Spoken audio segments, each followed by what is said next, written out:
Columbia, Greene, Rensselaer, Scolari, Sullivan, and Ulster counties. The law further provides that regents must be elected by concurrent resolution of the legislature or by a joint session of the legislature. The Board of Regents oversees the educational enterprise of the state of New York. The board's most prominent role is setting learning standards for elementary and secondary education.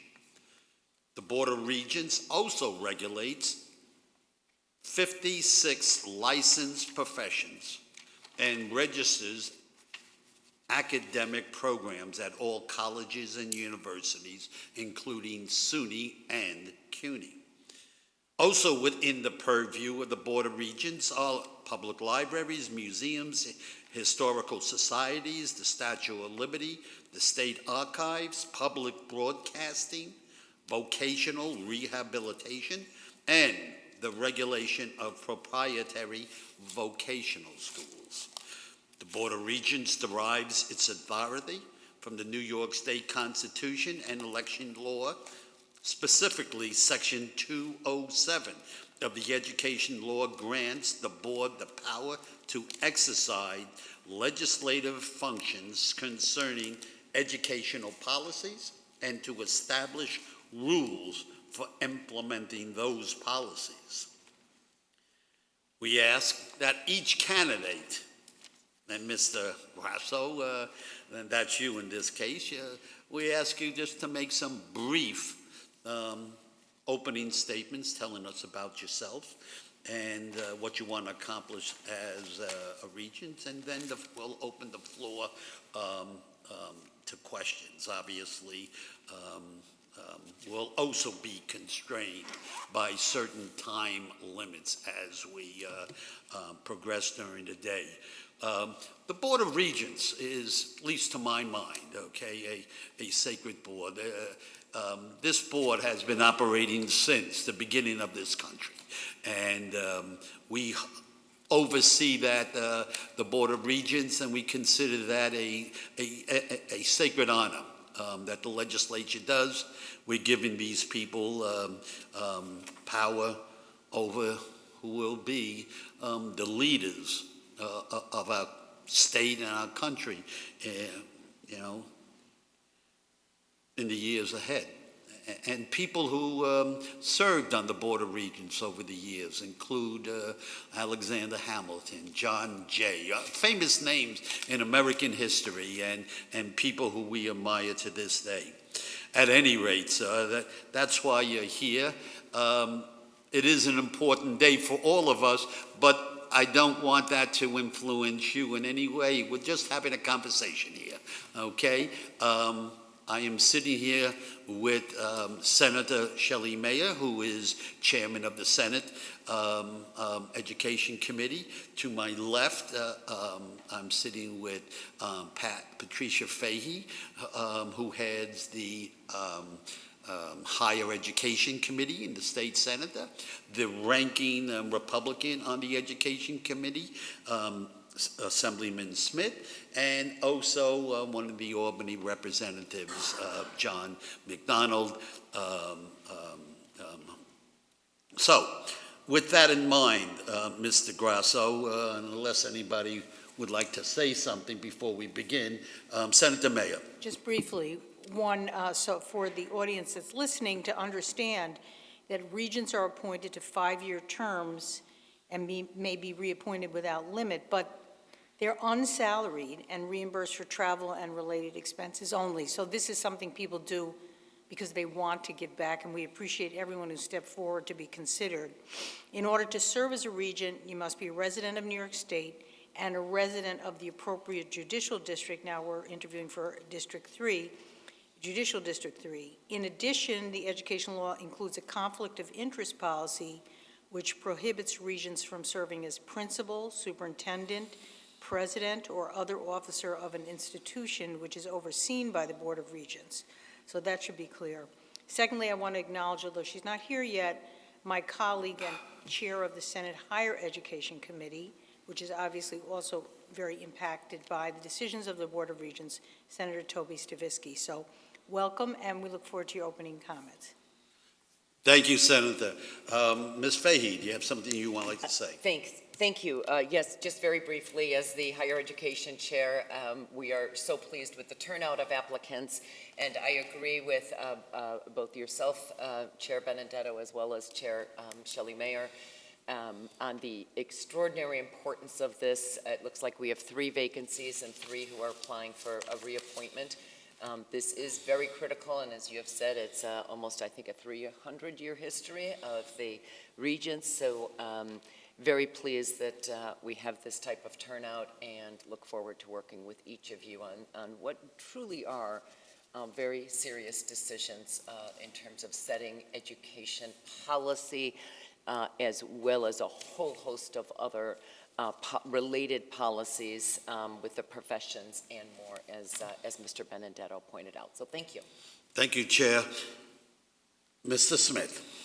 Thank you. And just for everybody listening at home, as was previously stated, this is a great undertaking that the state legislature takes on every year to ensure that we have a good, well-qualified board that's entrusted with the education of 3 million public and non-public school children, as well as the licensing of the professions. So I look forward to this every year, and good to see we have a deep pile of resumes and qualifications. So thank you.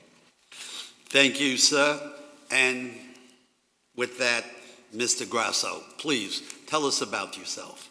Thank you, and good morning, everyone. I also appreciate the historic role and significance of the board in New York's governance, and I certainly appreciate the work of the legislature in supervising the board.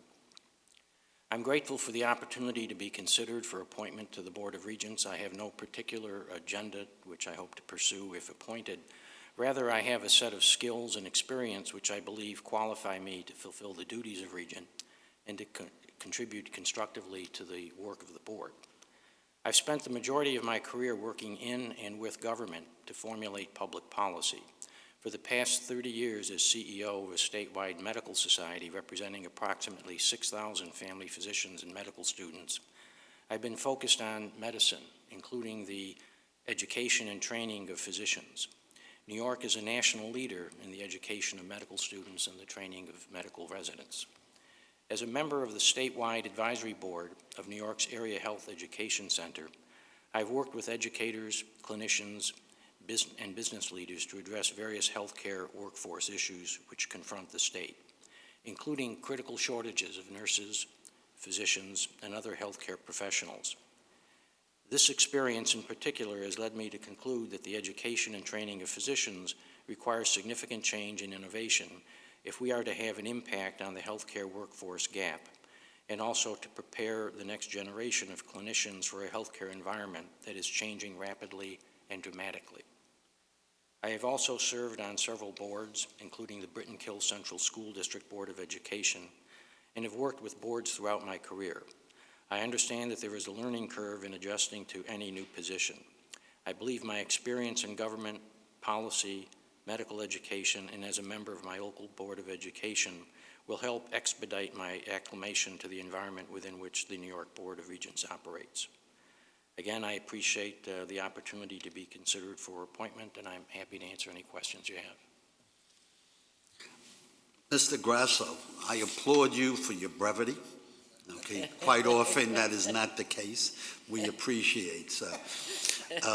Put them on. No. I would say that I spent the early part of my career working for the Speaker of the New York State Assembly. I participated in staffing many hearings, and I understand where you're coming from. Thank you, sir. Ms. Fahey, I believe you have a question. Sure. Thank you, first of all, for applying. This can be an intimidating process, and we really appreciate, we're really pleased with the turnout, even if it means a lot of work for all of us this week, but couldn't be more pleased. You bring an extraordinary background in the professions where we know we have so much of a crisis with shortages, workforce shortages, particularly in healthcare. And the Board of Regents has this huge breadth or role, as was described earlier in terms of its oversight function. Can you talk about, in many ways, the pre-K, if not earlier, through, right through P20 or more, in terms of some of the most urgent matters that are facing it and how you might address those urgent matters with the COVID slide, academic slide, that's been nationally reported, as well as the absenteeism and how we might turn around that academic slide. Sure. First of all, I see a lot of parallels between our educational system and our healthcare system in terms of the factors that impact some of the challenges that we have to face. With respect to the impact of COVID on everything in life, it's going to take a long time for people to overcome, I think, the misrepresentation of information, but also the categorization of the experience, so that in the educational arena, I think we know that a lot of things that we did probably were unnecessary and may have had a negative impact on learning, and certainly had a negative impact on the psychological experience of children. I think we have to be realistic, and we also have to be sensitive to the amount of time that's going to take for people in all different kinds of communities to respond to and to adjust to the impact of COVID.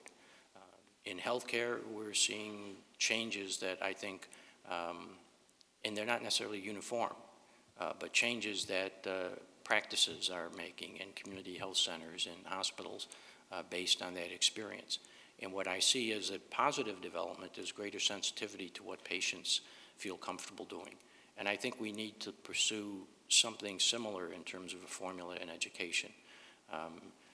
Communities have a great deal of, and probably the highest stake in terms of the quality and the character of education, both in terms of what happens in the classroom and what happens administratively.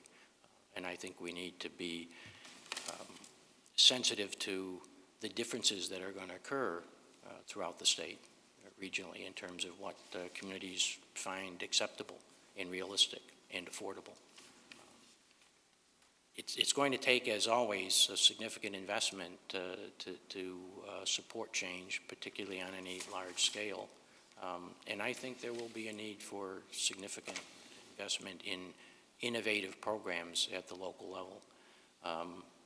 We're doing, as I mentioned, my service on the AHEC board. One of the principal missions of AHEC is to find students earlier in their careers who have an interest in potential to become clinicians. And we've found that it's a very tedious process. We identify students in elementary school who have a fascination with science, and we try to work with their families, their school districts, and local business community to cultivate and support that interest. I had the privilege, and I've been on that board for about 20 years, of meeting a student who at the time was, I think, in junior high school. And several years later, I met her again when she became a member of our academy after graduating from medical school. That's only one success, but that one success alone had the impact of creating a person who is, by the way, still in practice in New York State. I think we have to be willing to make those kinds of investments. From a state policy perspective, I think we have to be sensitive to the needs of communities to develop those kinds of resources. And I think that we also need to be willing to work with the professionals in the field, educators, local administrators, to support their ideas for innovative programs to address strategic issues as well as operational issues. Thank you. Thank you, sir. Senator, Mayor?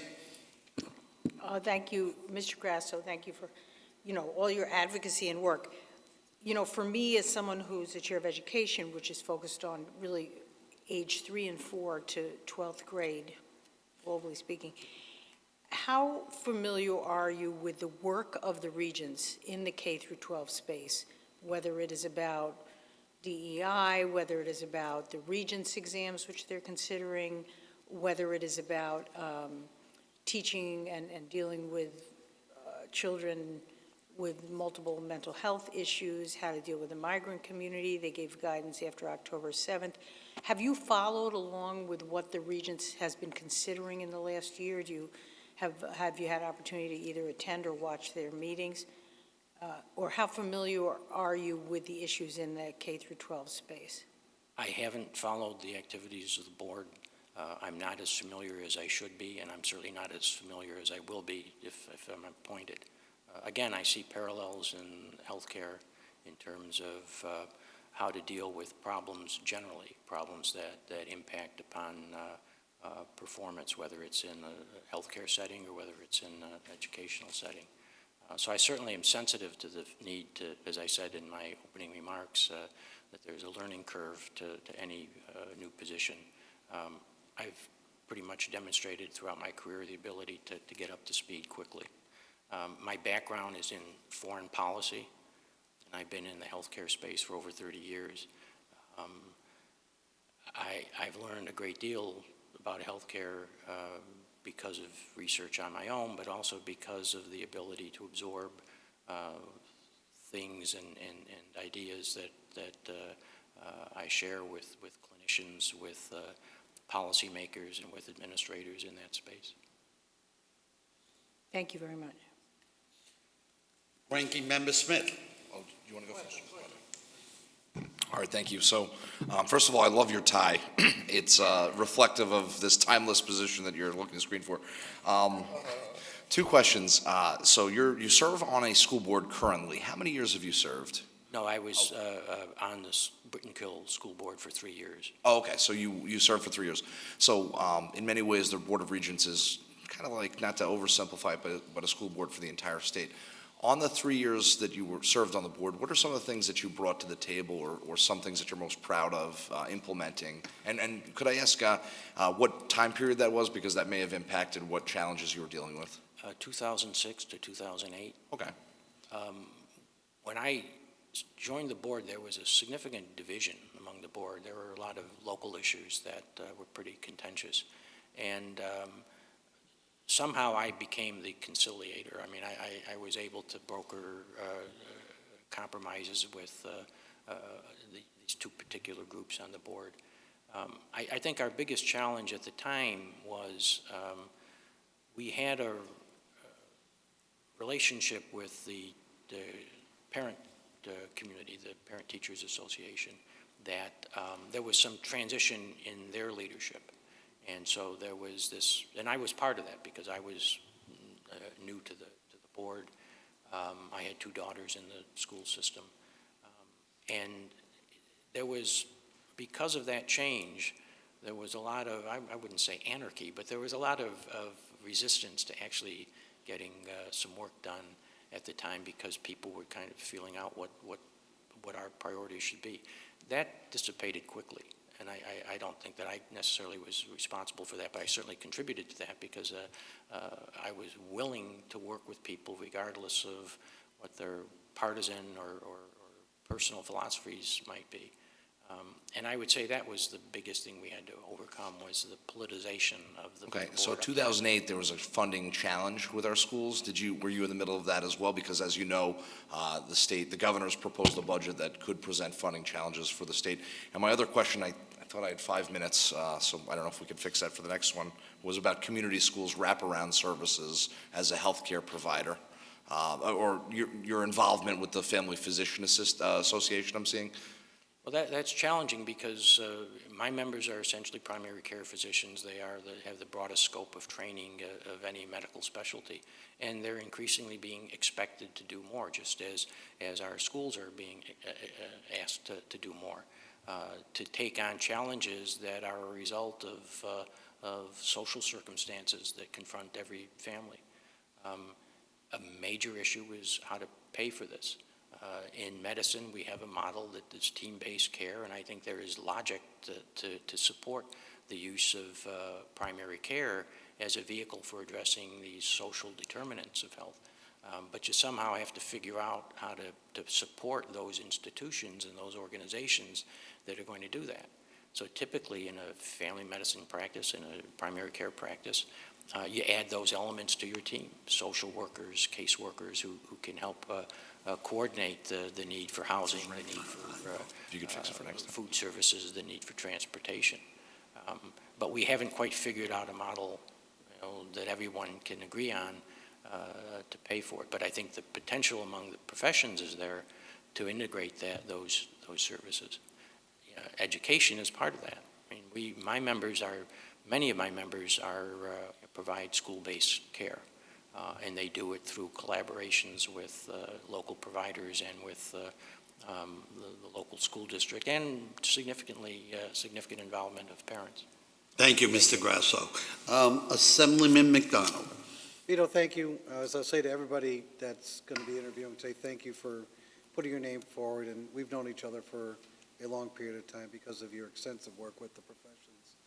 And although I know Senator Mayer had made some reference to the fact that, a large body of the work done by this group focuses on that pre-K to 12, the professions are also an important part of the education department. In your comments, you mentioned that, there needs to be some changes in the way future physicians' medicine comes about. What do you mean by that? I'm just curious if you could expand on it. Well, in addition to the experience that I've cited, I'm also on the board of the Neurostem Cell Institute. Again, I have no background in science, but I've learned a lot about medical research and stem cells. And what I see is the development of new technologies and new conceptual approaches to treatment that are not reflected in medical training at any level. And I've talked to leadership in the academy about it, and we're concerned about that. The use of highly personalized medicine is something that there's no infrastructure to do that in terms of clinical practice right now. So we have to build that, but an important part of that is we have to train physicians on how to do those kinds of things. The training of physicians is expanded with, most of the clinical focus occurs during residency experience. And right now, the overwhelming majority of physicians are trained in hospitals, and yet the overwhelming majority of primary care occurs in community settings. So a few years ago, New York was the first state in the country to begin training physicians in residency programs that are situated in the community. And we still have more teaching health centers than any other state. And we're seeing some improvement in terms of public investment in teaching health centers, but that's a model that I think is going to grow, and I also think it's a model that's going to be more relevant in terms of training physicians in the future, particularly primary care physicians. And again, I think we have this ongoing issue of the degree to which there is collaboration among clinicians. Physicians have always positioned themselves as team leaders in team care. Certainly in primary care, there is a lot of support for the concept of team care and team management. But increasingly, I think we have to recognize that so much of what clinicians generally learn now, they learn after graduating. And I think it makes sense to begin using those care teams as kind of an incubator for the development of the enhanced training, the continuing training of all the clinicians on the team, but the utilization of the skill sets that those current members of that team have to elevate the skill sets of those others who are being recruited for team care. Mr. Grasso, I thank you for your time, for coming in here today, for your interest in becoming a regent. I think just personally, you've conducted yourself quite well. And we will let you know how things work out, and we appreciate you being here this morning. Thank you very much. Thank you, sir. Thank you. Thank you.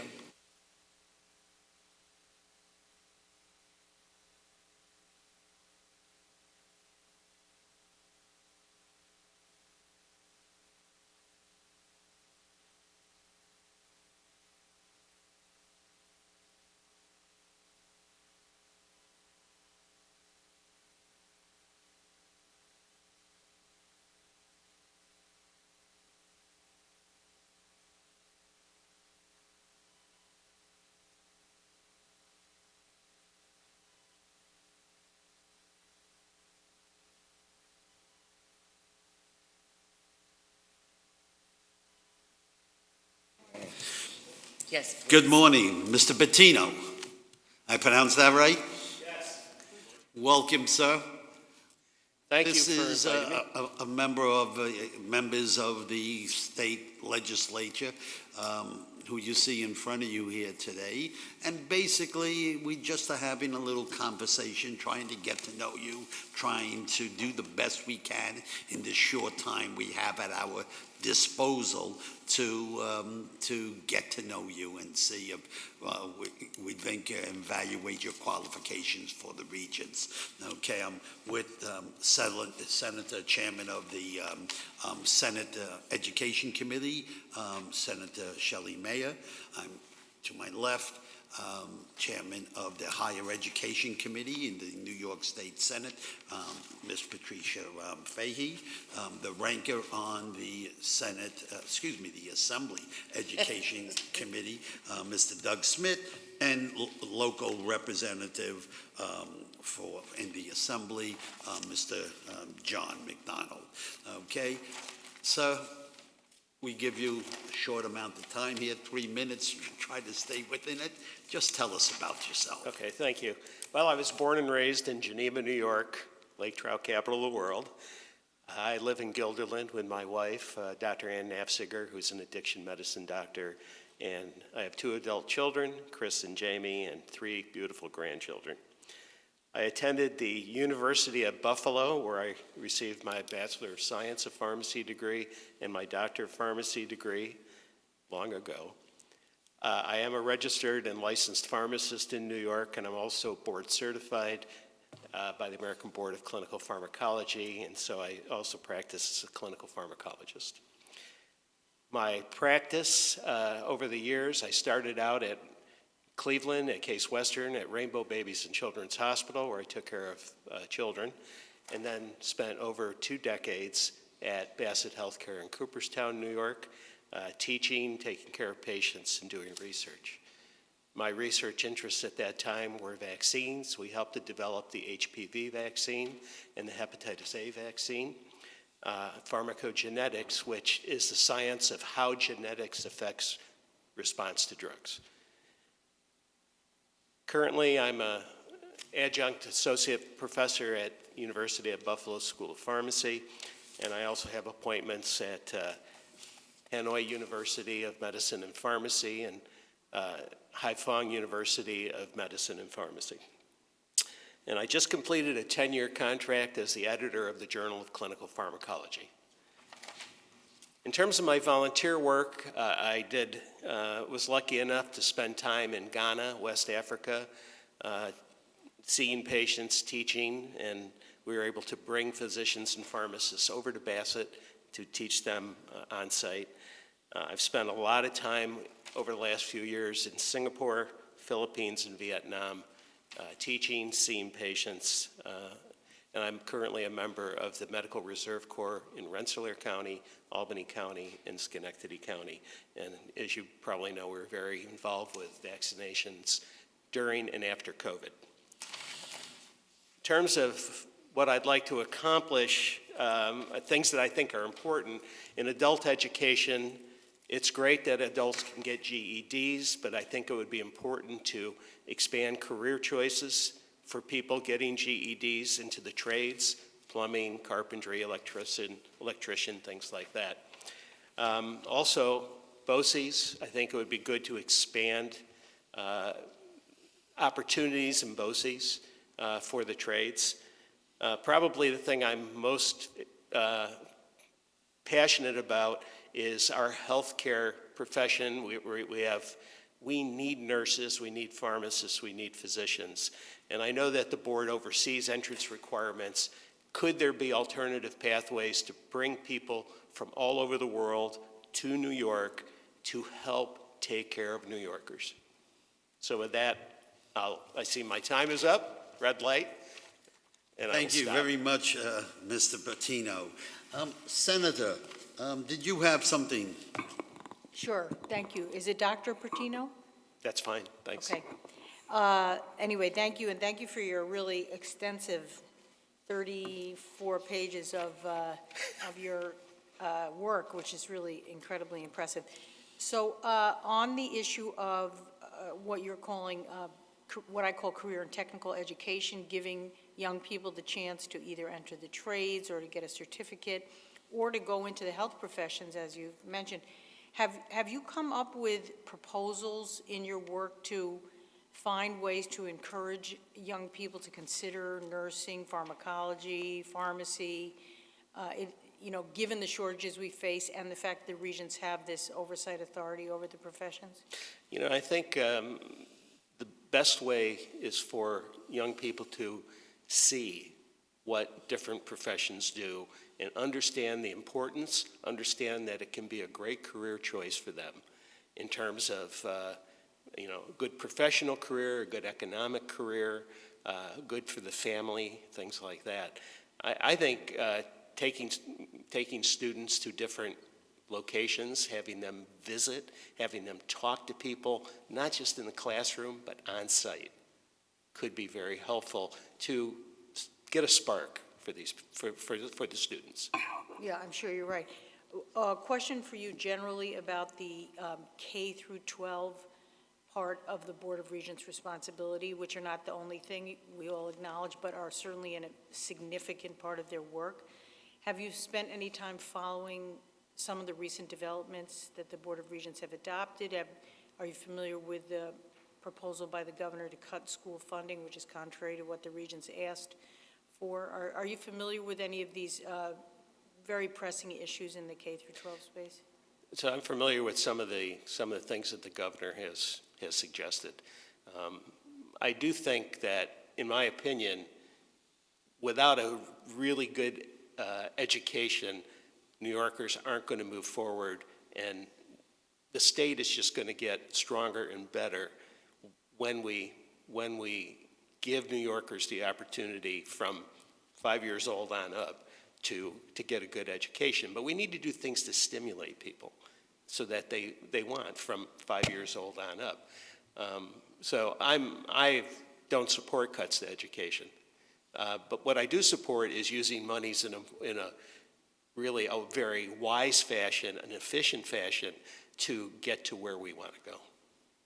Just lastly, to that last point, and I think we all agree with you, the test scores of New Yorkers in math and ELA are not good enough. I think everyone acknowledges that. Have you given any thought to specific things that the Board of Regents could do to ensure that we graduate students with better academic and social skills for the future?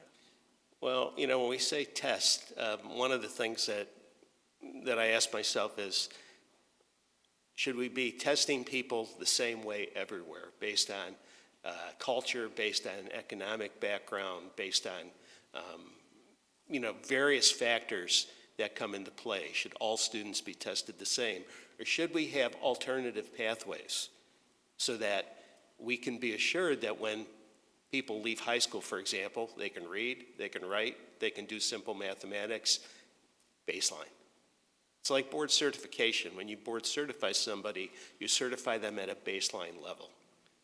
And then people can grow from there, and they do grow. So, but I think alternative pathways, to make sure that, but we still need to make sure that the students meet requirements for basic things.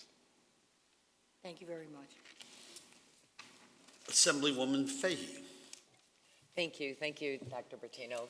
Last time I saw you, you were at my front door. That's right. I thought the name was familiar. Thank you for being here today and for joining us for what is really such an exalted position, really. I mean, given the breadth and the history of the Regents, we think this is very important. And you obviously bring an extraordinary wealth of experience, particularly your international experience, which is something we don't see every day. A couple of questions, and somewhat following up on what Chair Mayer just was referring to. So we have a number of really pressing matters, particularly in the pre-K to 12 system. Serious COVID slide, serious absenteeism. I know you live in a Guilderland with an extraordinary school district, high-performing school district, but that's, as the Senator just alluded to, not the case everywhere. What would be your priorities were you to, beyond the regions, for real systemic change, what do you see as the most necessary way to turn this system around, which, again, has been a national problem? Yeah, and certainly I'm not tuned into all the educational techniques and tricks, but we need to get students excited about learning and going to school.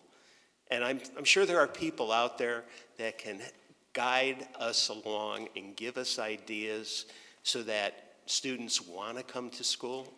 And I think this can be, some of these things are as simple as, for example, providing meals for students. And this has been a big thing in the news, obviously, but, students come to school because they can eat. And hopefully, once they eat, they're interested in learning. You can keep them there. We need to make school interesting, exciting, and beneficial to the students and to the families. I think this is a huge issue. I'm certainly not smart enough to really give any real specific ideas. But I think sometimes we need to break the mold and restart. And I would be, should I be on the board, I would be open to any ideas that people have to say, how about this, how about that, and we should all look at them. I'm a real evidence-based guy.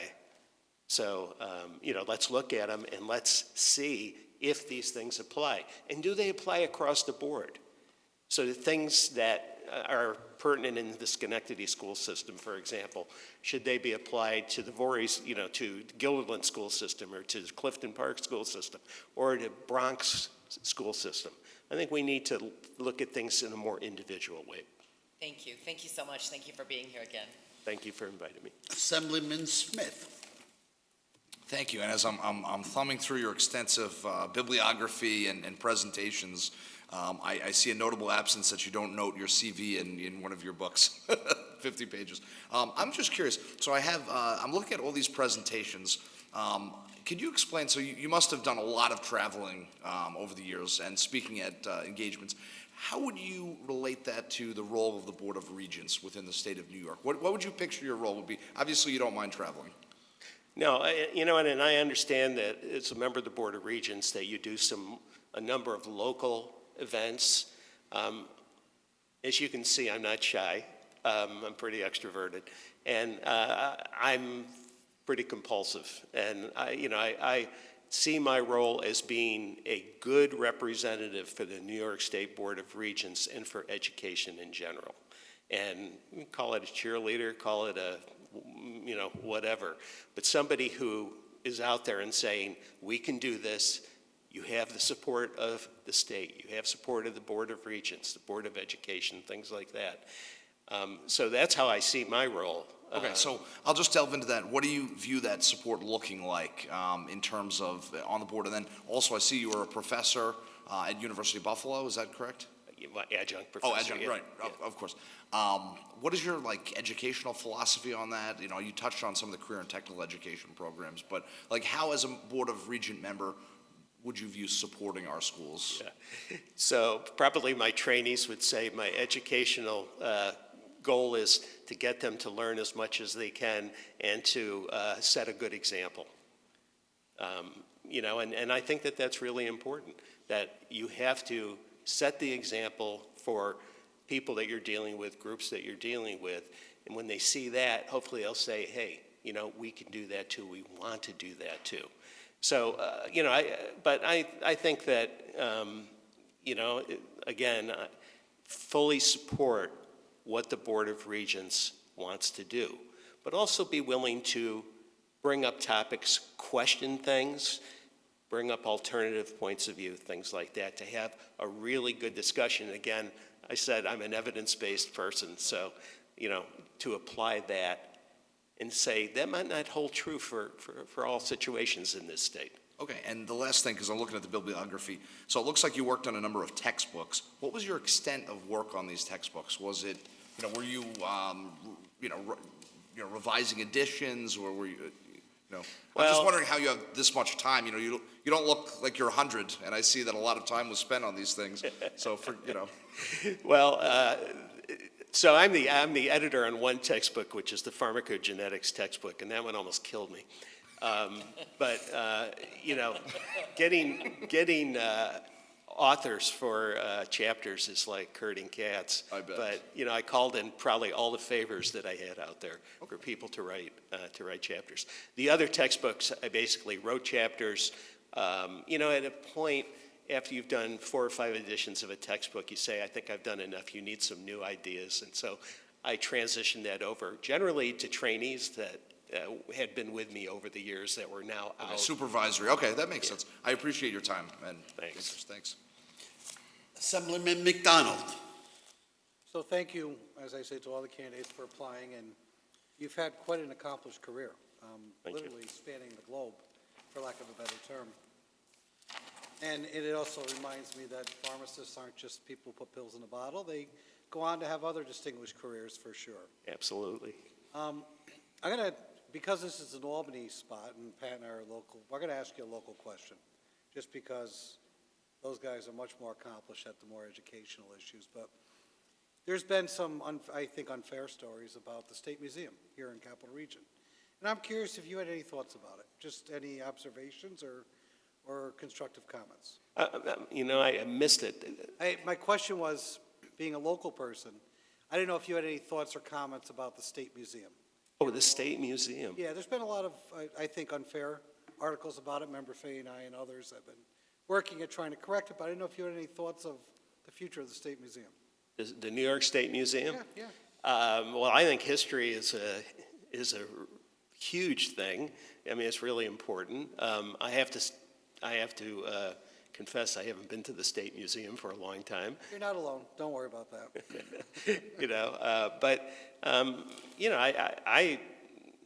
I think we need to recognize our history and see what good things were done and what mistakes were made. And then, we've done a lot of great things in this state.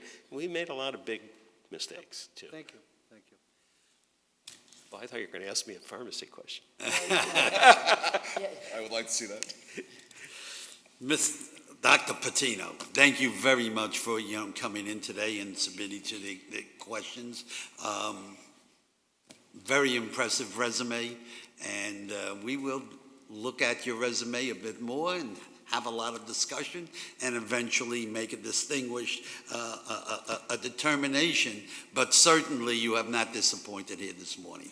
We thank you for showing up, sir. Thank you again, Thank you. all, for inviting me. Really appreciate it. Thank you. Benedetto, the next person is not.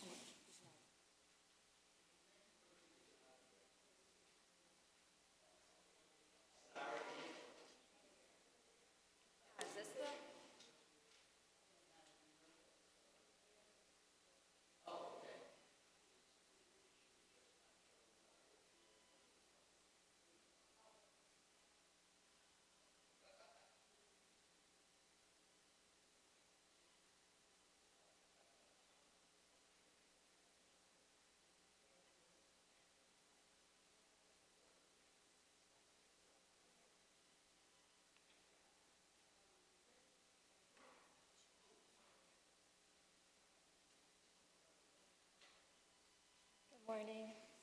Good morning. Yes, yes.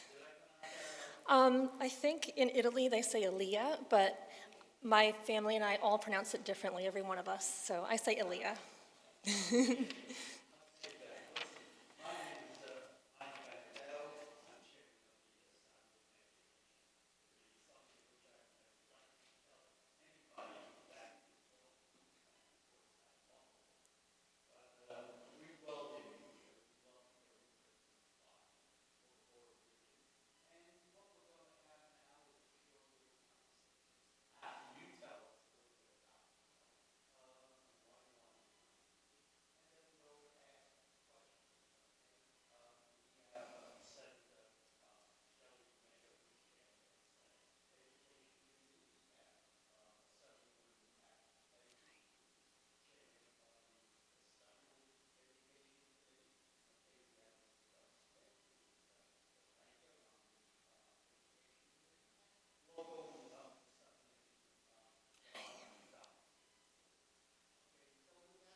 Thank you. Thank you very much for welcoming me. Good morning, honorable members of the Senate and Assembly. I am deeply honored to have this opportunity to interview for the position of Board of Regents representing the 3rd Judicial District. My name is Sarah Ilia, and I am a native of Saugerties, New York, a small town 40 miles south of Albany, where I attended public school from kindergarten through 12th grade.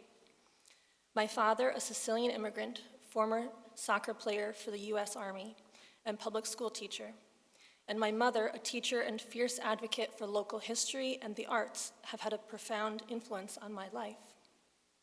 I graduated from nearby Bard College, where, as a flutist, I studied music and won a concerto competition to perform as a soloist with the American Symphony Orchestra.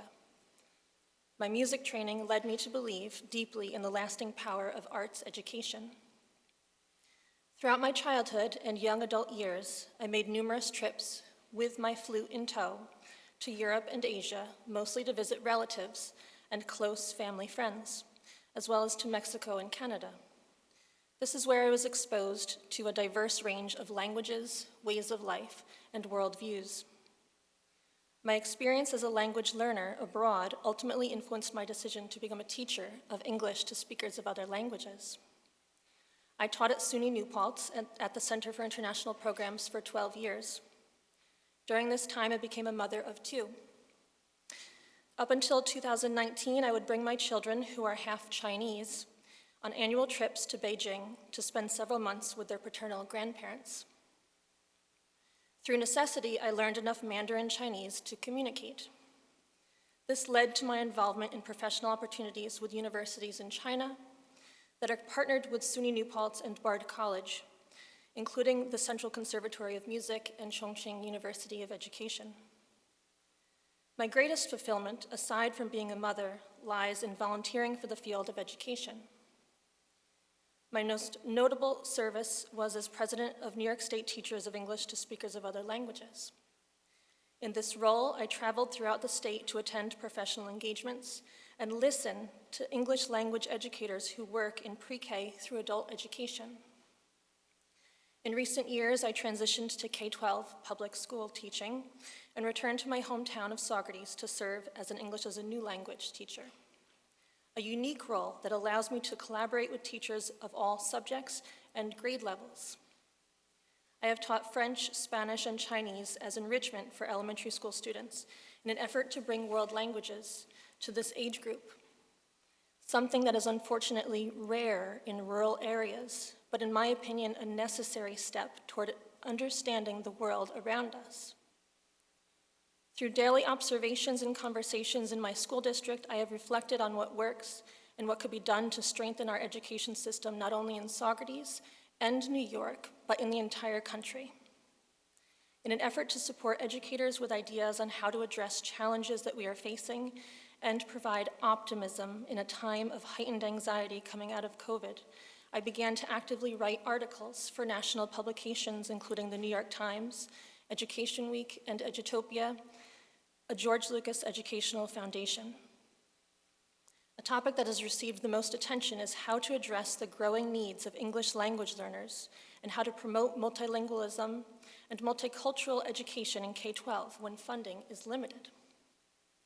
I received consistent support for my writing from education leaders, including the Assistant Deputy Secretary and Director in the Office of English Language Acquisition at the U.S. Department of Education, who have shared and praised articles of mine on social media and encouraged others to read them. It is help like this which allows me to reach more educators. As a writer, I have a voice. As a regent for New York State, however, I believe I can have a greater voice and a more direct impact on the education system of our state, especially for the sake of our English learners. In 2022, the graduation rate for English learners in New York State was 65%, up from 36% in 2018, thanks to the temporary flexibilities in graduation requirements that COVID afforded all students. Now those COVID supports are fading, supports that this vulnerable population so desperately needs. I want our students, including our English learners, to view school as their haven. I want our students to find value in what their school has to offer them, including at the university level. I want equity with what is offered to students throughout the state, especially in rural areas like Saugerties. I want to help teachers reach their English learners while promoting multilingualism in the community. I want teenage English learners to enter high school in New York State with a vision that they too can graduate. Thank you for your time. Thank you very much, Ms. Ilya, and thank you for your commitment to E&L students particularly. One question is, if you were selected for the Board of Regents, although not a supervisor, are you employed as an E&L teacher at Saugerties Central School District? Yes, I am. Full-time? Yes. Okay. So there's some limitations on decisions of the Board of Regents that affect teachers that you would be precluded from participating. Yes. You know that, right? Okay. The second question is, in many of our districts, including urban and suburban districts, E&L students now are a significant portion of the student population. And while you cited increasing graduation rates, in many schools, their graduation rates still are far below non-E&L students, and in fact, their dropout rates are substantially higher. Do you have ideas about sort of how to curb that and confront that in our, as I say, both urban, suburban, and rural schools in which non-English speakers are becoming an increasing proportion of students? Yes, it's a very long answer, but I'll keep it very brief. Good, that's a long question. First of all, I feel that there is limited support for these students, especially students with interrupted formal education. So they are only mandated to have support in ELA classes and also an E&L standalone class. This leaves them alone in history and science and math and electives. So most of the day they are alone, unless the individual school provides extra support that is outside of mandates. So that is number one, what needs to change. Thank you. Thank you very much. Assemblywoman Fahey.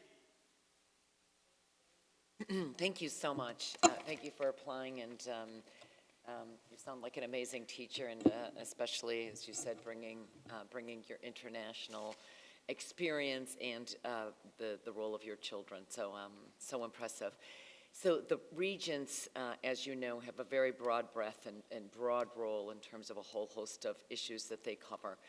What would you say are the most urgent matters in terms of what we are facing with the COVID academic slide, if you will, as well as absenteeism?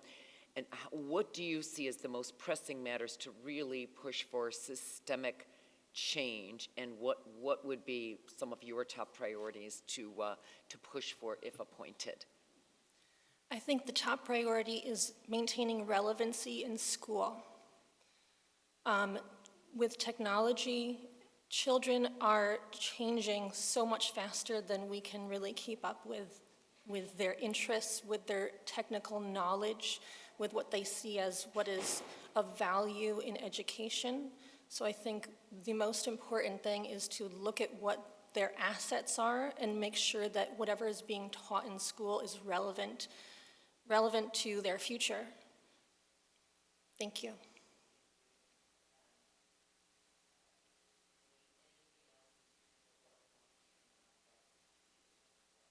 I think that's part of it, relevancy in school, value in what they're learning in school. So they really always need to see a connection between what they're learning, why it's important, whether it's history, science, math, why it's important to their life, and how they can bring this out into their future.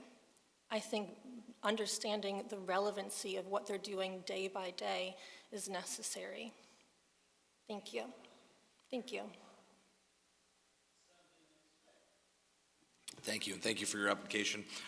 As an in-service practitioner, that would be kind of a new perspective that the Board of Regents does not currently have.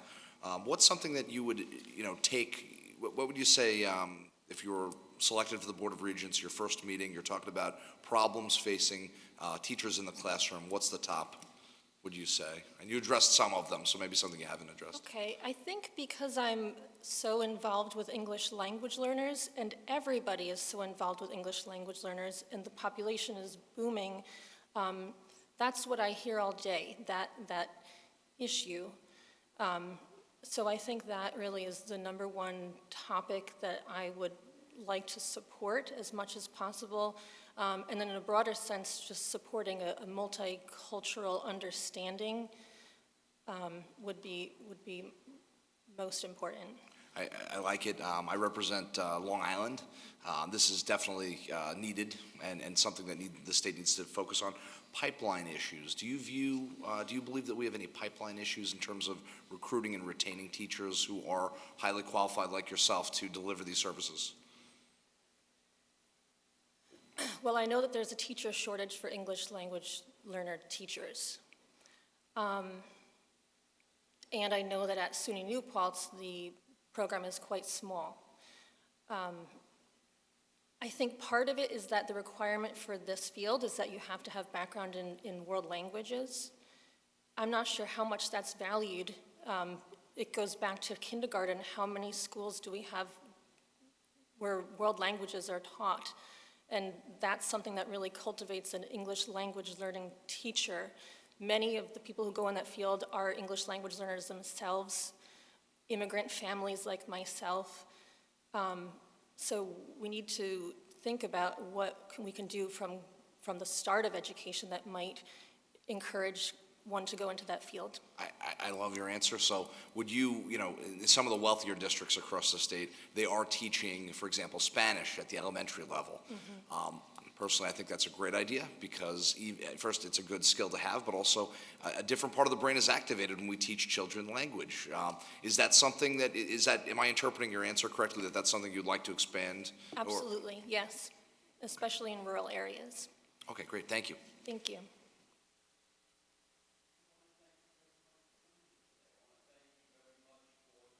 Interest in applying for the regent position.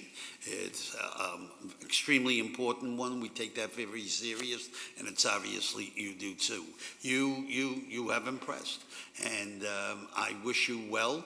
We will let you know shortly how we have decided, and all the best to you. Thank you again for coming in. Thank you so much, all of you, for your time. You're welcome. Thank you. Thank you. Thank you. Thank you.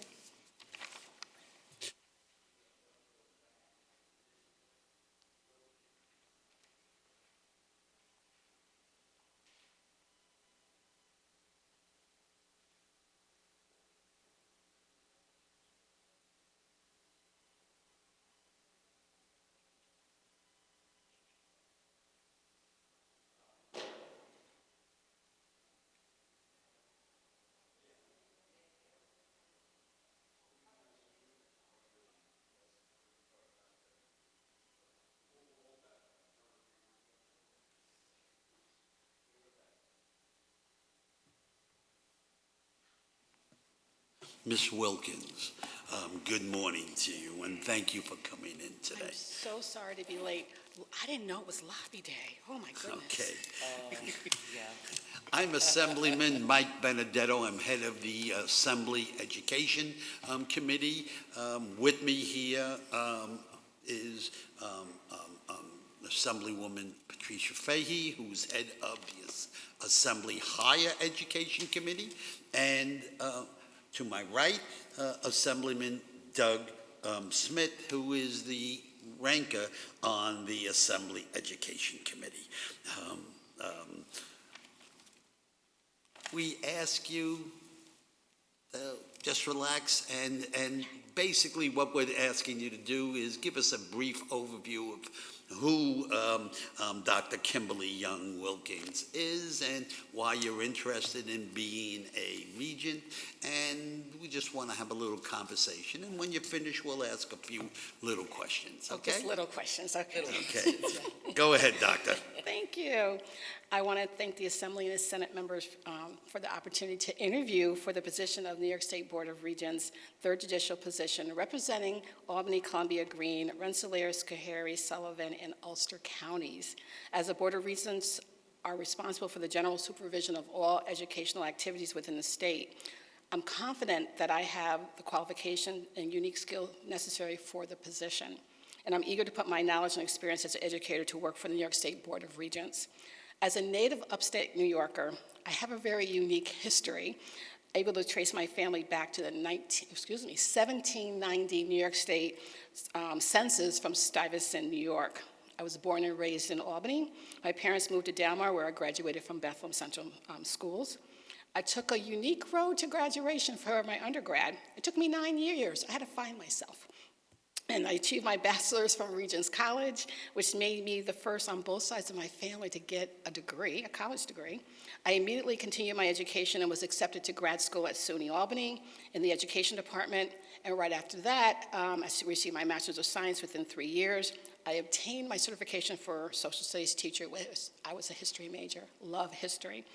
And within 3 years of getting my master's, I became certified as a school administrator. I finally went back to school in 2009 and obtained my doctorate in educational leadership from the Sage Colleges. But during my 32 years in education, I have been blessed to work in just about every aspect of K-12. I initially began my educational career in Albany City Schools as a GED adult basic ed teacher, a director of Project Momentum, which is a program assisting mothers and fathers in pursuing their GED, vocational, and college preparatory work while having children, so I ran a daycare at the same time. I was a high school social studies teacher, very proud, middle school assistant principal, elementary principal, middle school principal, and then interim superintendent of Albany City Schools. I've had the honor to work directly with the Board of Regents, serving as a New York State Educational Assistant Commissioner of Office of Innovation and School Reforms, and a Deputy Commissioner of P-12 Instructional Support, in which I retired on March 2022. The state of New York has the most comprehensive and unified educational system in the country, consisting of elementary, secondary, post-secondary educational institutions, libraries, museums, public broadcasting, records, archives, profession, and adult and continuing education services. We are very much a unicorn in the United States. As a seasoned educator with experience ranging from pre-K to post-level, I have a distinct understanding of New York State educational system. Throughout my professional career, I have always focused on raising success for all students. I'm passionate about the importance of education, and I believe I can contribute towards the education of all residents in the state of New York. So thank you.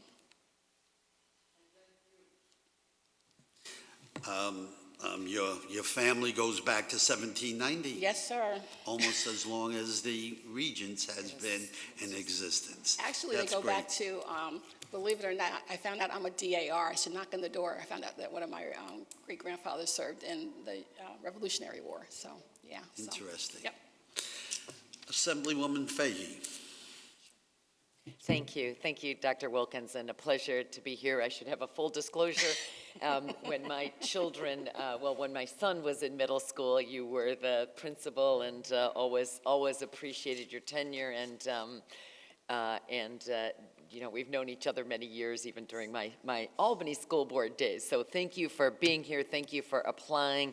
I know, having left state education just recently, you know this issue better than most and know what the breadth and the role of the Board of Regents is.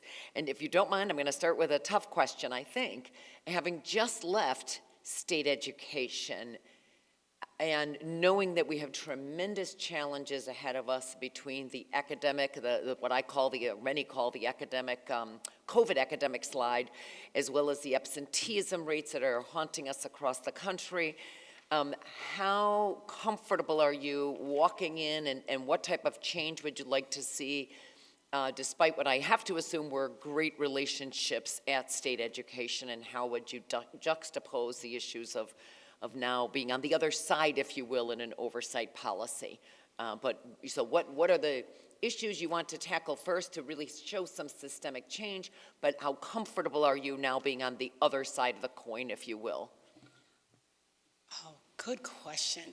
I don't know if I consider myself to be on the other side of the coin, because the board works hand in glove with the commissioner and with the staff at SED. Sure. I was blessed to work with the board, and I felt that it really was a partnership.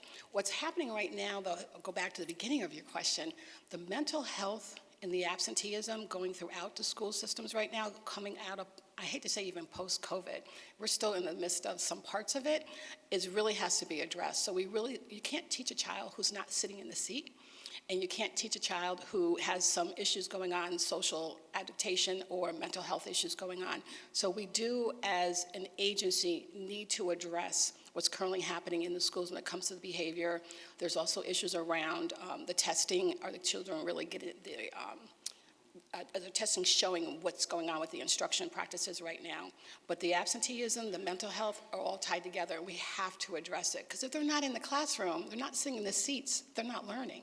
It goes hand in glove. When you start to look at data, you got to look at the absenteeism of that child. So it goes hand in glove. So great question. So thank you so much for asking that one. Related to that, are there policies, are there things that where you see opportunities for systemic change to address some of, again, that academic, the social, emotional that you mentioned? Right.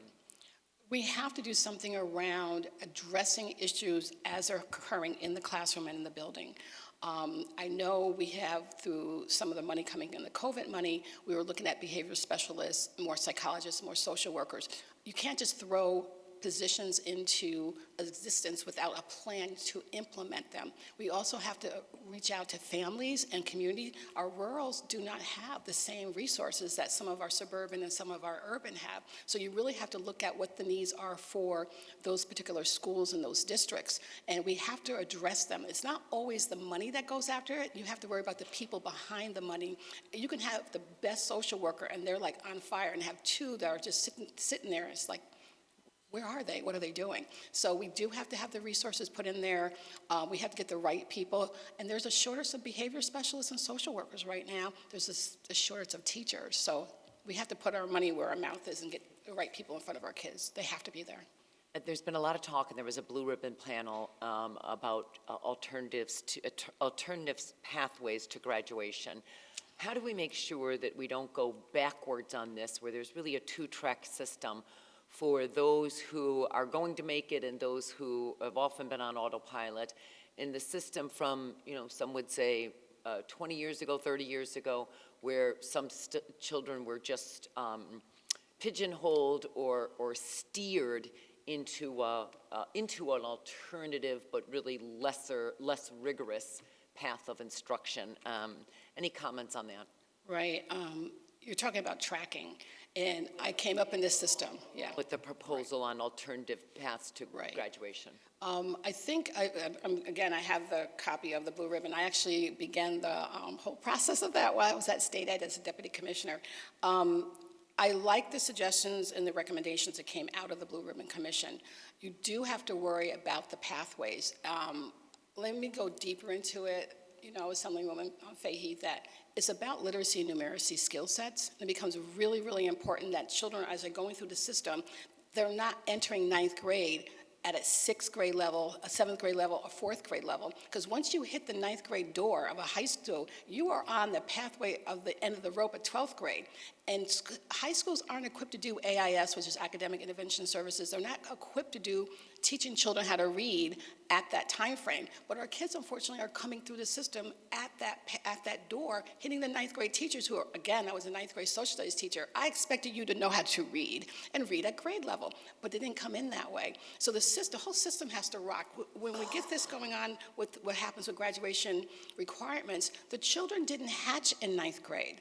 They hatched in pre-K and fourth and 4-year-old, 5-year-old programs. So it becomes really important. The whole system has to engage in getting children into the ninth grade near reading levels. And then their pathway, it won't even make a difference at that point because they're literate, they have numeracy skill sets, you can get a book in front of them, and they're going to be able to pick up and read it. You teach to the child, not to a test. Thank you so much. Our ranking member, Mr. Smith, Assemblymember Smith. Thank you. Wow, you covered so much. I'm very partial to people that have extensive experience in the classroom, in the school buildings. You just touched on, being a high school social studies teacher.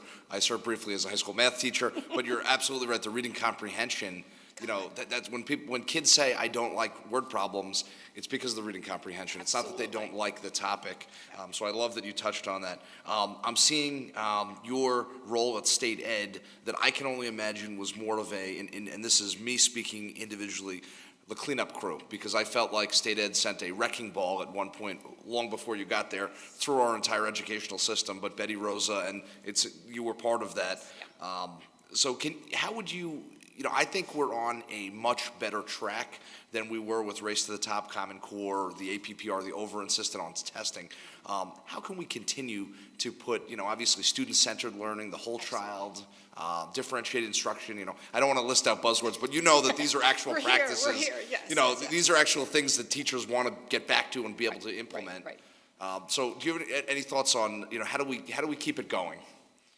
One thing was wonderful with, I always call her Chancellor Rosa, Yep. because I have her in my phone as Chancellor Rosa still, but we became one unit at one point. When I got there, there were pockets of special ed was over here, bilingual was over here, P12 curriculum was over here, and I said, I can't operate this way. I need everybody to represent a school system. So parts of the agency was under another deputy commissioner.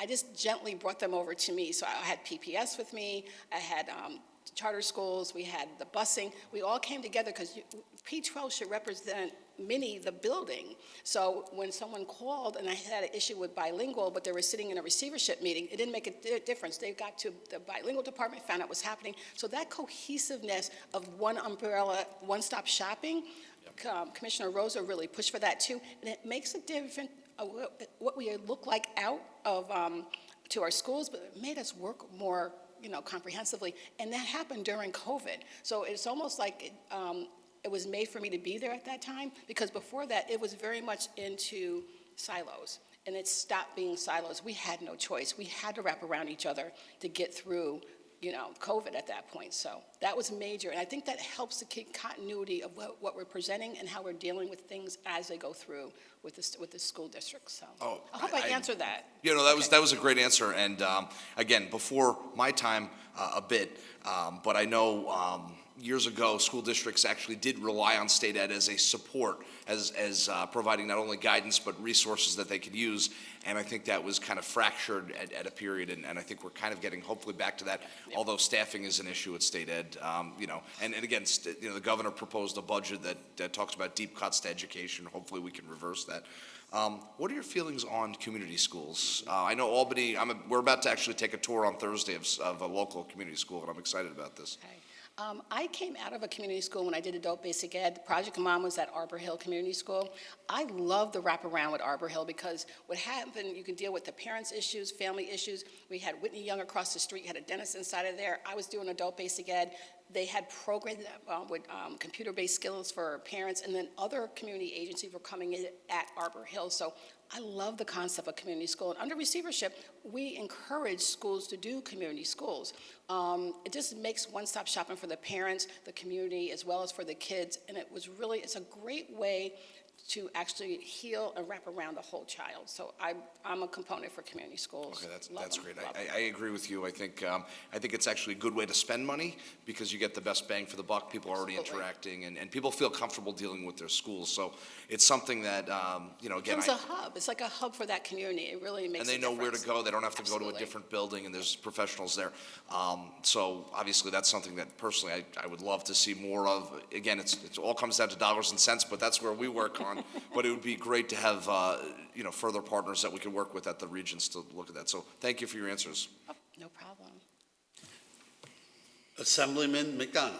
Kim, like I say to everybody, thank you for putting your name forward for consideration. Thank you. And, as Pat admitted, although I didn't have any children before you, we worked closely together during my time representing the city of Albany.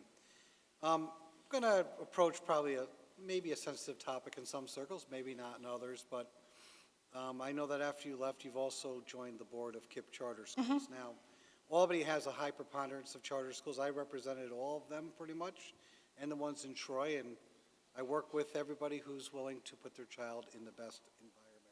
However, as you know, because you've been here a long period of time, when charters were first implemented, there was a lot of challenges, particularly it all centered around money, and rightfully so. So there are probably some critics that may look at your experience with the board with a little bit of a different view, and I didn't know if you had any thoughts or comments about that. Oh, absolutely. I was there at the very beginning. I think Lonnie Palmer was our superintendent, and I kind of rang the bell and said, listen, Tom Carroll's coming, and he's coming to Albany. So I was there at the very beginning, but I always stayed neutral around charter schools. The reason why, if I'm in competition with them, I'm going to do the very best for my building, which at the time I was at Livingston and then School 16. I'm going to have numbers at my building. I'm going to have lineup of people trying to get into my building. So there was pride around that. But when I retired, I was asked by John Riley if I would consider going on the board of KIPP, and I thought about it and I prayed, and I do a lot of community service. If you look at my resume, I am on a number of different boards, and when I look at what's going on with the charter movement now in Albany, the kids that are sitting in the charter, they look like me. And our charter schools are primarily African-American. They're from city of Albany. And I have family. I have a huge family here. And they're in the public schools. They're in private schools. They're in charter schools. So I said, I'm not going to get political with the charter issue because I have major concerns around there. I'm a very strong component of unions. I was my union rep for the administrators for a number of years and sat on the board for ESSA. And I believe in NYSID, and I'm a very strong component of our Teachers Association and teacher union. But it's about children, and if I really care about all children, I'm going to work on the behalf of all children. So that's what I go in there. I have philosophical issues around certain things, and I'm very vocal on the board about it, but my main issue is around service of children. There's like 2,800 children that look like me. Yep. So I'm going to do service around kids. I'm going to always put kids first. Thank you. I'm going to ask another quick question, just because you're an Albanian, and Pat and I rep the Capital Region. Any thoughts or comments about the State Museum as it is today? I'm doing some work with the archives as a volunteer at this point, and I love our State Museum. We need more funding for the State Museum so it can get really more publicity in the archives and the museum itself. It's underutilized. At one point, we were doing some really wonderful things. I want to say in the I think it was in the mid-90s, maybe. We had a lot of schools coming through here from all over the state. And I just don't know, since COVID hit, we're getting the best bang for our money with the museum right now. But it has so many wonderful opportunities. It's underutilized. I'm sorry. I'm a history teacher, so I'm so sorry. It's underutilized right now. And it needs to be part of the curriculum. We need to have some continuity of them coming through. I'm also advocating for the state parks. Same venue, is get those kids through our parks. They're free, and it's part of our history. Again, New York State, 1790 census. I'm very pro-history, so thank you for that question. But it needs some more funding, and it's underutilized right now. It really is. Thank you, Kim. Good. We have been joined again with the chairperson of the State Senate Education Committee, Senator Shelley Mayer. It's a pleasure to see you. It's good to see you again. Good for you that you're here. Question for you, and I'm going back in my mind. When you were deputy commissioner of P12 during the COVID years, which were so challenging, not only because of what SED had to do, because the governor was sort of taking a lead and telling you what to do, and there wasn't great communication. In retrospect, I'm just being honest, because I have family members, not family, but constituents who have very varied ideas of whether what we did during COVID resulted in learning loss, particularly for young kids. Do you think there's some lessons learned from the experience of an epidemic on, and I'm not convinced there are, I'm not trying to weigh in on this. I'm very concerned with some of the learning and social emotional loss as a result of the changes that we had to do during COVID, and I defend them. But I just wonder if you think there's lessons learned for the next time something like that happened. I pray there is no next time in my lifetime. I pray too, but. But yes, there's always lessons that you learn through any kind of situation like we had during COVID.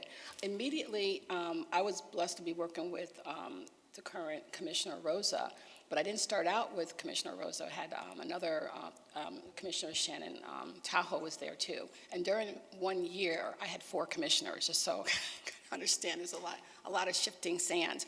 But during the bulk of the COVID, it was Commissioner Rosa. And I think what we learned immediately was that we were never prepared for any kind of catastrophic situation like this. And that the biggest thing that was really bothersome was the lack of resources around technology. That became a big hit as far as every child really should be equipped with an iPad or computer and be able to have access to Wi-Fi. That became a huge issue around the connectivity, because if a child can't connect, that means their parents can't connect. So there were issues around Wi-Fi's on buses going into our rural areas. Parts of the areas had nothing that was consistent, so that became a major learning point for us about the connectivity and the resources. Some of our city schools had connectivity for K through 8, but not for the high school. And then some had the opposite, every child had a book for 9 through 12. So that was a big issue for us. The other part that was concerning was we knew we were going to take some learning loss because not all the teachers were prepared to be able to do teaching on Zoom. Some took to it like a duck to water. They were just on fire. And we had a lot of teachers that struggled with it, and we didn't have enough really professional development to go in and support certain teachers. So buildings were buying their own PD to help with teachers go through the Zoom. And again, that's part of the learning curve, the professional development with the teachers. And the third thing that we end up having, we knew was going to happen was going to be learning loss, especially. Actually, no, I can't say that. It's learning from K to 12. This was learning loss. I think it's particularly harder for the little guys who came in that were kindergarten first and second, and they had no idea about how to sit in the seat, how to share, just the social graces that come with just being in school every day. As an elementary principal, Pat will understand, I'm sorry, it's only Roman Fahey. Kindergartens are a little cuckoo when they first walk in the building.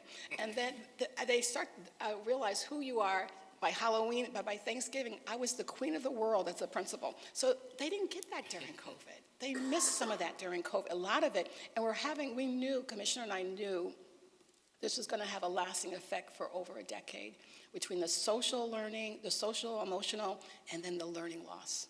So we got a lot to make up for. No, thank you for that. I really agree with your insights about that. The other thing is, I heard a little bit what you said about charters, and I appreciate that. The attention to reading, science of reading, which you know the governor, and now the really SED is going to be quite involved in it as well. As someone who was an elementary school principal, what are your thoughts about this development of science of reading? We have to do something. So between the learning loss that happened during COVID and then where we are right now, the tests are not showing progress with what's going on with our students. And let me go a little deeper. During COVID, we asked buildings to start to do interim assessments through MAP, which is one form of testing, or iReady, and they were doing that. So you have the interim assessments going on, then you have the state exams. And we're not trying to teach to the exam, we're trying to teach literacy. So what goes on with the science of reading, we were doing whole language, and guess what? Some of it's not working. So we really got to go back to teaching the whole child when it comes to the 5 elements of learning.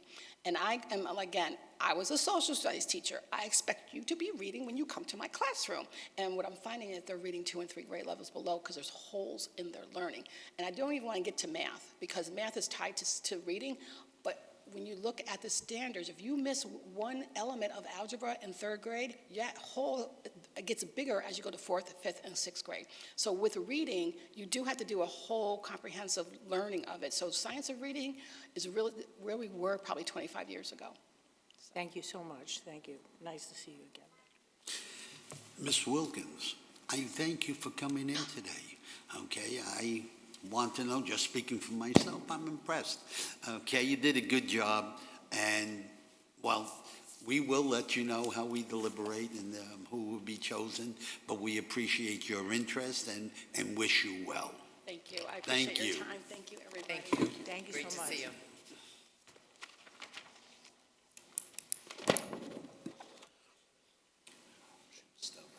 Sorry? She was great.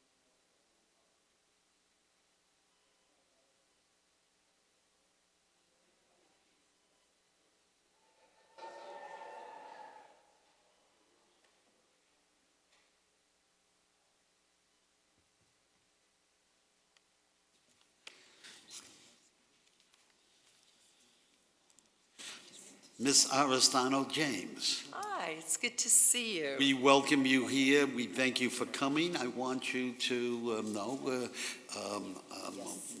these are members here of the legislature. I am with Chairman of the Senate Assembly Committee, the Senate Chairperson of Education, Shelley Mayer, who's also sitting next to, and we welcome the Chairman of the Senate Higher Ed Committee, Senator Toby Stravinsky. To my left, I have the Chairperson of the Assembly Higher Education Committee, Ms. Patricia Fahey, and to my right, the ranker on the Assembly Education Committee, Assemblyman Doug Smith. And we also have Assemblyman John McDonald, who's local representative here in the Assembly. And I'm Assemblyman Mike Benedetto, Chair of the Education Committee of the Assembly. And with all that garbage out of the way, I wish you well here today. We just want to hear from you and how, what your interest is in the regions and what's your background. We give you 3 minutes to tell us about it, and we apologize for that.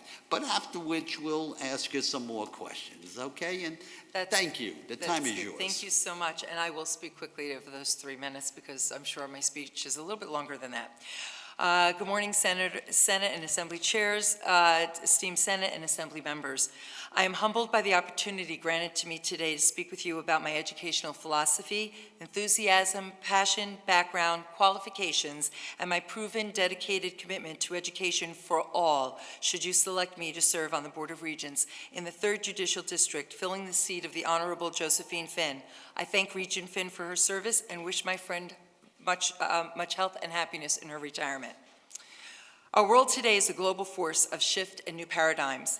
The need to look beyond our past assumption and design and prepare for all of our students to be well-informed, educated, responsible, and active citizens in our society with healthy social and emotional well-being should be paramount in our understanding of what the success of a high standards-based, quality, equitable, fair, and appropriate education for all, regardless of one's zip code, should be. As Nelson Mandela exclaimed, education is the most powerful weapon in which you can use to change the world. This quote is one that truly hits home for me. The greatest lesson my father ever taught me directly correlates with this memorable statement. My family was a hardworking middle-class family, thriving in the heyday of the Dirty Dancing era of the Catskills. However, health took an ugly turn, and like many families now, and even back then, medical bills destroyed the American dream life my parents envisioned. Our family became part of the system.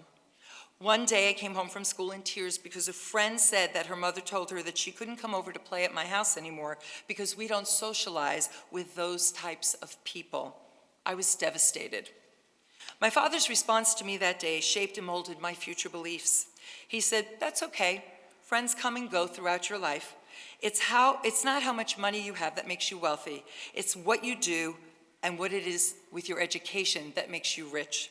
Promise me, do well in school, learn all you can about everything, and be kind to everyone. Remember, no matter what, the one thing that they can never take away from you is what's right in there," and he pointed here. Education will let you live your dreams. I took my father's words to heart. My educational philosophy, passion, and work ethic were built upon those wise words he stated to me on that day when I was at the young age of 11. Simply put, education, it's all about the kids. In my now close to 40 years in the field of education, I have continued to listen and learn, serving as a teacher, building administrator, district administrator, school board member, school board president, and currently in higher education as a supervisor of student teachers. I have garnered a great deal of curricular, structural, policy, and fiduciary understanding and expertise of education in urban, suburban, and rural school settings. My comprehensive understanding through my diverse educational background as both an educational professional and board member has prepared me for this moment, enabling a smooth transition into this role.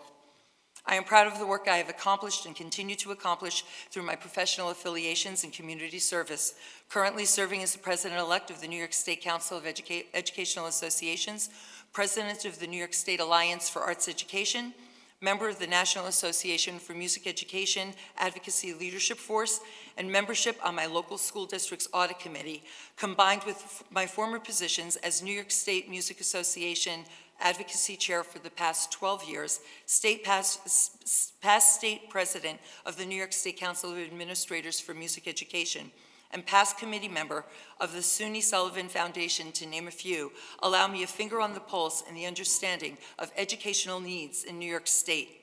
In addition, my continued teaching and being a founder of Nesson Cultural Arts, a non-for-profit arts organization providing arts education for all who seek it, involvement as an active member of and president-elect for the Monticello Rotary, a Sullivan County Chamber of Commerce Foundation board member, Sullivan County NAACP Education Committee member, and the myriad of community and additional educational activities in and around the state I participate in afford me strong networking and collaborative opportunities which can benefit my efforts as a member of the Board of Regents. Having served on the New York State Executive Blue Ribbon Commission for the Graduation Pathways in the Arts, and where I first met Regent Roger Tillis, as well as at the Every Student Succeeds Act think tank, provided me the voice and knowledge to shape my vision on the important work currently being addressed by the Board of Regents on graduation measures. The work done by the committee is a well-developed blueprint to finalize this important policy redesign as we move forward in the post-pandemic learning world. I am proud of the advocacy work I did to ensure that community members were informed of their opportunity to participate in the workshops throughout the state of New York. All stakeholders, educational professionals, parents, students, and community members were and must be instrumental in the discussion of what it looks like and what it should be required to be a high school graduate in the state of New York.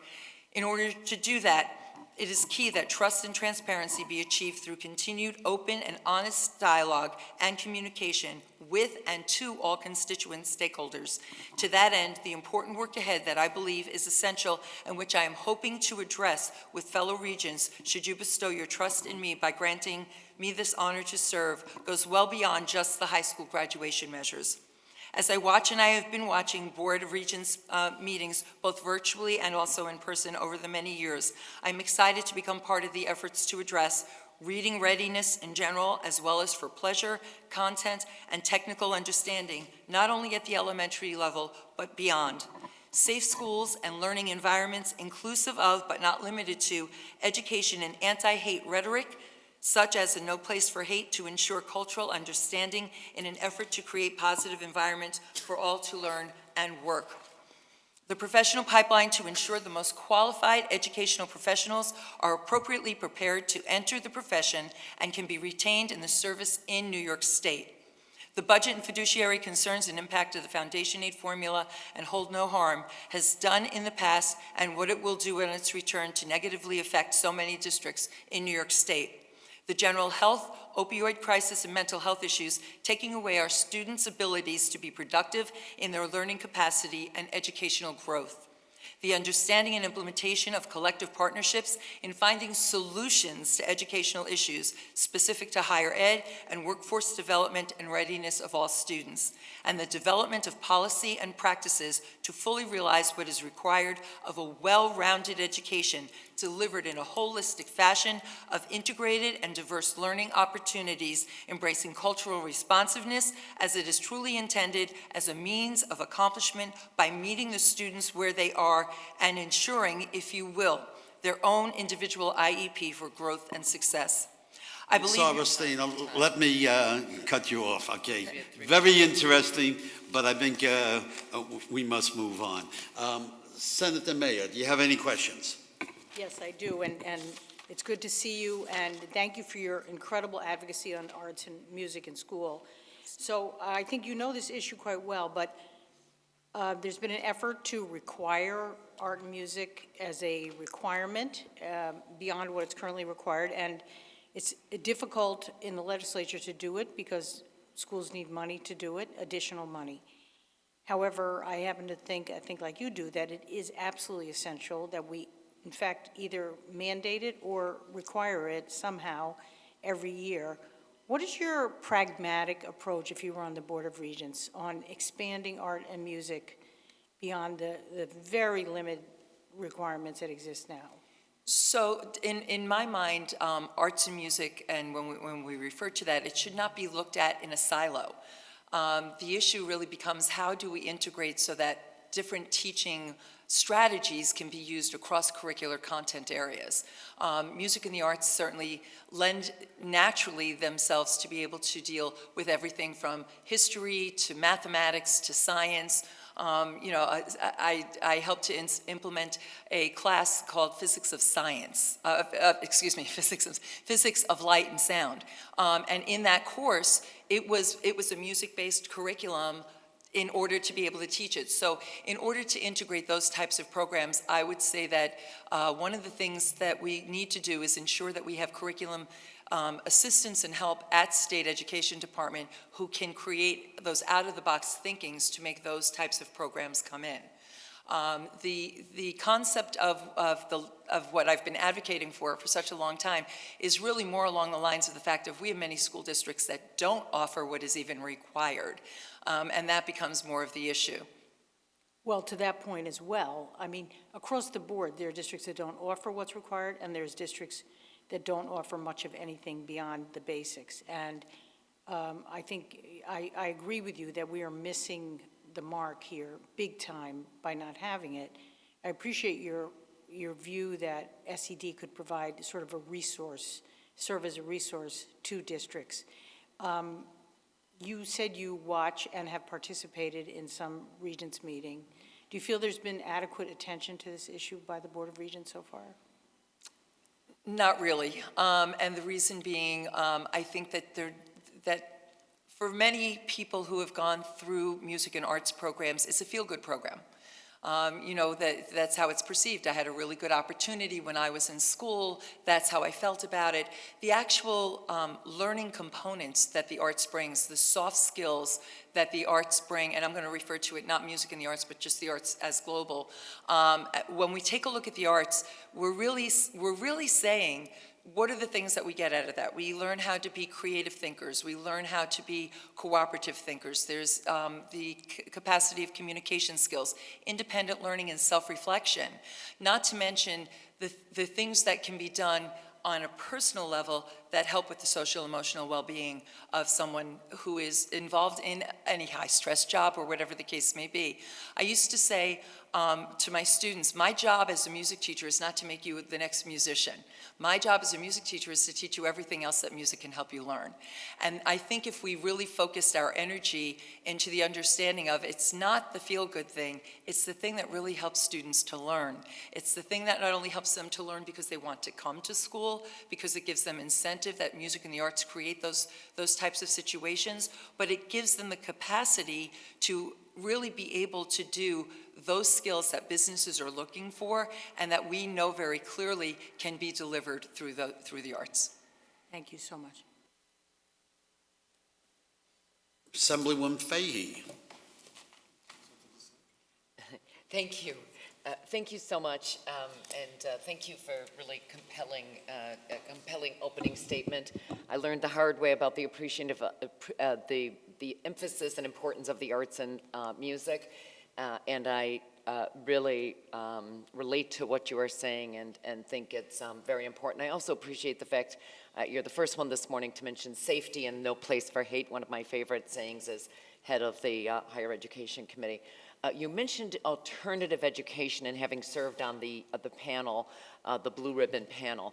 I've been around this field for many years and came up during a time when alternative education or vocational education at that time, as it was referred to, really led to a system of tracking and pigeonholing students. And I'll be perfectly frank, I share that same concern again, even though some of what the panel is thus far recommending has some appeal, but I really worry about how do we avoid tracking and labeling students, particularly students who may not have all the full breadth of strengths, if you could address that. So I think one of the things that the Blue Ribbon Commission for the Graduation Measures did very well was the understanding that the, what it is that we teach needs to be done, as I said in the opening statement, my concept of an IEP. So what is it that we want a New York State student to know and understand? What are the life skills that we absolutely need them to walk away with? What are the things that we need them to know to be good citizens of society? I go back to my educational career in high school with both my parents passing away when I was so young. The community and the teachers raised me. And in that, I was a very busy young lady because I was busy trying to raise money for myself to go to college and things like that. School was not my emphasis. So I had teachers who said, how do we find that other outside? I was taking that outside road. I was a music person. I could have been tracked very easily, just always do the music stuff. What they did was they actually took my program and they said, what are the things she absolutely needs? What are the things that we want to make sure are being taken care of? And then we want to make sure that in that process, we're looking at, let's say, a special education student. Special education students, I had a student many, many years ago in my career, was sent to my classroom. He was a cerebral palsy student in a wheelchair, unable to really function without a teacher's aid. I said to the teacher's aide, I don't need you, you go ahead, he's going to be just fine. Barry played every single day in my class. He played piano. He played with the group band that we made. Barry felt that he was included in the prospect of what it was that he could do. Nobody should be tracked out because of their interest or their disabilities. What we should be doing is looking at what are the fine skills that we expect everyone to have, and then really create like an opportunity, the world of opportunities. Thank you. If I can follow up on that a little bit. It sounds like you had extraordinary teachers as well as it sounds like you were an extraordinary teacher yourself, but how do you make those changes in schools where they have overwhelming needs, maybe under-resourced, parents not as engaged as you yourself mentioned in your own life? How do you make that systemic change, and how do we address what we are dealing with on a national basis of this COVID academic slide, as well as the absenteeism? Like, how do you convert that into a system where we have many overwhelmed teachers and under-resourced schools? So we also have to be very realistic in the fact that it didn't get there this way overnight, and what are the concerns that need to be addressed best. So we need to make sure that we're giving ourselves enough time and space to really evaluate options for those schools. The best thing to do, in all honesty, is to let the local schools have the opportunity to build for what their needs are versus us dictating to. It should be a global of here's what we're looking for, and then provide the supports through networking, through helping people to understand how to make connections, as I said, to partnerships and things of that nature. I think that that's got a lot to do with it. With regard to the teachers, I think that part of the situation we have, which is partly a little bit of what's going on, I think, with the pipeline of finding educators at this particular juncture, is that I don't know that we're preparing our teachers. I go back to my education aspect of it. I had an opportunity to have a wonderful undergraduate program. My master's degree is what brought me to understand what education is about. I think providing those supports, not just through degree programs, but also within the schools, to help everybody be able to find their way to create those IEPs. Thank you. Assemblyman Smith.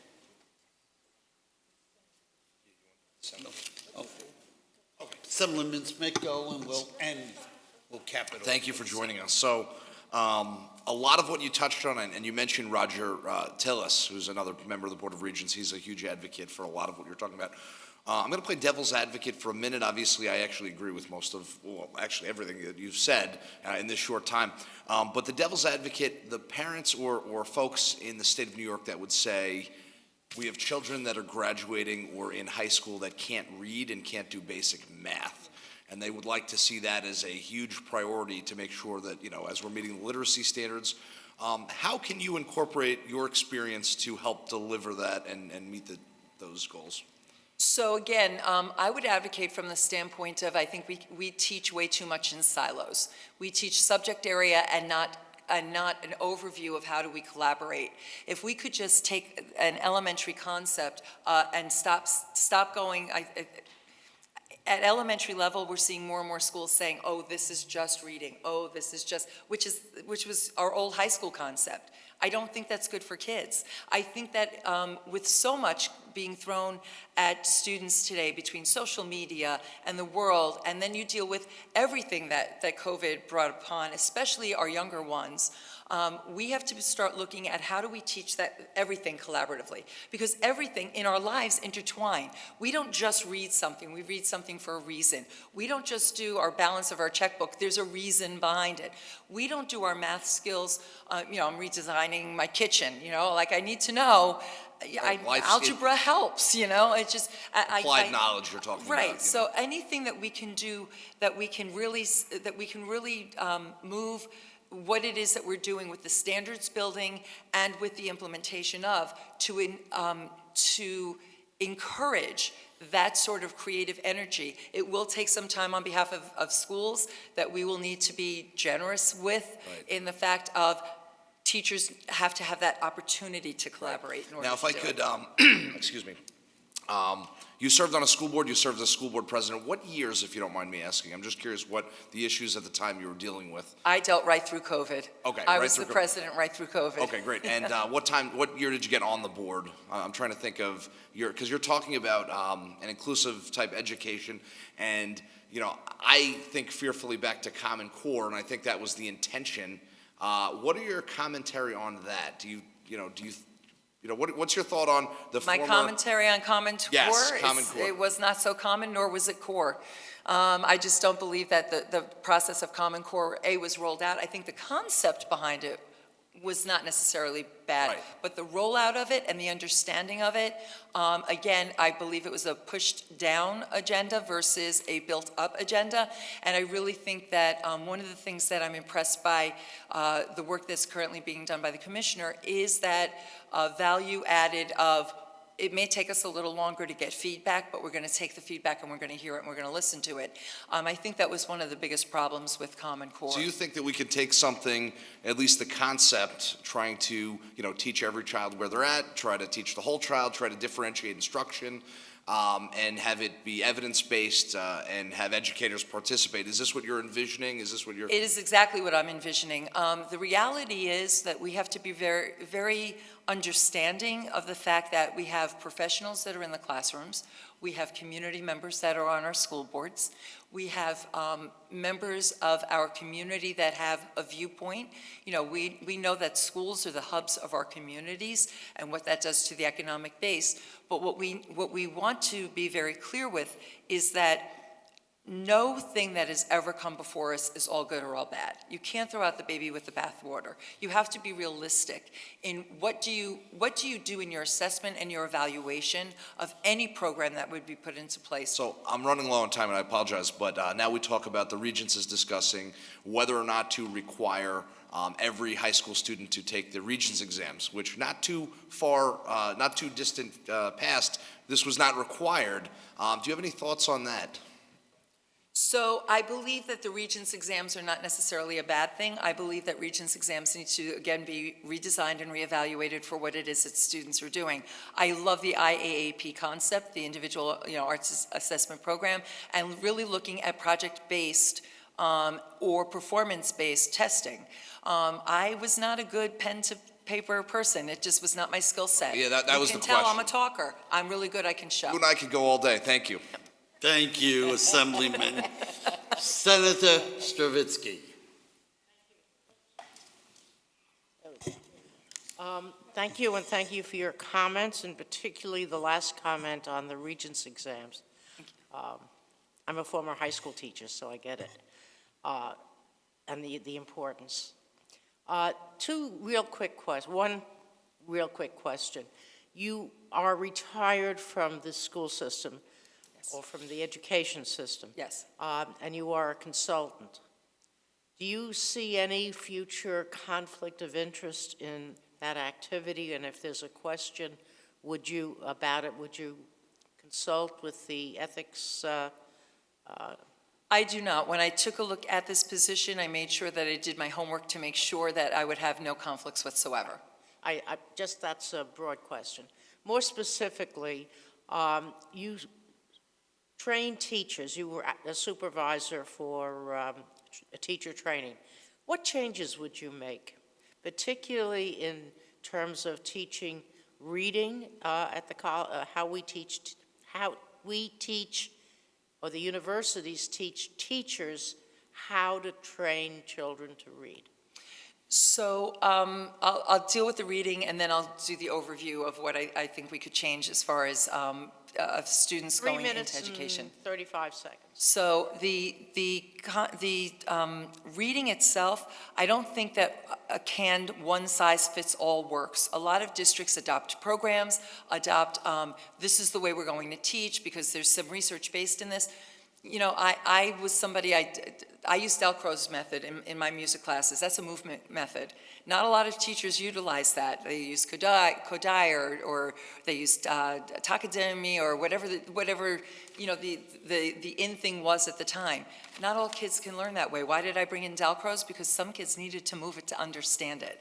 So the same thing is true in reading. In order to, you know, phonics is not the only way to go. There are multiple ways and programs that can be brought in. I think saying to districts very clearly, stop putting all your eggs in one basket, because kids are different, programs are different, meet them at the door. Understand what it is what it is they're looking for. With regard to the overall, I know that there's some discussion going on with do we do a master's, don't we? I think master's needs to be relevant. I believe continuing education of our educators needs to be relevant. And I believe one of the best things that we did was we got rid of the EdTPA and in the student-teacher realm. I think that having mentors is extremely important to new teachers. I also believe that the sooner we get them into the classrooms, so going back to lab school concepts and making sure that when a student is truly graduating any educational program in the state of New York to be licensed as a teacher in the state of New York, that they've had multiple opportunities at the elementary, middle school, high school, and college level. And I had luckily had that opportunity. I knew I wanted to teach middle school kids. The day I got out, I focused myself there. Some people think I'm crazy, but I really love that age group. So I really think that if we were to revamp and we were to take a look at what we're doing with the teachers, we need to give them more exposure so that they're prepared, ready to go in, and then give them the supports when they get in, and talk about master's degree programs that truly are focused on what it is that we want them to do, and ensure that the continuing ed that so many of the schools are giving for them to receive their hours is focused around exactly that as well. Thank you. Ms. Oristano James, thank you very much for your presentation. I'm quite impressed, and I'm sure everybody else is. Thank you for coming forward. Thank you for putting your name in contention for the Regents. We will certainly deliberate and have a good day, and we will notify you of our decision. Thank you so much, and I'll see some of you shortly because it's that time of year. Thank you. Our next, This one here? John Scott. Yeah.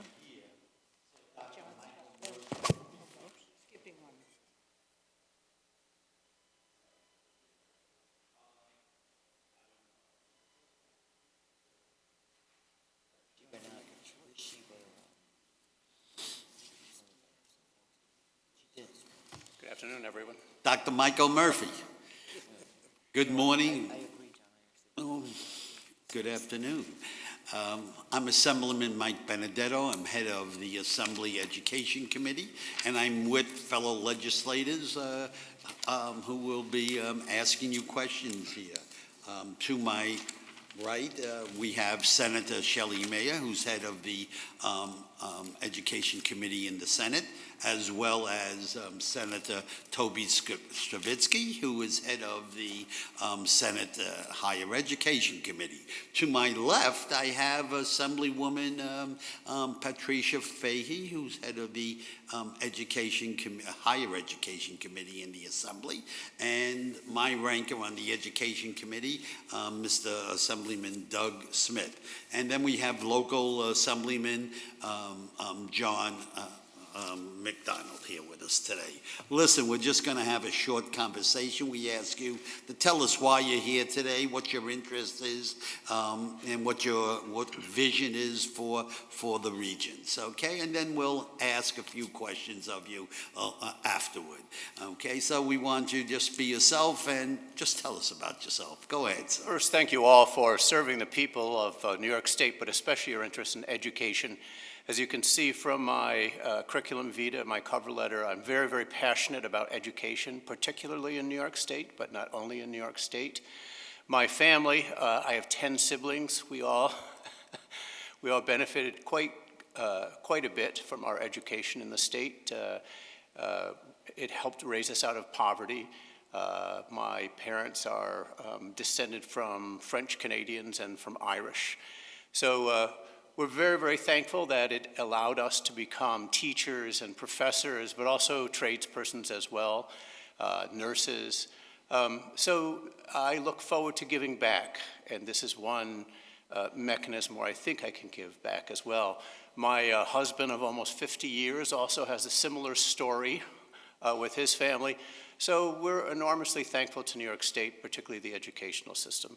We know it's not without its difficulties and problems, particularly post-COVID. But my interest really, as you can see, I primarily taught in higher education, but I also taught and I still teach for P through 12 as well, primarily doing community outreach and community engagement. So my last gig in that sort of teaching was through the Bethlehem Central Humanities Institute for Lifelong Learning. I had over 100 participants from the community, and one of my emphases is to really look at opportunities for collaborations and outreach and engagement with communities. I think this is extremely important. I'll also say I'm quite interested in the current discussion on graduation criteria and how that may be changed. Very, very interested in international students and students who may not have English as their first language. As such, I have taught both in China and in the Slovak and Czech republics. I was there 2 years ago teaching on the border of Ukraine just as the war was breaking out. It was a more interesting experience than I would have liked, but I really was amazed at their educational system, where the students helped. In the first week, we had 30,000 refugees come through our train station in Bratislava, and the students and faculty worked together to help do community outreach and triage, and they worked with the medical faculty. So I'm quite interested in your questions. I'll be very brief with mine, my introduction, so that you have more time to question me about my background and interest for the regions. Thank you, Doctor, and this certainly is appreciated. Senator Shelley Mayer. Thank you. Thank you very much, Dr. Murphy. Question, you mentioned the community outreach work. Is that in your CV? I didn't see that. It's not. Much of it is, I do it episodically. In the back of my CV, there are indications of where I have taught, and Humanities Institute for Lifelong Learning is only one of them. Oh, I see. Okay. But I also am involved, I'm the embedded ethicist in PRISM Counseling and Advocacy, and this is an organization that counsels and provides therapy for LGBTQ plus individuals and BIPOC individuals. 46% of our clients are in the BIPOC community. So again, I'm quite interested in marginalized communities, and particularly how we can provide resilience so that they are successful in their educational endeavors. Thank you for pointing that out. No. So question for you, I'm very focused on the age 3 to 12th grade. Not that that's the exclusive purview of the regions, but it's a big portion of what they do. And your work has largely been in the post-high school, I assume. That's correct. Although I do have done multiple presentations from kindergarten up through 12th grade. So primarily, by the way, for students who might have an interest in science or think they might not have an interest in science. So we would do presentations, for example, bringing in chicken eggs to allow the students to see incubation. But there are a lot of other examples. So, but I saw there's quite a bit about chickens in here. That was my research area, Oh, yes. okay. So, question for you. Have you followed along what the regions have done in some of the areas that you're interested in the K through 12 space? For example, I'm thinking of their directive on non-conforming, students with non-conforming gender, which has been somewhat controversial in some of the districts I represent. I wonder if you're Yes. familiar with that, and what did you think of that policy that they enunciated? I'm not as familiar with the policy per se, though I'm familiar with the issue intimately because I counsel trans individuals, for example. And for me, I have a great interest in gender-affirming care. And I think what young people need in particular is a safe environment, an environment where they are supported as much as possible, and they need time. And the grades you're talking about, particularly the early grades, they need time to explore. And much of gender-affirming care for younger folks who are not yet legally emancipated is psychological. It's usually not even using hormone therapy to delay puberty, although sometimes that comes into play. And it's rarely, if ever, a surgical intervention. But I'm very familiar with it. The policy itself, I hope, is in favor of providing those kinds of safeguards. Oh, thank you. No, I am as well, but I would say in my community, a number of clergy members felt that they were not, their voices were not heard in that conversation. So I'm asking about the process by which the Regents takes positions on issues that are complicated and complex, in which there's a difference of opinion, and sort of what would be your approach? Not necessarily in the LGBTQ plus world, but this is a super controversial space in education right now. How you would handle those? I do think that all individuals who have an opinion on educational policy should be able to voice that opinion. Having said that, my approach, particularly as a scientist and ethicist, is to look at the evidence when there's evidence available. One of my areas of expertise is research. And so when we look at gender-affirming care and we look at the contrast between the state of New York and the state of Florida, for example, it's night and day. But even within New York State, however, there are communities that are much more conservative. And I think that what we need to do is some community outreach and public engagement and public education as well. Totally agree. Thank you so much. Appreciate it. Assemblywoman Fahey. Thank you, Mr. Murphy. Thank you for your very thoughtful and insightful comments on what are, as Chair Mayor mentioned, are often very, very difficult issues that are put before the Board of Regents. A couple of broader issues, since the Regents really have such a broad breadth into their role in overseeing policy. We really also have a number of urgent academic needs before us and challenges, particularly since COVID, what's referred to as the COVID academic slide, as well as absenteeism, which has become a national problem. Do you have a sense of what would be your policy priorities? What do you see as the most urgent need in terms of some systemic changes to address these challenges that we are seeing throughout our system, let alone nationally? Thank you for that. I do think that these social determinants of learning, just like social determinants of health, are enormously important. These are things that in the past, historically, they were not in the purview of educators per se, because they occurred outside of the classroom.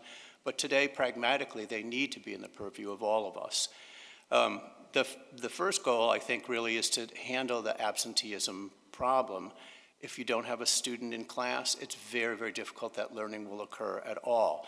I think one of the things that we can do with teacher education is have every class, beginning with pre-K, assess the students for what brings them joy, what interests them.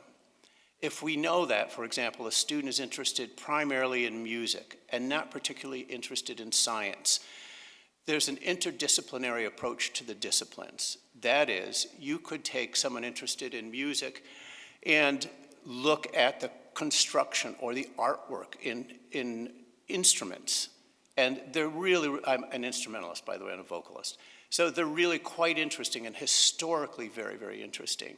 So you might be able to, for example, look at how the wave patterns flow through a wind instrument. And that might be very interesting in how they change by holding down a tone hole. But to get a student interested in attending and staying in the classroom means we have to find out what interests them. And we have to address what interests them. And they have to also be safe. Some students today don't feel safe, particularly in marginalized communities.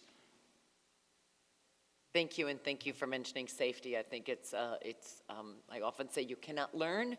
It's fundamental to any form of learning. Alternative pathways to graduation. There was a Blue Ribbon Commission that issued an early report where you expect to see more later this year that talked about alternative paths to graduation. My worry is from, many years ago when that used to be a way of steering or tracking, if you will,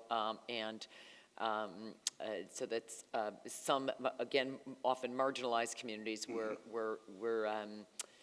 less challenged in the classrooms or in the schools. Any thoughts on this Blue Ribbon Commission and on how we make sure all students are learning and all are being challenged and not sidelined, if you will?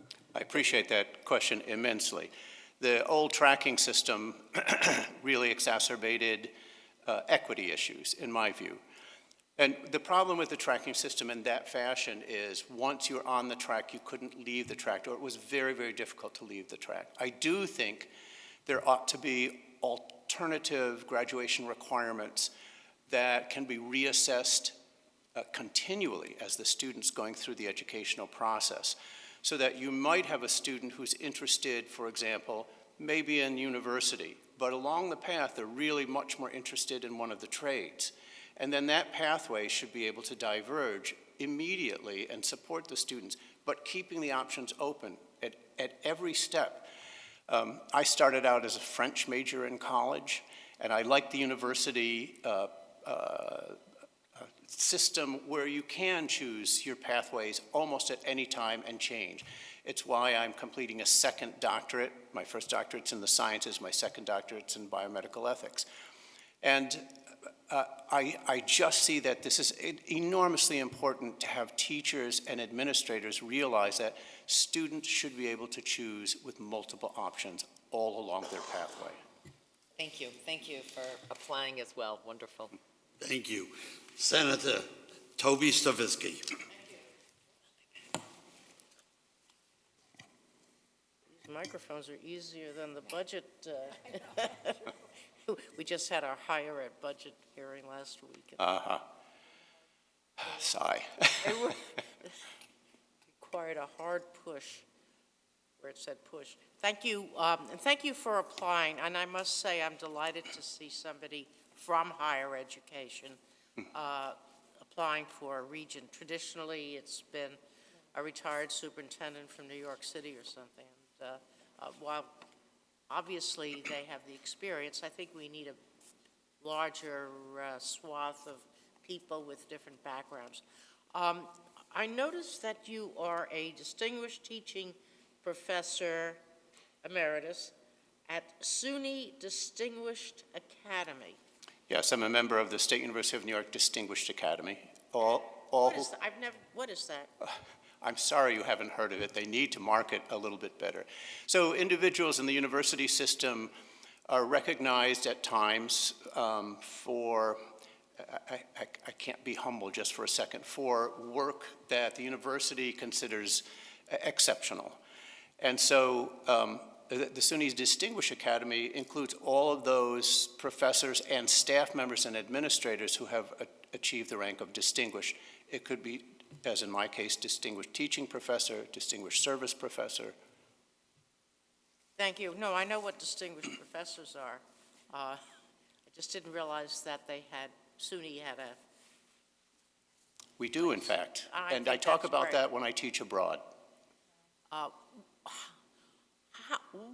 I know your experience in higher education. Mm-hmm. I don't know if you've had any experience watching the regents and seeing what the issues that they cover, but what would you like the Board of Regents to include in their future deliberations as it pertains to higher education? One of the things I'd like to see more is an emphasis during Regents' discussions on research. Research that's available, but also research that needs to be done. Because I think often policy, state policy, whether it's in education or in some other area, the research that's reported out to committees is either lacking or inappropriately summarized, in my view. And I would say educational research is extremely important. And we learned a lot from COVID, for example, that we were actually flying by the seat of our pants to try to keep kids safe, to try to keep our teachers safe. And a lot of mistakes were made. There was a lot of unintended social engineering that was happening that isolated our students. So I would like to see more research in almost every committee meeting. Thank you. Assemblyman Smith. Thank you, and thank you for your time. I'm thinking about, as I hear your testimony, or not testimony, our conversation we're having here today. It reminds me of, I had a college professor, I was a teacher, who went around the room and said, "What do you teach?" And all of us said our subject. I was math, somebody else social studies, English. And at the end of the thing, he said, "You're all wrong, you teach children." So that sticks with me. So my question, if you could summarize your philosophy of education, I know it's a wide breadth, and you started to do it when you were talking about some of the things. How would you encompass? Yeah, I mean, I still believe firmly, I'll go back to an earlier point, I haven't met a student yet, and I've taught, again, I did teach in K through 12 for a very short period of time. I find that, by the way, much more difficult than university teaching. I just do, because of all of the life arcs and the parents, and I admire those teachers quite a bit. But I haven't met a student yet that I have not been able to, and good teachers have not been able to have a conversation that shows that the teacher is caring for the student and be able to draw out what interests the student and what brings the student joy. And that's the starting point to have the student engage. We all remember our teachers who we loved, and it was because they showed an interest in us. I realize it's very, very hard because of classroom size, because of resources, the lack of teachers, but that's really the starting point. And then from there, if you have a classroom full of students and you know what each student's individual niche is, then you can design of course we have lesson plans, but you can design your lesson plans to bring something that's less discipline specific and interdisciplinary that addresses the discipline, if you understand what I'm saying. No, I like that, to inspire and to engage. I think that's important. How would you involve, and the Senator was talking about, from time to time the regents will have to take on issues that are sometimes controversial. How do you envision parental involvement should be? Do you have any thought on that? Because obviously, not everywhere in the state, children have the ability where their parents can be involved if they're working multiple jobs and things.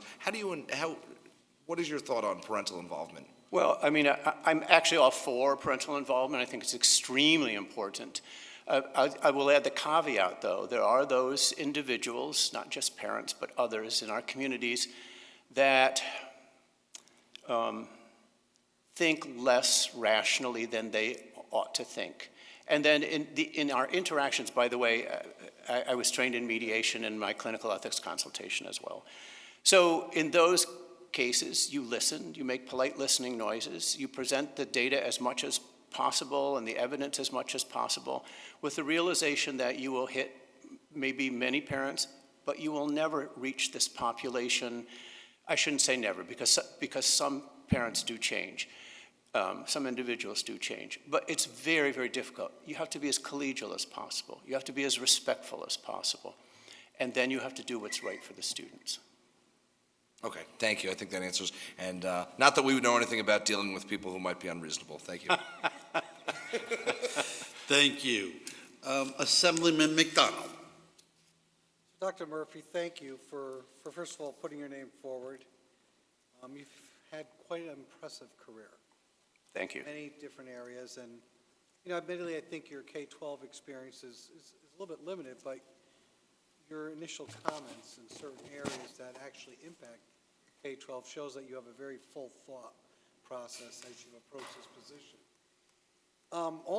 It's probably, wouldn't say the highlight of your career, but I couldn't help but notice one of your selected papers was on the topic of keeping politics out of state medical policy. And I have not read it, obviously, so I don't know what I'm getting myself into, but I've got to ask, what inspired you to write that? Yeah, it was the state of Florida and their governor who replaced their entire medical board with chosen individuals, nearly all of whom have gone against standard of care in medicine, including crisis standard of care. They've gone against the AMA recommendations. They've gone against the American College of Pediatricians recommendations. So yes, I think that it was a dangerous, dangerous precedent, and it bodes ill for the health and safety of the residents of Florida.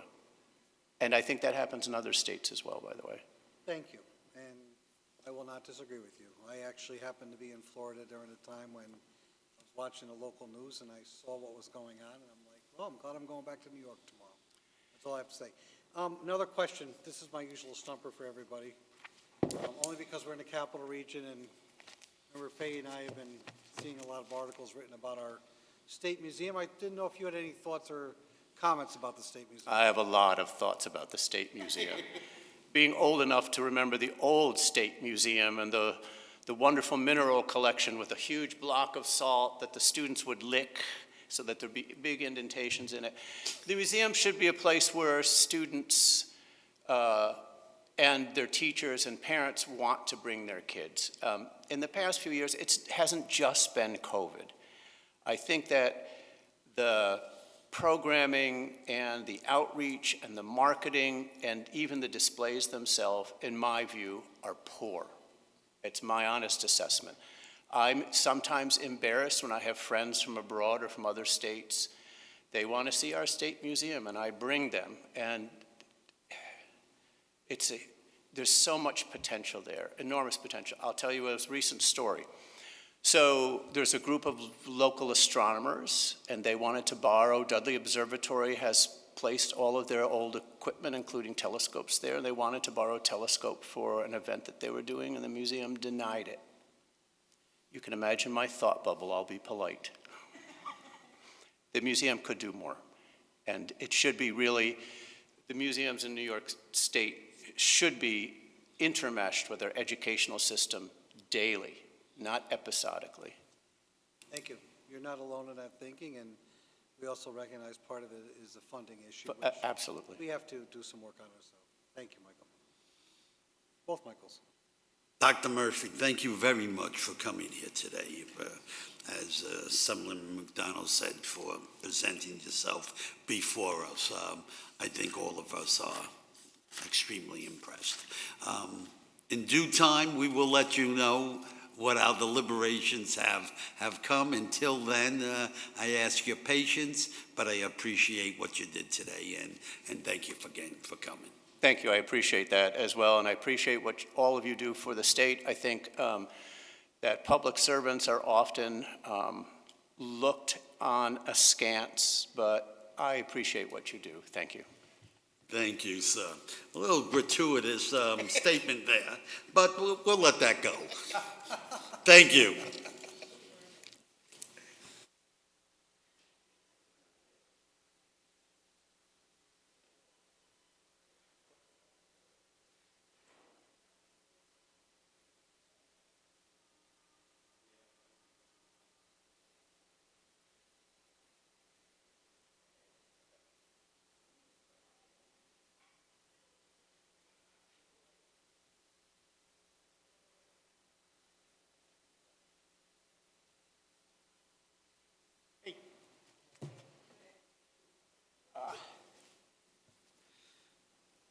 Dr. Glenn Yelich, did I pronounce that right? You got it. Thank you. Thank you for being here today, sir. My name is Assemblyman Mike Benedetto. I'm head of the Assembly Education Committee. I'm with fellow legislators, Assemblywoman, State Senator Shelley Mayer, head of the Education Committee of the Senate, Senator Toby Savitsky, head of the Higher Education Committee of the Senate. To my left, just arriving, is Pat Fahey, head of the Assembly Higher Education Committee.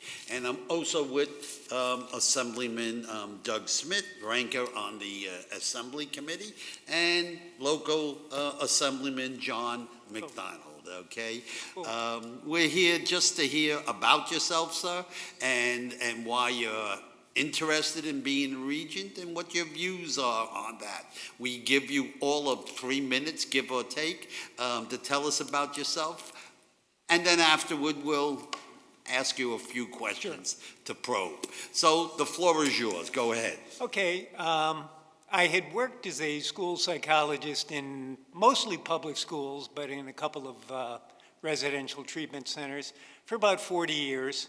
And I recently retired and thought that I still had some knowledge and some interest in continuing to have some effect in the area of education, because I think it's one thing that sort of brings everything together.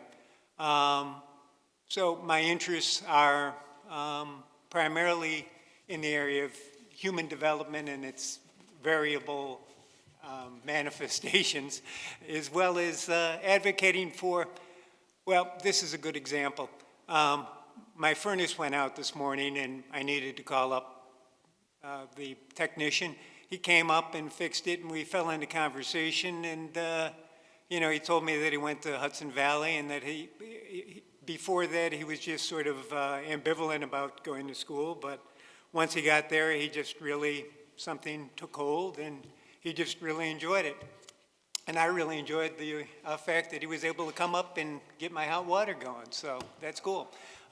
Anyway, that's really all I have to say. I just thought that I had some knowledge and some interest in continuing to hopefully have some effect in the area that I had chosen as professional area.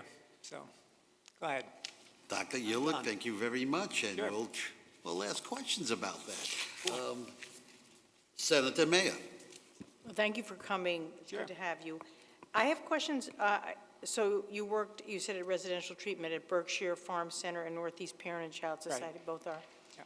And then you went back to traditional public school, I take it? Yeah. What was your experience in those places? I mean, that's something I know Chair Benedetto, myself, many of us care about these students who end up in residential placement and whether we are doing well enough by them that their full potential, whatever it may be, is recognized in a school setting. I think when I was there, it was quite a while ago. It was, I would say 35-ish years ago. So, and those were doctoral placements that I had to do there.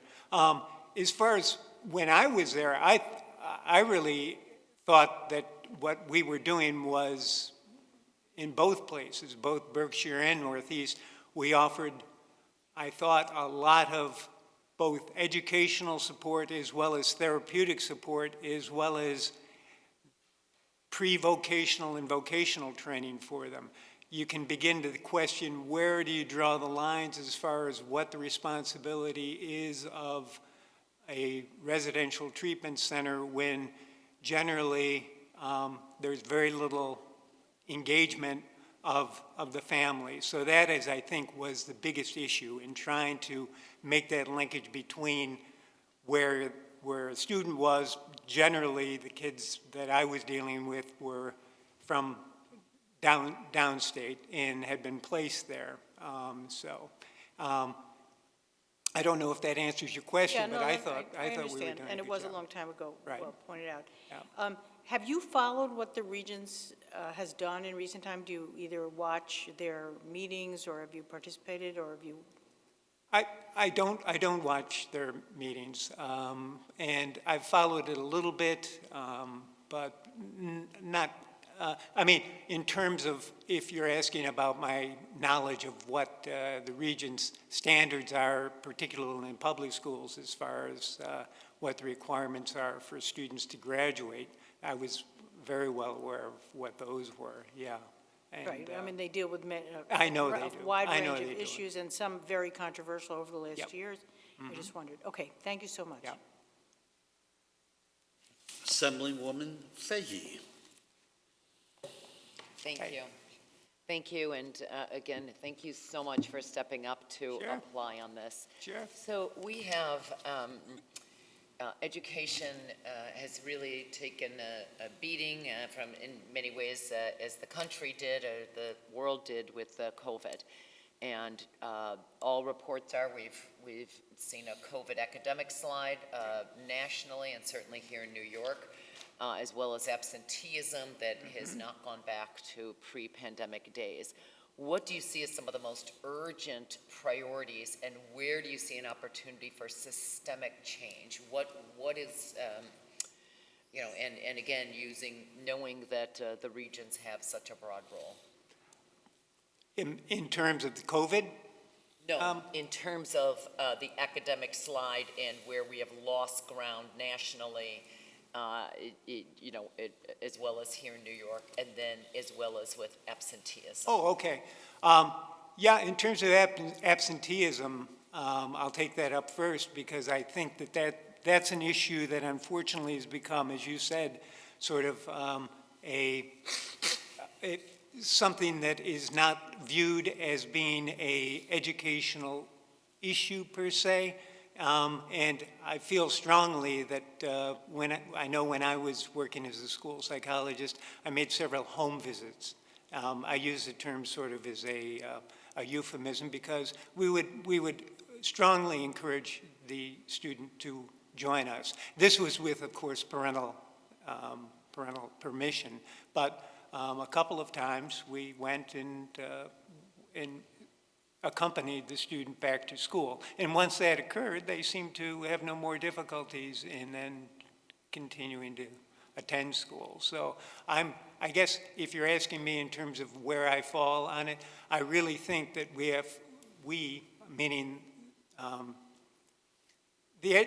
whenever we would end up in a situation where a student was not coming, it would always, when I would approach the administrators, the message I would receive is it's a family issue, it's a systemic issue, it's a legal issue, and we don't have any ability to affect it.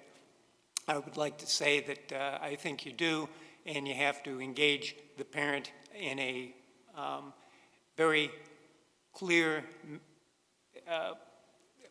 communication that yes, your son, daughter has to attend school. It is their responsibility. It's your responsibility. And so I'm pretty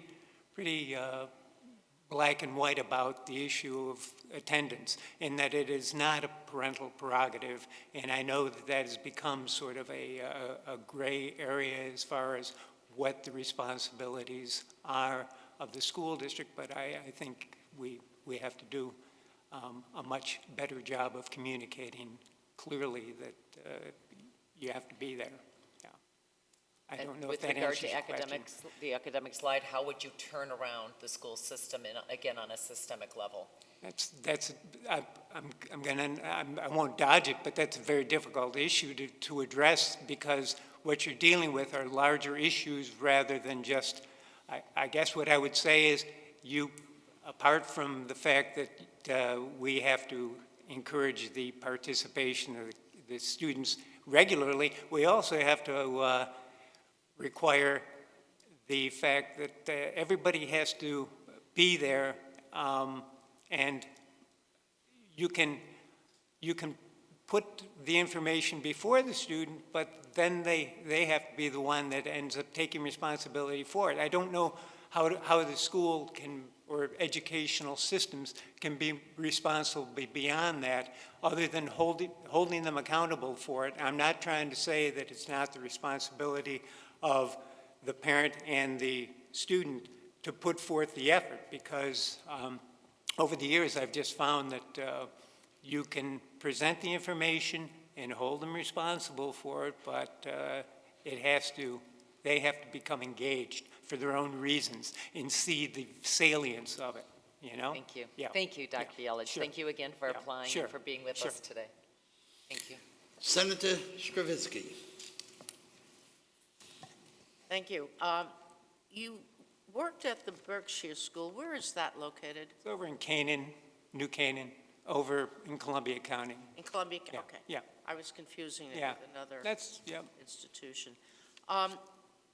As chair of the Senate Committee on Higher Education, one of the bills we've received, or pieces of legislation we've received, deals with the doctoral program in psychology for school psychologists. Yep. Do you have an opinion, an unofficial opinion, Well, or wish to, you know? No, Because presently you have to have that CAS, a Certificate of Advanced Study, which is about 2.5 years of graduate school. And then, in order to get the doctorate, you have to then put in about another 2.5 to 3 years. If you're asking me about whether I think it's it should be a requirement, no, I do In not. other words, you support the legislation that would remove the doctoral requirement Yes. for school psychologists? yes. And why is that? Why is it? Because I think that you're going to end up getting fewer people to apply, and I think that you would end up basically getting an individual who might be a good student but isn't necessarily a good school psychologist. In other words, I think the people that are going to stick with it, I'm kind of. No, I'm not Yeah. offering an opinion, Yeah, I'm just yeah, curious yeah. as to. No, that's why. Because I think really you'd get some good students who take tests well, but who maybe lack some of the people skills or lack some of the So that's my opinion. Thank you. Yeah, sure. So let me try to,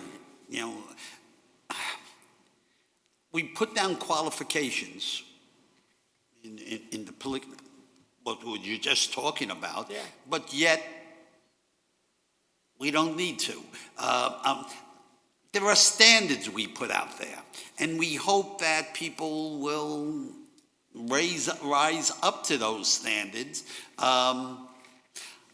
I'm afraid, or I think other people would be afraid, that if you say, well, you don't need that type of degree to be that, then we're watering down the profession. Do you understand what I'm saying? I see what you're talking about. Yeah, I do. If people are going to compare a school psychology degree, though, it really is opposed to an individual who has a license in psychology. Yeah. Yeah, it's. I think you're comparing apples and oranges. I really do. I think the people that choose to get into, I'm an example of somebody that chose to pursue the doctorate and then chose not to take the licensing exam. And the reason I did that is because I didn't want to end up being somebody who dealt with people in a private practice setting. I wanted to continue to operate in the school setting, and I just found it to be much more effective. So I'm a teacher. Yeah. That was my profession, okay? And a teacher is supposed to eventually get a master's degree Right. in what they teach, Yeah. okay? By going on the logic, well, you might not need that master's degree, and you certainly might not be to be an effective teacher, but couldn't you, or wouldn't you be a better teacher, be able to impart more knowledge to those students with that extra degree? I'll give you a political answer, Sure. maybe.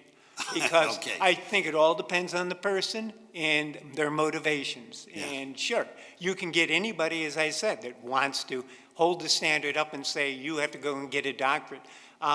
Honestly, a CAS is more than sufficient because you're getting not only the master's degree, you're getting another additional year, and then you also have to do a half year of field placement, supervised field placement. So that's 2.5 years of graduate education beyond the bachelor's degree. And I found that to be more than sufficient. Dr. Yellick, I thank you very Sure, much for your sure, answers. sure. I thank you very much for coming here Yeah, today. it was an adventure, as you've heard. And it Yes. was, and it was a pleasure meeting you. Good And meeting you. God knows when we'll come up with a decision, but it will be Okay. within the next couple of weeks, and we'll let you I'm not know. holding my breath, don't worry. I have plenty to keep myself occupied. Have a good day, sir. Thank you, man. Bye-bye.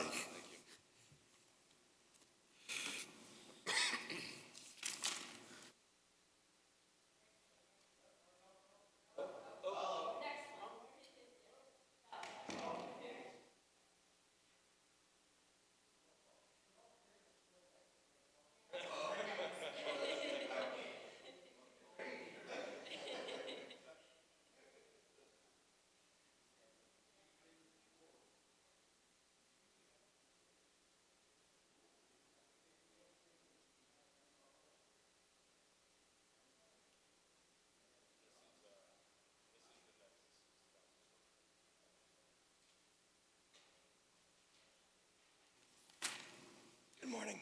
Mr. Eben Corey? No.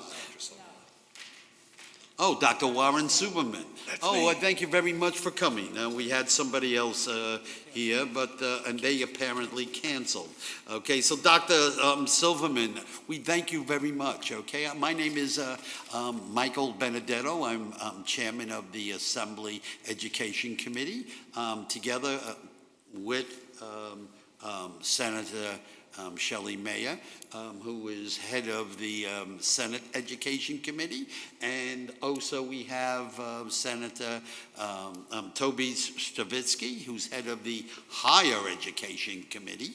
We're also with Assemblyman Doug Smith, who's ranker on the Education Committee in the Assembly, and Mr.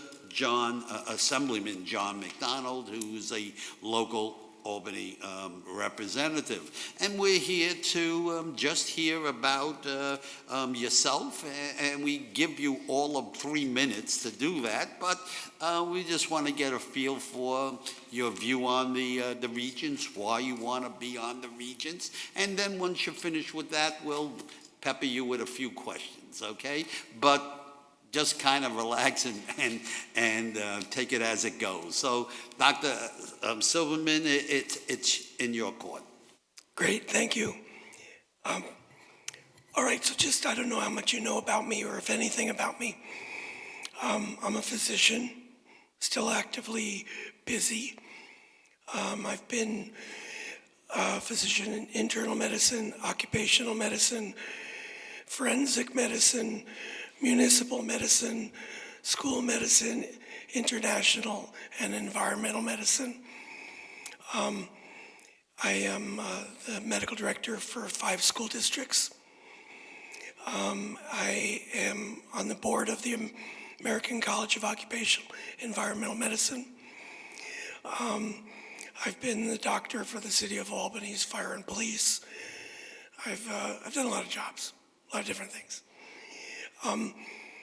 In the last few years, I've been very active in trying to get people up to date and move forward on things, particularly at the College of Occupational Environmental Medicine.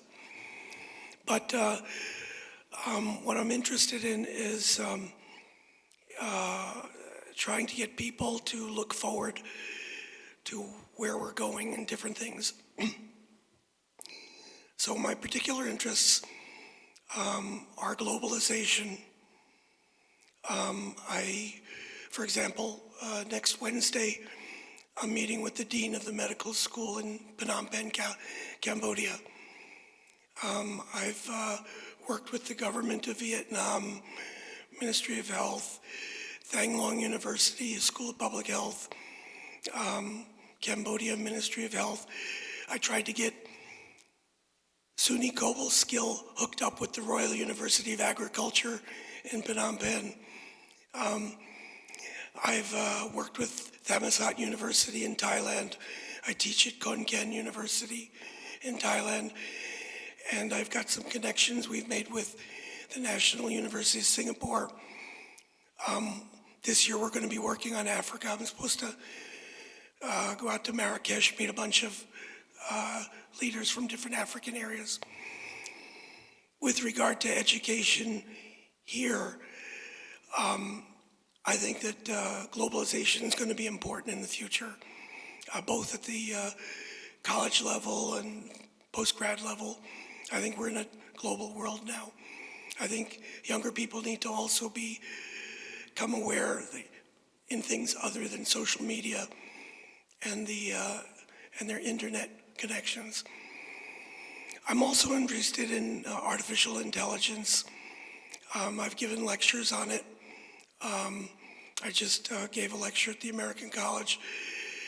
I regularly give grand rounds at Rutgers program in medicine. I've talked to them recently about artificial intelligence. I've talked to them about another area where I think it's going to be important for education in this state, and that's the changing job picture. I think we're going to be losing jobs in manufacturing, in warehousing, transportation, construction, but we're going to be gaining jobs in things like outer space. We're going to be gaining jobs in interface with artificial intelligence, even in things like the arts. How are the arts going to be taught in a world where we've got artificial intelligence in there? How do we interface with that? How do we take advantage of that? I think that urbanization is going to be a big issue for future jobs.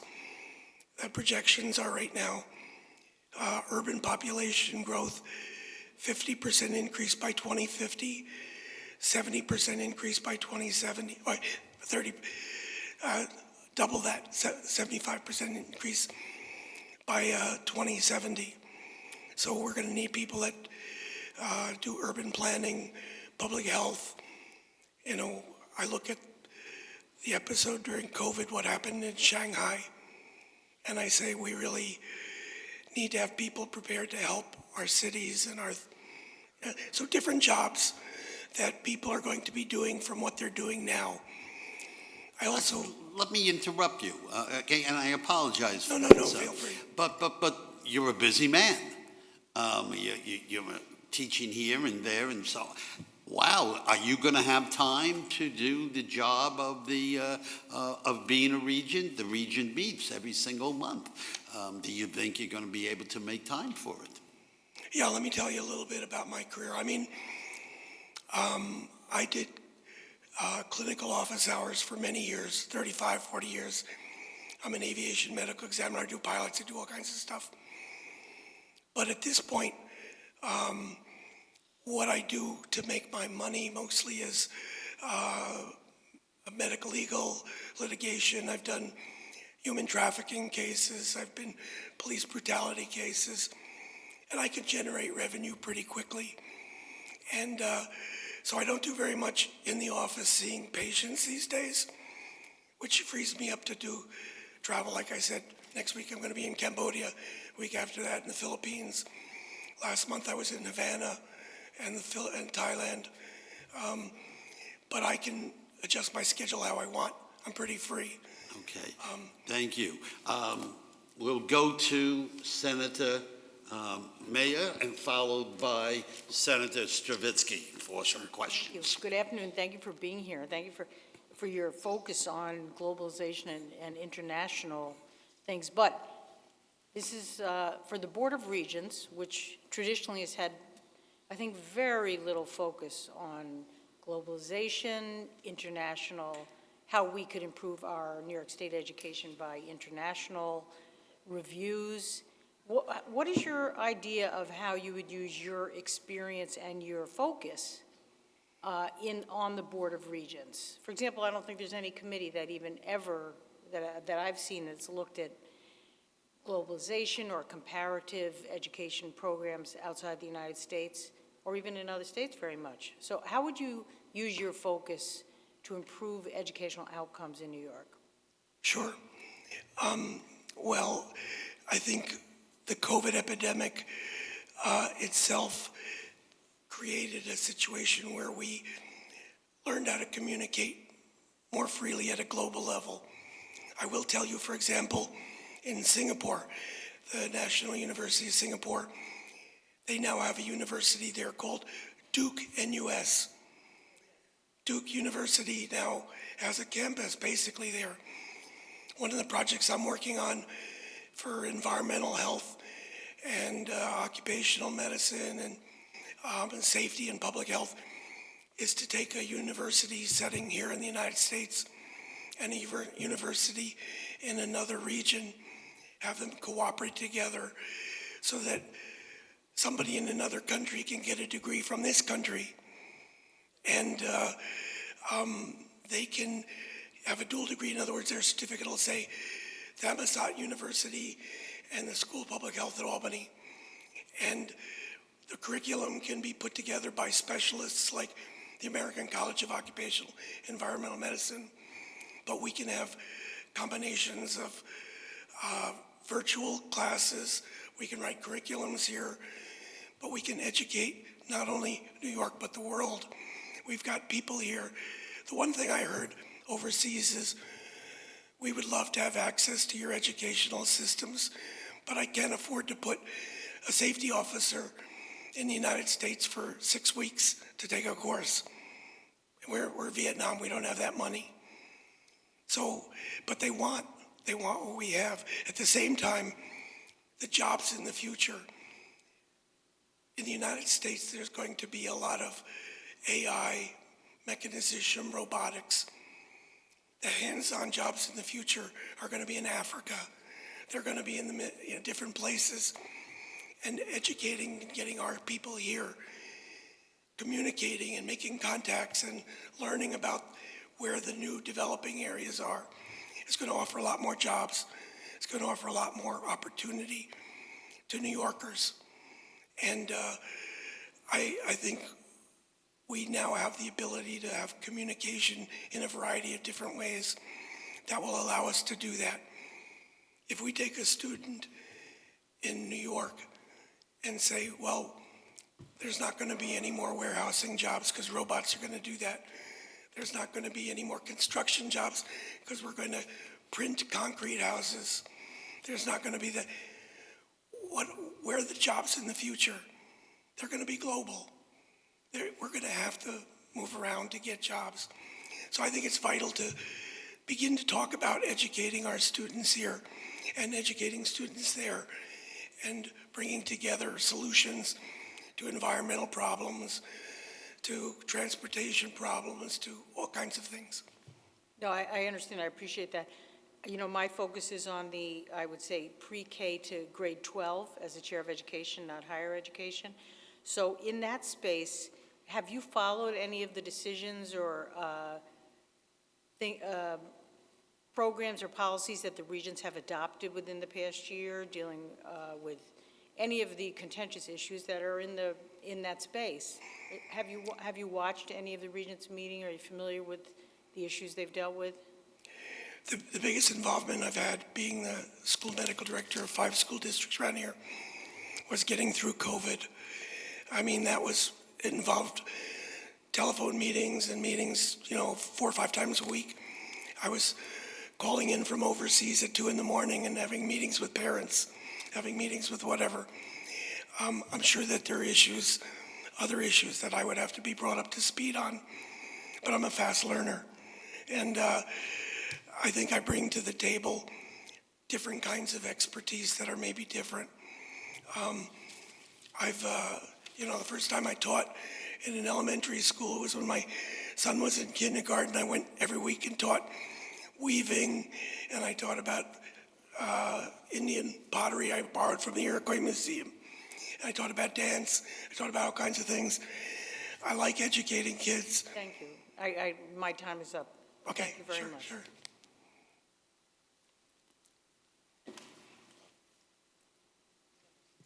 Okay. Yeah. Let me thank you for your interest.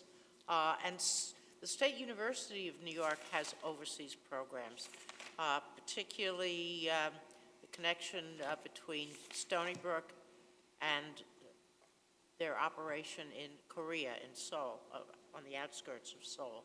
We do have active agreements with other countries, sister relationships with other cities, but also the colleges, and that includes, I know, Taiwan, et cetera. But let me ask you a question real quick. The governor made some proposals concerning AI in her budget. Have you had a chance to look at that, and what is your reaction? I'm afraid I haven't had a chance to look at what the governor said about AI. As I said, I've lectured on AI and the future of AI in medicine and other areas, but I'd be more than happy to review that and give an opinion, but I haven't seen that yet. Thank you. I'm sorry. Would you mind if I? Go ahead, Okay. please. All right, thank you. Thank you, Dr. Silverman. So, looking at your resume and hearing you not testify, but have this conversation with us this morning, definitely one of the most fascinating people here today. You definitely seem like more of a futurist looking at the future. And I see your list of interests, and I think it's, space travel in terms of building educational, systems across the world. What is your thoughts in terms of artificial intelligence in K through 12 education? Because I'll tell you that friends that I have and people that are in the in-service teachers are very concerned. I have friends that are English teachers that they can generally, with years of experience, tell whether a student had written something or not written something. But and I will take that. I'll allow you to expound upon that a little bit further because. I know growing up, my fourth grade teacher, I remember her saying, "You're not always going to have a calculator with you." And now, what a shock, we have a calculator with us everywhere we go. So there are obviously pros and cons, but how can we integrate this appropriately? I will tell you that I share your concerns. I mean, I think there is the current level of AI. But in the near future, there's going to be access through machine learning and whatever AI to something called quantum computing. RPI is installing one with tens of thousands of times the computing capability of what we have. When I interact with AI, it's pretty smart. It's got an IQ, I would guess at like 180 or 200. When quantum computing comes on board, I wouldn't be surprised if it's the equivalent extrapolating to 800 or 1,000. Wow. So it's a big concern to me. And it's a big concern not just in education, but in every aspect of our life. Trying to harness that without students and young people becoming dependent upon AI is going to be a very big challenge. And I think we're going to have to see, the problem is what we call AI now, people talk about ChatGPT. Yeah. That's a product. That's not AI. Right. AI is much more than that. Okay? And right now, when I go to these meetings, there are hundreds of vendors trying to figure out how to make money off of AI. They're trying to figure out how to get us to pay for things to make it easier. Now, let me ask you, do you think there's a concern that, the future of education, we become editors or programmers, whereas in the past we've tried to teach content knowledge? And I can tell you at present, we're teaching students media literacy. It's very challenging to teach even adults how to distinguish something that's true versus something that may not be true, and how to be arbiters of information. Now, again, as somebody who, my kind of philosophy of education is we want to teach, children how to think critically. there's a huge component of this, but I do think that the content is important as well. How do you balance that? How do we balance teaching children how to use the tools and know how to access the resource, but also saying that maybe they should have some knowledge or content knowledge that's important, history, science, mathematics? Well, I mean, I think as far as content knowledge, we have to make it interesting, and we have to make it desirable. The problem is with AI, what you just said, for example, now, that how to program AI. There's a concept out there called the singularity. I don't know if you've heard that, but it's a point at which AI will no longer need us to learn what it needs to learn or what it wants to do. And I've heard AI entities themselves estimate that the singularity will occur in 10 to 15 years. So it's extremely scary in that regard. And as far as being able to distinguish content, it's like what I was saying before about the arts. Right now, you look at I could get you an AI picture of sitting in the... Incredible, absolutely. You could say New York State Capitol with snow. Right. And it can it's draw beautiful. that. Yeah. It's beautiful. I used that, I did a Christmas card and actually played around with that. You could do a really interesting thing. And this is very basic compared to where we're headed, so I think you're on the right track. So, we talk about STEM, we talk about all these what about the arts? Yep. We're going to have AI computers writing plays. They're writing books already. I mean, how to interact with this is the biggest social challenge that humans will ever deal with. Can I just end on, if I'm sure at some point the Board of Regents will explore this topic. Yeah, you have to. And whether or not you're on it, is this something that you'd be interested in being, at least following along with? Absolutely. My interest is, I've had a lifetime career. I was born in 1954, and I've had a lifetime career of being exposed to many things. I was a farmer, I was in a ballet, I was in the ballet. I had the biggest flock of Shropshire sheep in New Jersey. I did many, many things over my lifetime. Now I think if I can help to make things better, it's a scary world out there. Yes, thank you. Assemblywoman Fahey. Thank you, Dr. Silverman. What a resume and what a wealth of experience, and also appreciate the international work that you have done.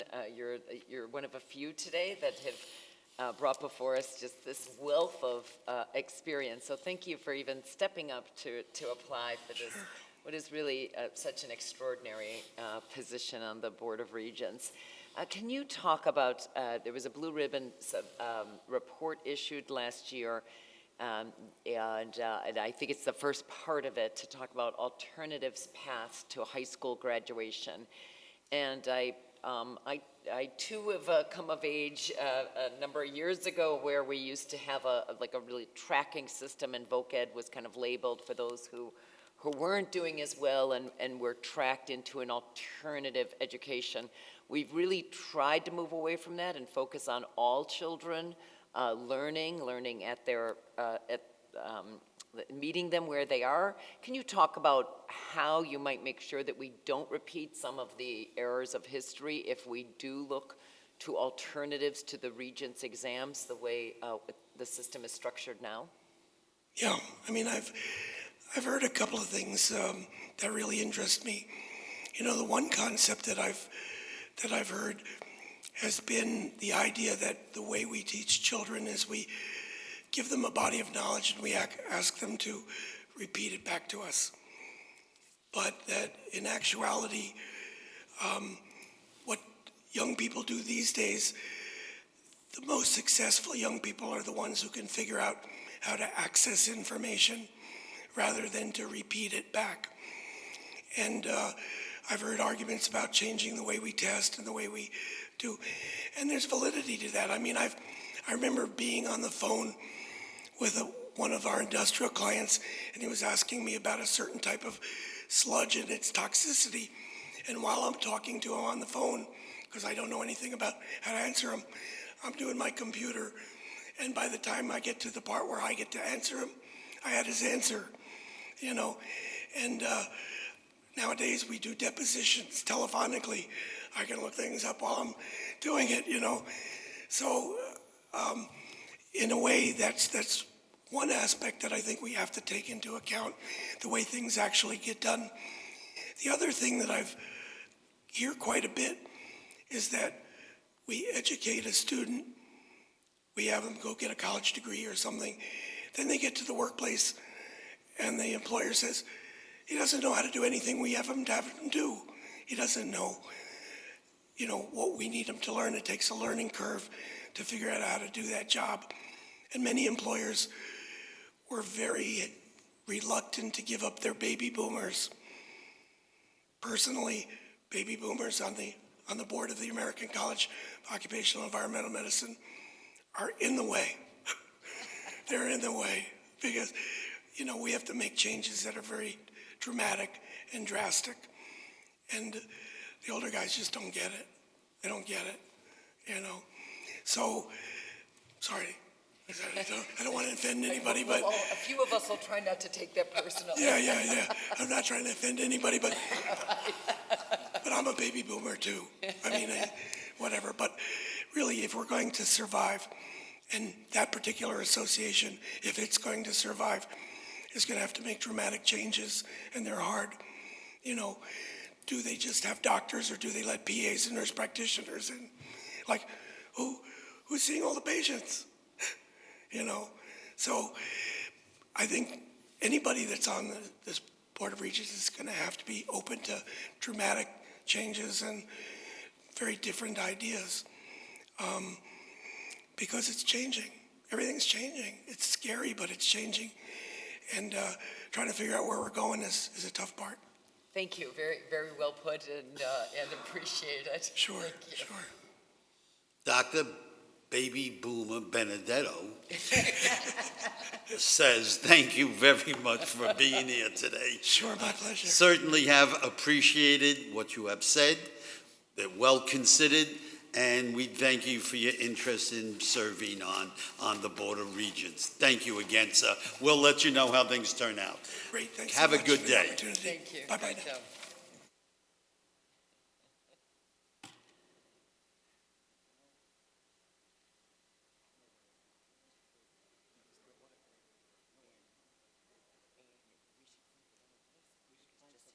There's a few of these people.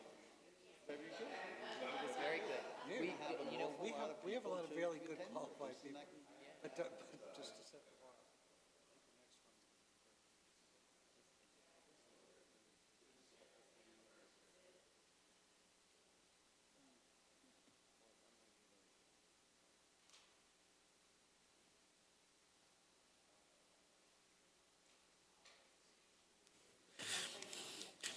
Edith Lead, we welcome you here today. I am Michael Benedetto.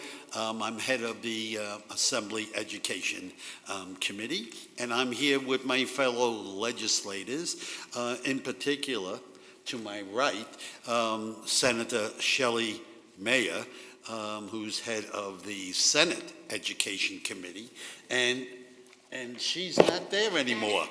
Okay, but next to her is Senator Stoby Savitsky, who's head of the Higher Education Committee of the Senate. On my left is Assemblywoman Patricia Fahey, who is head of the Assembly Higher Education Committee. Also with us today is Assemblyman Doug Smith, ranker on the Education Committee, and local legislator Assemblyman John McDonald. We're here just to have a conversation, to find out a little bit about Edith Litt. Did I pronounce that right? Leet. And Edith, we just want to know what your interest is in education and in the regions and why you want to become a regent. So we give you the very lengthy time of 3 minutes to tell us about yourself, following which we'll ask you a few probing questions here and there. But we just want you to relax and kind of enjoy, if that's the right word.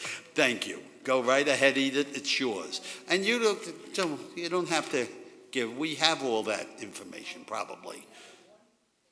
Okay, give us the one which is more than one page. We can pass them out for you. Go ahead, because the clock, yeah. Yeah. Thank you, sure.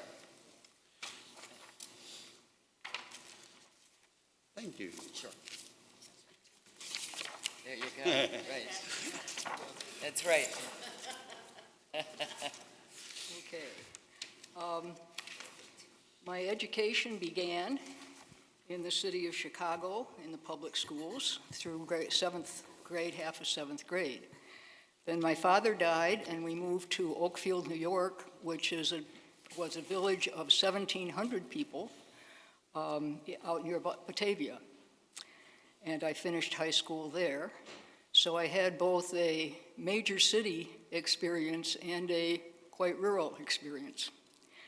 I came to Albany to attend the State University at Albany, where I earned my bachelor's and master's and certificate to teach social studies and English in grades 7 to 12. In the fourth semester of my senior year, I did my student teaching, and I found out that I had lots of background in what to teach, but I had absolutely no classroom control skills at all. So I made an adjustment from thinking I would be a classroom teacher to becoming an editor. And I believe that as an editor, I was teaching in the sense that I would cull things that I thought were significant for the reader, and I would help the person, the author, to communicate their message better to the reader. I have worked for the State University of Albany as an editor for State Education Department, and I freelanced from 1973 to the present. I continue to freelance. And I have done doctoral dissertations, journal articles, conference proceedings, books, personal memoirs, and so forth. Again, the substance of what I was editing was also educational and geared toward that purpose. If you looked at my application letter, there were 3 circles on it. One says, "We're all in this together." Another one says, "A world safe for children begins with me." And the third one says, "Every child a blazing star." That's been my philosophy that has informed my activities both as a professional, a wage-earning person, and as a volunteer. I have one more to add, and that is, no child is safe until every child is safe. My volunteer activities have centered on education and advocacy. I enjoy bringing people together. I have served as officers in organizations that bring religions together, that bring social justice groups together, and so forth. I also served a term on the Board of Education in Albany, and I have three things that I'm most proud of having done there. I found out that students who were in the highest levels at Albany High and were taking exams in either the baccalaureate program or college credit also had to take a final exam in their course. And that was taking energy away from them when they were already functioning above the level of what the regents were going to take. So I initiated and the board adopted a policy that said that those students did not have to take the regents. They have demonstrated their competence in other ways. Another policy that I initiated and was adopted is that for trips abroad particularly, students would go to Italy or Germany or various other places to experience other cultures, to improve their languages and so forth.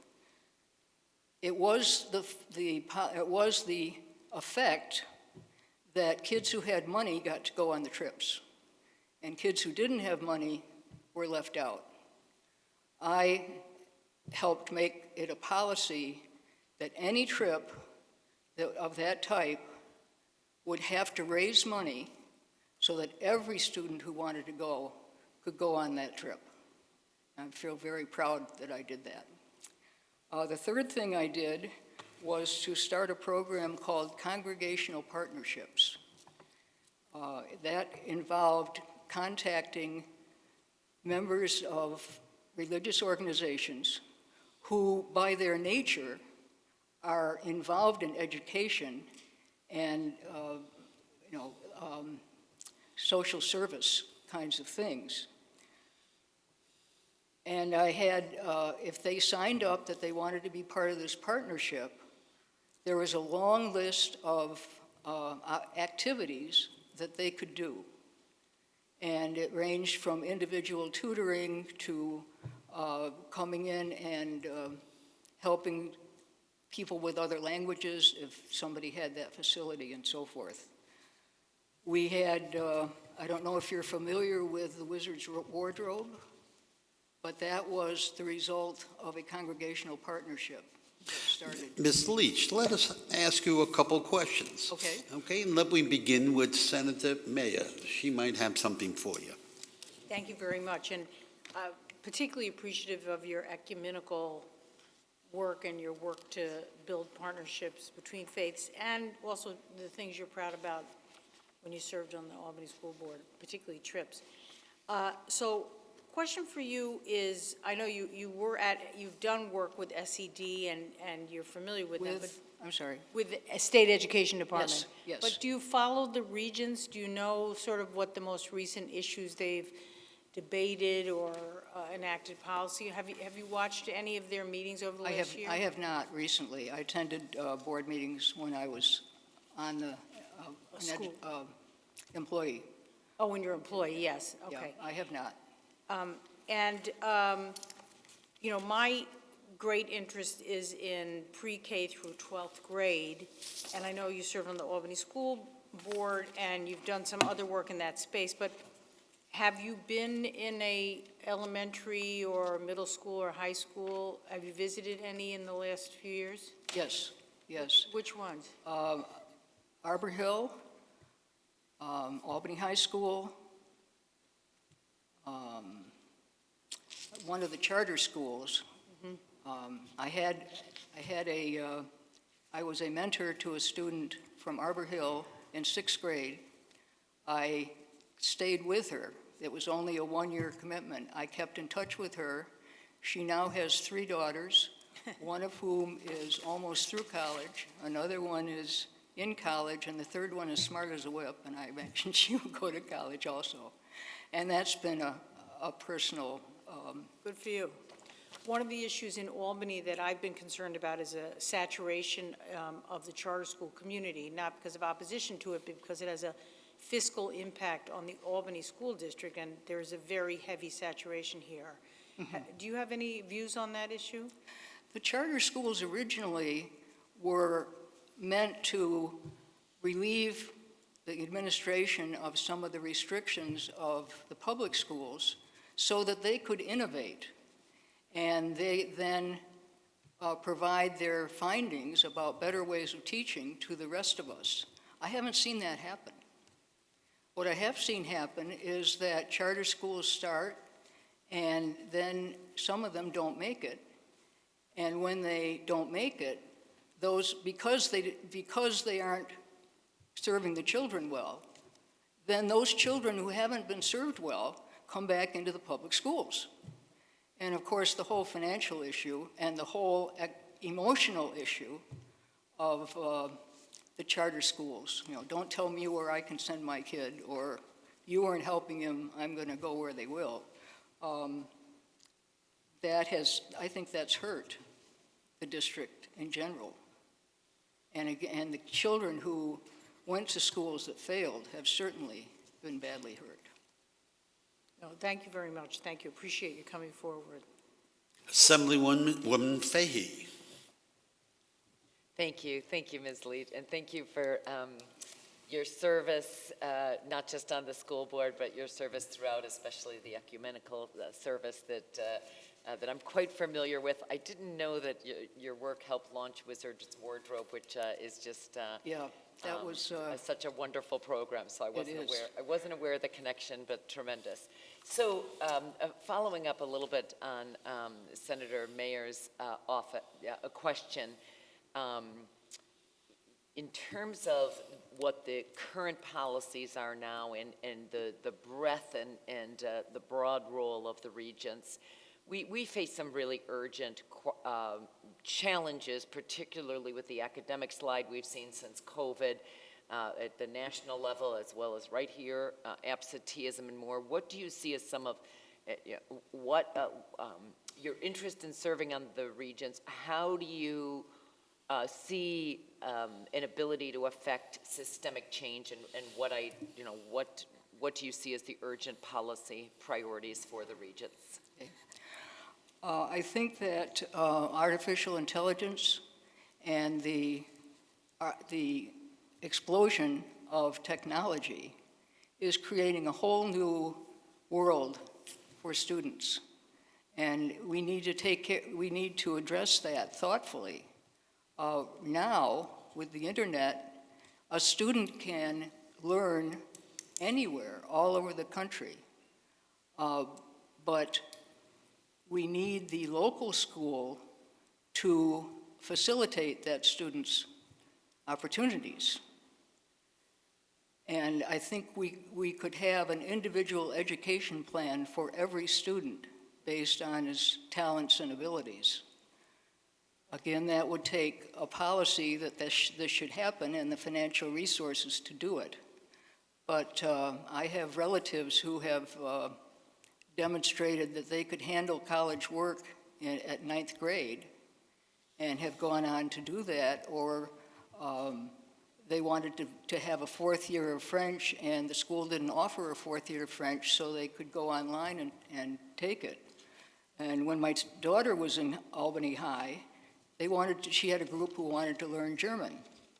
And they had enough for one class, but they know kids would drop out. They didn't have enough to guarantee 3 years, so she couldn't learn it at all.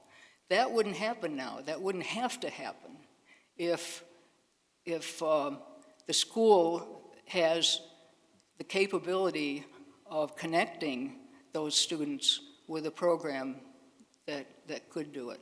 I'm also interested in the flipping the classroom, I think it's called. And what that is there are people on the internet who teach things, and they are experts at that particular subject. A class could have someone teach the Midsummer Night's Dream, and then the teacher in the classroom could facilitate discussion and further interest in the topic, and work directly with children on where their weaknesses are, rather than reading it laboriously. They could also watch it, and a play was really meant to be watched rather than going through page by page. So there are just so many opportunities and exciting opportunities, and I'd like to see them take advantage of it. Thank you. Thank you. So true. Thank you, and thank you, Chair. And congratulations on your decision. Thank you. Thank you. Senator Stravitsky. I was interested in your comment about after you graduated, you had the license 7 through 12, and no classroom experience. And I had exactly the same situation, except that my license was 7 through 12 for social studies.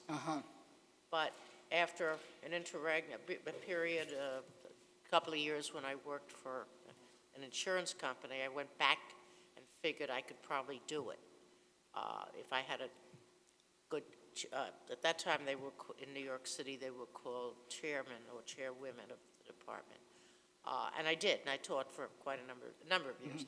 How would you remedy that situation today so that students who take the required classes for and receive the license, that we keep them not only in New York State, which I think is extremely important. It bothers me that we pay a lot of money to educate students at SUNY and CUNY, and then they go off and out of state. How would you keep them in New York State, and particularly in the classroom? I think they need to go into the classrooms and have real experiences from the beginning, rather than wait till the fourth semester of senior year. And they need good mentors. My mentor, I taught in the old Milne School, and my mentor was involved in a political campaign at the time I was teaching, and I only saw him about twice in the whole 8 weeks. So I was kind of on my own, and but I found that as the years have gone by, in my volunteer work, I do work with children and direct and lead them in various ways. And what I found is when children want to be there, it's not that hard to keep them in control. And that, again, is what we need to do is have children who want to be there. And we need to pay the teachers wage commensurate with their skill. And we need to somehow change the attitudes toward our teachers. When my son was in kindergarten, he loved teaching other kids how to build with blocks. And he would have been a fantastic teacher. But he said, I'm not going to go into teaching because teachers don't have any respect. And that's, we can say, you're not going to say, we have a policy that teachers should be respected, but somehow we can use the influence to change the dialogue about teachers and to call out people who denigrate teachers, to say you're not helping our students or you're wrong about these statistics or whatever it is. Thank you. I had a couple of student teachers while I was teaching, and although I was involved in a political campaign, I never brought it to the classroom. That, to me, is wrong. Thank you. Thank you. Assemblyman Doug Schmidt. Thank you so much. And thank you for a lot of the comments that you've made. Particularly, your touch on the charter schools and your concern that I think a number of us have about the original intention being to innovate and not necessarily replace and duplicate existing services. Yeah. I think that's definitely something that needs to be looked at. To that point, well, I guess it's not really a decision that Regents would make, but currently there's two entities that license charter schools, the Board of Regents and the SUNY Board. Do you have any thoughts on that further? I don't see why there has to be two. Yeah, I agree. I think it should, personally, I think it should be the Regents. You're talking about respect for the profession. I think that's incredibly important. I know for most people that I went to college with that are still in the classroom, they basically taught through a period of having a governor, and again, this is me speaking personally, not a governor that Governor Cuomo at times had villainized teachers. They worked through Common Core and a lot of additional things placed on them, and then they worked through a pandemic, so the burnout is real, and when their students now speak to them and ask them about being a teacher, a lot of them candidly say, look for a different profession. And that, is upsetting to me. But again, sometimes I look at it and I say I have survivor's guilt for not still being there. But that's a real concern. as, you know, if you were on the Board of Regents, what are some of the ideas that you might have to address that? Because I think it is a great profession. One of the problems, I think, is that there are so many changes in how students are supposed to be taught that some people will say, well, which flavor of ice cream do we have this year? Regents policy could look at best practices and urge the students, individual schools to use the best practices, and that should, and continue the policies and the activities to promote the policies over a long period of time, no matter who the individual principals are or who the Commissioner of Education is, so that teachers have a chance to really dig in and know that what they do this year isn't going to be overturned next year and something else will be done. I remember the thing about phonics. You know, why can't you use whole words and phonics? Why do you have to have one or the other? And I think that's been kind of what's happened is, this is the best practice this year, or this is the brand new approach, and kids are different now, et cetera, et cetera. I don't think kids are different. I think they have different things to work with, but they still need teachers who are inspiring and who have a passion for their subject. They need to feel safe at school. Yep. And I agree with you on that and the points that you mentioned. The last thing I'll mention, people in the media have said that the move by the Board of Regents to no longer require students to take the Regents exams, that's lowering the bar. I vehemently disagree. I think that requiring every student to complete one, fit through the same door actually lowers the bar, because then you need to kind of make it fit.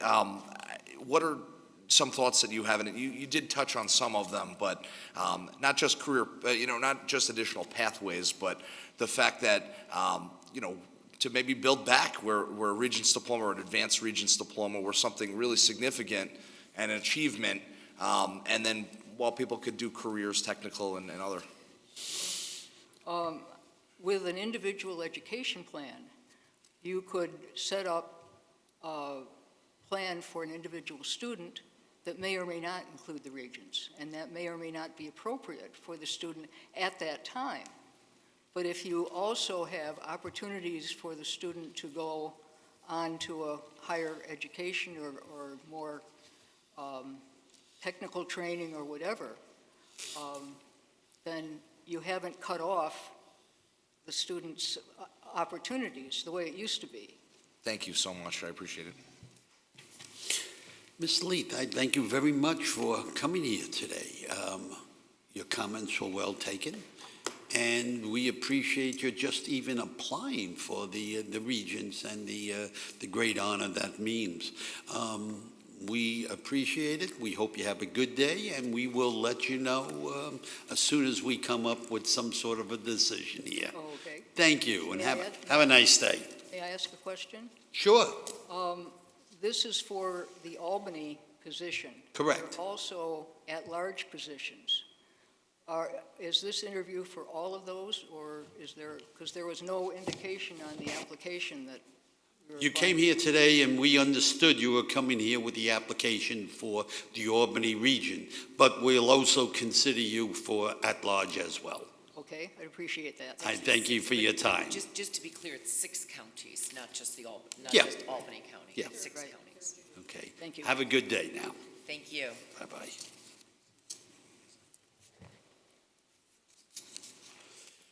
We have 2 more people to see on our schedule today. The next up was a lady named Beverly Ivy, and Mr. John Scott apparently has arrived, and we'll see him after we talk with Miss Ivy.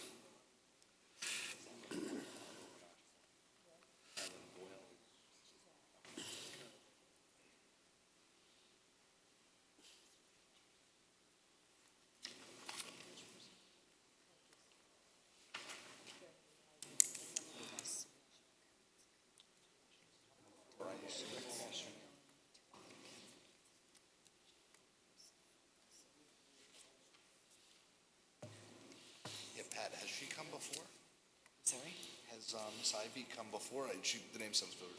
You know what? I think she has. I think she has. Okay, good. You have a really good memory. Okay. because I've forgotten that, but I think you're Yeah, I'm just. absolutely right. Very impressive that you would remember. That he remembered that.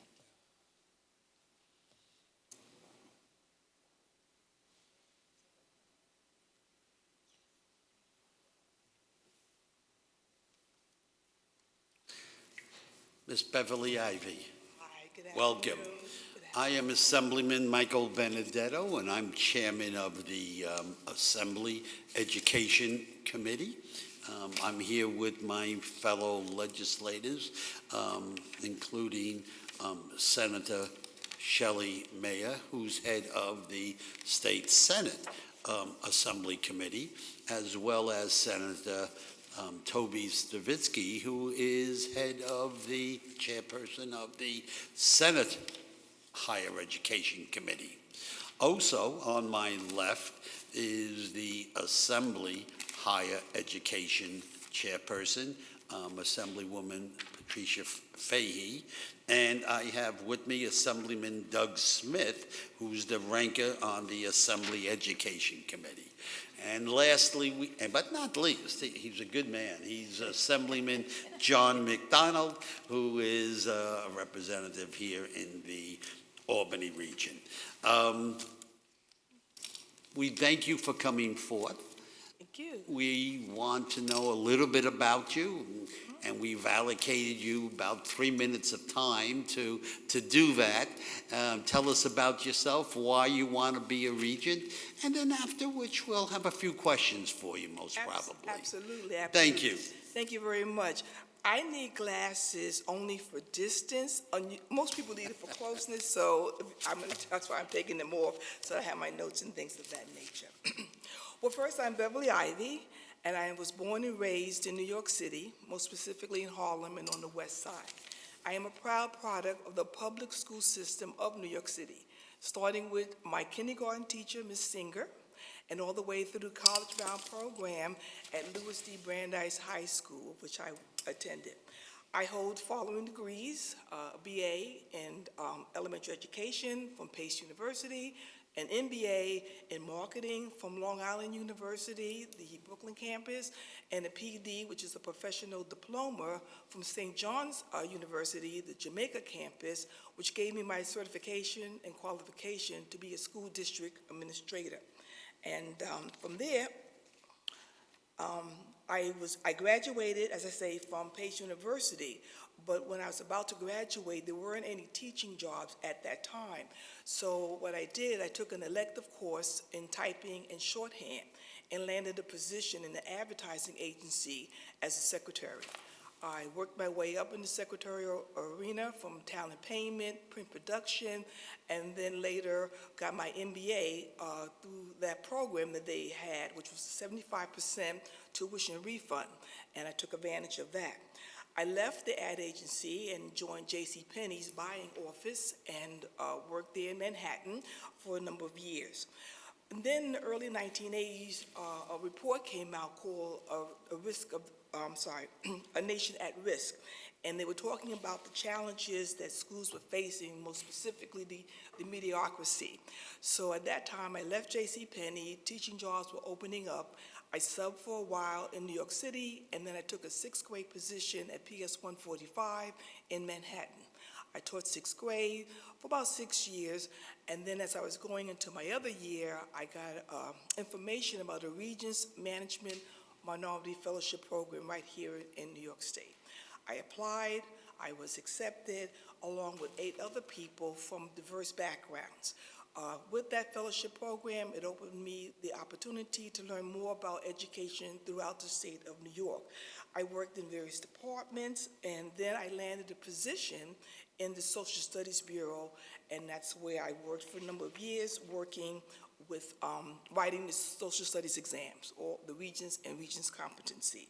So I worked then at the state ed. I left, worked at School District of Albany as an assistant principal, and then I retired as a principal from New Scotland, and then I retired in 2014, and then started my own business. Is this my timer here?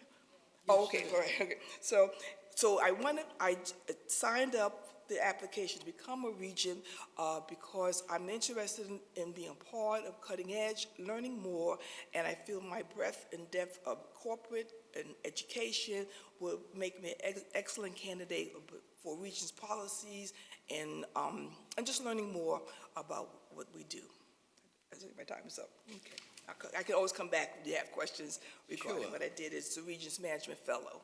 We'll learn more about you with the questions Okay, we ask you. surely. Interested that you wanted to become a teacher, but couldn't because there were no positions. Now, it seems to be just the opposite. We're looking for teachers, and maybe we don't have enough. Any thoughts on how we could, and the regents could, encourage more people into the profession?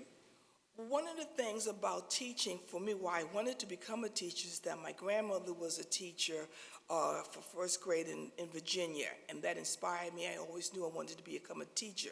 So one, you have to have the passion. You know you want to be a teacher, you want to work with young people, and I landed with elementary. You need to know where your strength and skills would lie.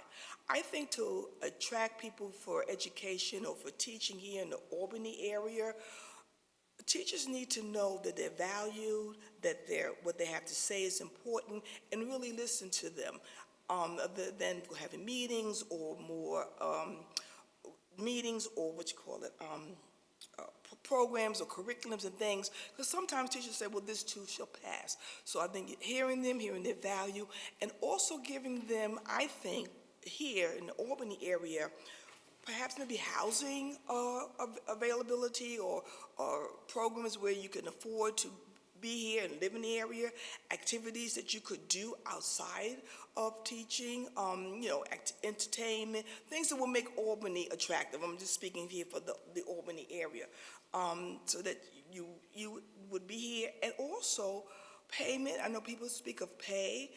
We didn't take a vow of poverty. We shouldn't have to have 2 or 3 jobs, so pay is important. Their opinions are important, and exploring where your skill set is in education and making sure they had the mentoring, the tutoring, and the support. The teachers should have the support.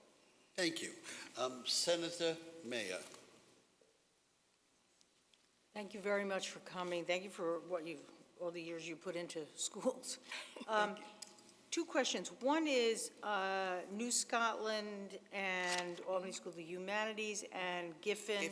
They're all parts of the Albany School District, correct? Yes. Mm-hmm. So you were there during the transition to the Common Core. It was Yes. a rocky time in schools and frankly a rocky time at state ed. What is your what do you take away from that experience in terms of the implementation of a program that really was not well executed or well thought out, in my opinion? Well, when I was at New Scotland Elementary, that's the school before I retired, that which is as a Common Core, part of it, as you said, was implementation and communication and bring everybody on board to understand what does Common Core mean. I did it as a principal, making sure to have resources, having people come in to talk about what Common Core means, how do you implement it, talking with the parents through PTA, because parents are critical, a part of this movement or program, because they need to feel that they can help their child. And many felt it was, quote, new math or new this. And why are we doing this? So listening and just really being a good listener, not even saying, well, this is what state ed said we have to do, we must do it. Listen to what their concerns are, understand their concerns, address them, and providing teachers and also the teacher assistants and aides, because they're in the classrooms also with the young people, and so they needed to understand what did this all mean. So I think probably, as everyone says, hindsight is 20/20. Implementation is important, but listening to the concerns of people and respecting them. And then when the tests did come, and then what parents in my school did say, well, we wish to opt out, to respect that. I pose no judgment. because that is your right as a parent, but as a parent or guardian, that is your right. So we had to make sure that the parents who said, I want my child to opt out, we had to have a safe space for them to be. We could not make them feel they were ostracized. We could not make them feel something your family did was wrong, and your other family that's taking it is fine. So we did provide that, I feel, to the best that we could, and also having the parents' input that this is what we would do while their child is opting out. And the second question is, so that was 10 years ago you retired. Yeah, I can't believe it, yes. So in the intervening time, in the last 10 years, are you doing mostly volunteer work? Or are you still involved in education? It's a mixed bag. I do volunteer work even before I had retired. Yes, I could see I volunteered, but since the retirement, I started my own business. It's called EBB, Events by Beverly. I do theater trips, both locally, Broadway, U.S. Open. I do volunteer with Two Together, which is a tutoring program, and I work with students from Giffen, so I've gone full circle. Still with the Giffen community, many of the teachers and others that are there, when I was there, we're still working together. I also am very heavily involved with the NAACP. I chair the Civic Engagement Committee, so working with that. We also work with high school students in both the NAACP arena and my sorority arena. Yeah, I So, see that. and I do travel, so I have done quite a bit this past 10 years. Good for you. Thank you so much. Thank you. Assemblyman Patricia Fahey. Thank you, and such a pleasure to see you, Ms. Ivy. Thank you. I would be remiss if I didn't say, it is hard to believe it's been 10 years. But the thing aside from your dedication to the Albany schools and more, I really admire that I still see you so much because you have such a presence with all the volunteer work you still do and your commitment to the community. So thank you, and thank you for applying for this position. So it is a heavy role because it has such a broad, the Board of Regents has such a broad and deep impact on education policy. And we just heard earlier about another challenging time during the Common Core and what I thought was the over-testing of students.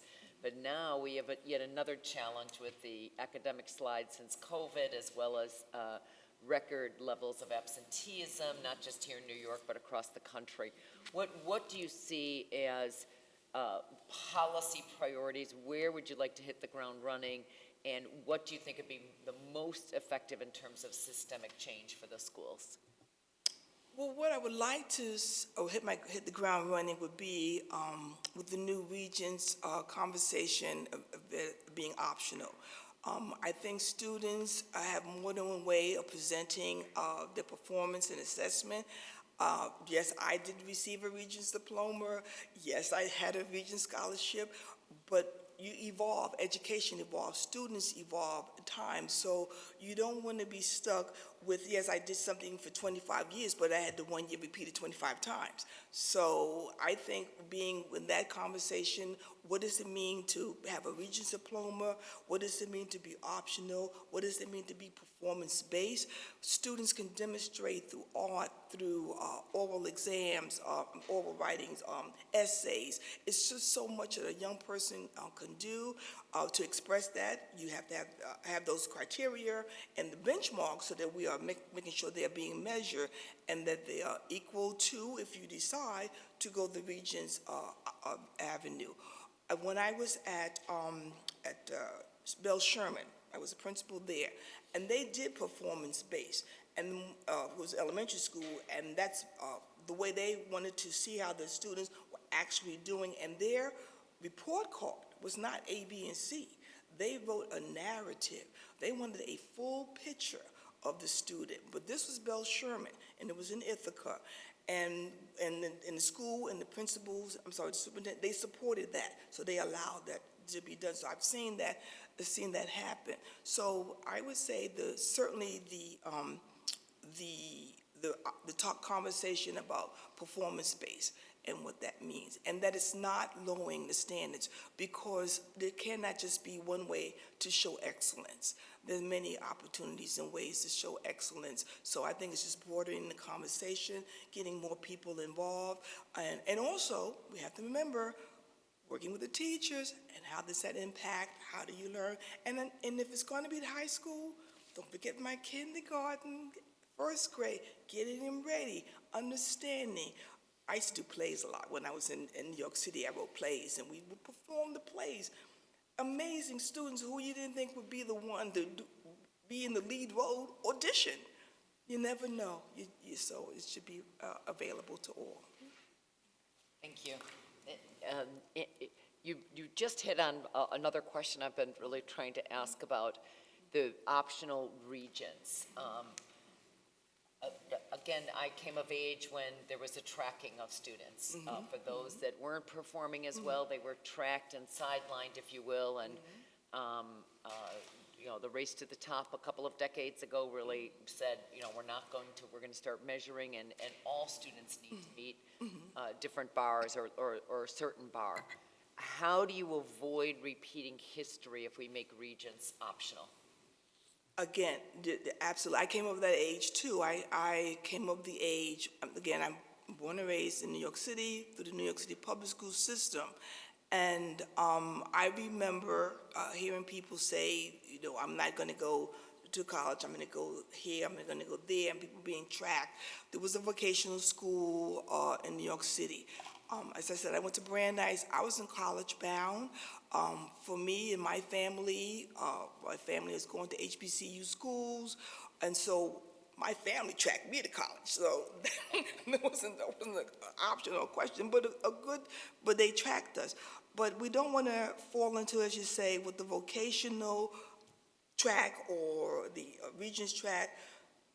I think young people need to see that if you decide to go optional, or if you decide to be a performance-based, that there is value there. And what happened with vocational education is that people didn't see the value until now. People see the value that a plumber or electrician are very valuable. So it's what we as a society, or we as a school system say, everything has a value. Where I'm going to be a lawyer or a doctor is just as valuable as if I need a plumber and I need heat at 20 degrees below system. So I think making sure that this value demonstrated, making sure that young people understand you can go in career, you can go to 2-year college, but that has to be equal value, and so that has to be communicated.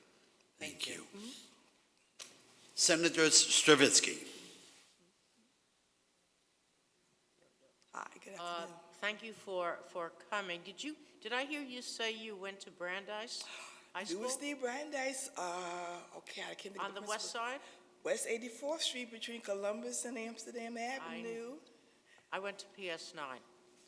Oh, okay. Well, I went to PS 163. They're right near each other. Yeah. Right next to where the bazaar. Yeah, they have the open there. Yeah. Brings back good memories, yes. Yep. No, I grew up on the west side. Let me ask you a real quick question, because we have time restrictions. The Albany School of the Humanities, I see a notation here. It says assistant principal / school court officer. Right. Were you an officer of the court, or did that mean you were in charge of discipline, or?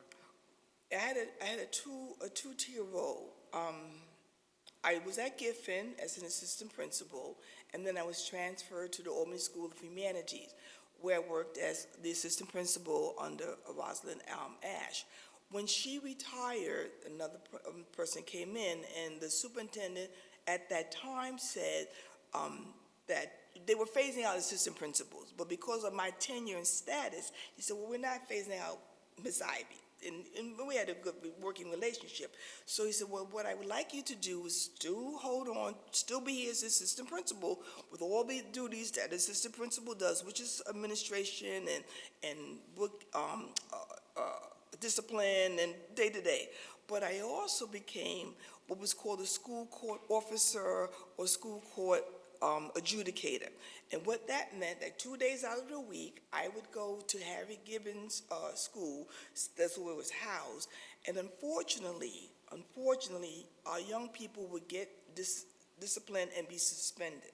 And that happens, and we do know that we do have a high rate of suspension of black and brown children, particularly boys in special ed. So, but as an adjudicator, if they were suspended, let's say they had a 5-day suspension, I would come in and I would adjudicate the case to determine whether or not their grievance was such, one, their 5 days is fine for what you did for your suspension.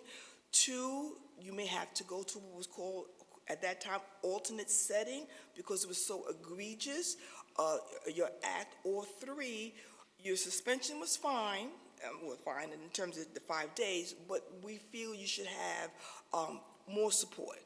It could have been something you had drug paraphernalia. So your parents need to maybe know about other places you could go to learn more about that. Yeah, so I sat and did that for 2 days. I like the idea, I must tell you, rather than a police officer. Right. Thank you.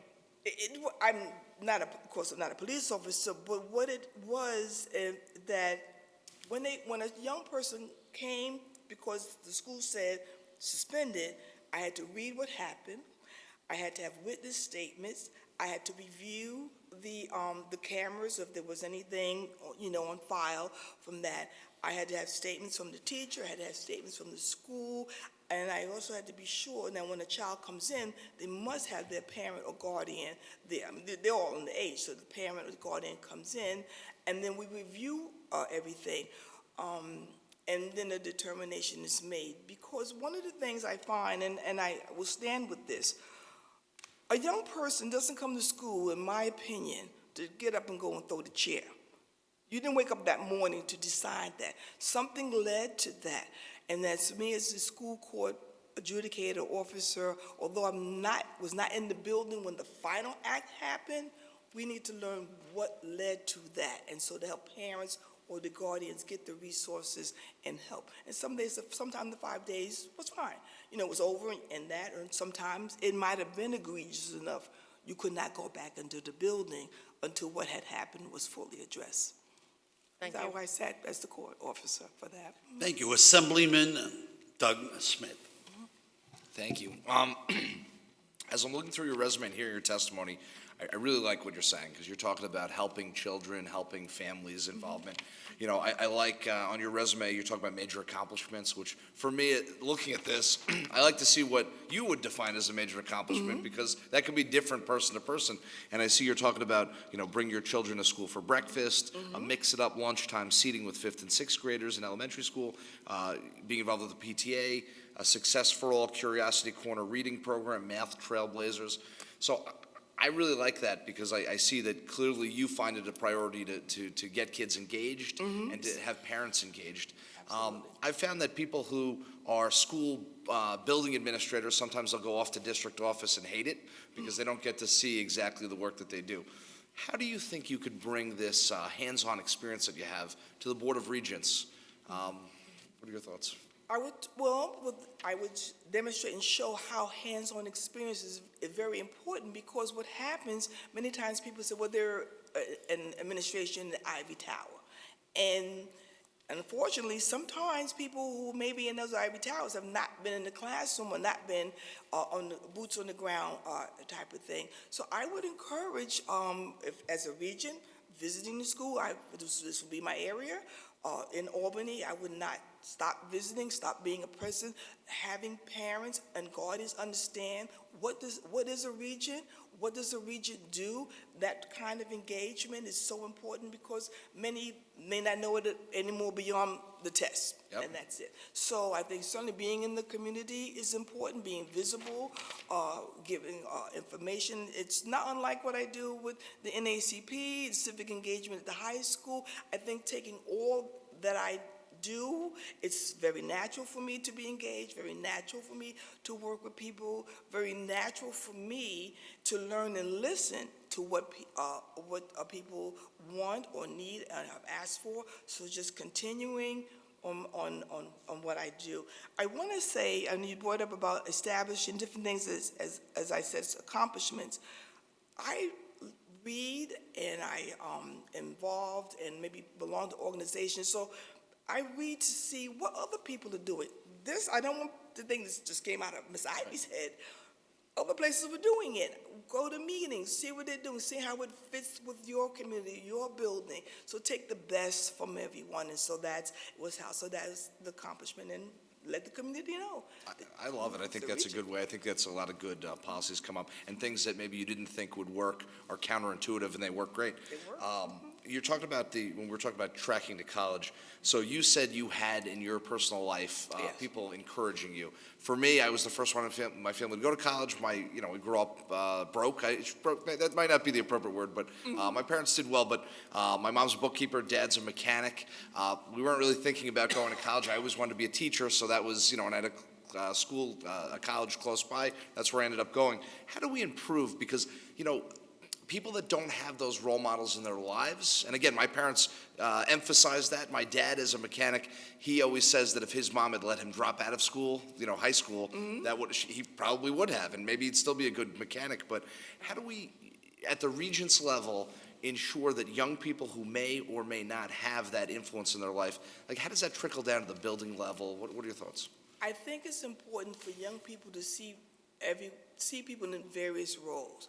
Because when I say that I am not a first-time college graduate, and I am a black woman, and sometimes young people will sit back, because you can't continue to hear first time. Right. No, there are people who look like me, my grandmother was the HBCU graduate, my great uncle was the HBCU graduate as a dentist. On my father's side, everyone went to college for that. So it has happened, it can happen. And then, yes, there are families who it may be the first time. So there's a balance, and you need to have young people see that, have schools, have students see that you can be a college for the first time, or your family was tracked and do it. So even though I am a college graduate, my late brother, went to Dartmouth, Ivy College, but my other brother went for 2 years. I'm tired. Right. So it's just me, but he did go. But I think... Do you think, because the time's expiring, but you touched on something really important that comes up. Not every community has teachers that look like the community that are teaching. Do you have any thoughts on that? I know we're out of time, but... But no, I'm sure you would be allowed to. Go ahead, finish up. Yeah, I'm sure they would indulge you. I want to say, even though you may not have teachers that look like you, and like I said, I'm a product of the public school system. I can name every teacher I had, but I had 5 black teachers. But it doesn't mean that the other teachers did not pour into me to be a teacher, to be confident in myself. So you want to have teachers that are aspiring and believe that you can be the best that you can be. Yes, we should have more, and if we can, it will happen, money and interviews and things of that nature, but don't let it stop you from succeeding, but certainly having someone that looks like you in positions, which being in the Girls Beyond with my sorority, I work with black and brown children, high school students, so they can see, yes, you can do. Thank you. To close, Assemblyman John McDonald. Beverly, I don't really have a question, to be honest with you. I just want to say thank you. I've known you for several years now, and thank you. I knew you had a great academic career, and you've also been very much involved in the community, and you haven't made our role any easier today. We've had so many great candidates, and Could imagine. I put you up in that category. So I want to thank you for your continued good works, and I'll let Mr. Benedetto close from here. Miss Ivy, I thank you as well. You came here today, you presented yourself to us. It will take us a couple weeks to make a decision on which way we're going to go here, but we'll let you know. But we'll also let you know right now, we thank you for coming in and presenting yourself to us, and we found your answers quite interesting, and we thank you for it. Have a good day. I thank you. Now, do I have 1 minute for, I'm not so much closing, but any questions, if I had a question? No, I just- you're well, fine. I know you just said it a couple of weeks, but if one is selected, when would you start? And two, does one need to have like personal or professional references? And certainly my community work speaks for itself on paper, but I certainly have people that would, be more than happy to write letters of references. Not needed. Okay. Everything that is needed has been done. Okay.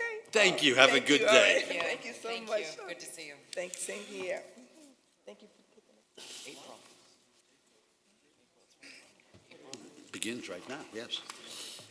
We have one last gentleman who is going to present himself, Mr. John C. Scott. Okay?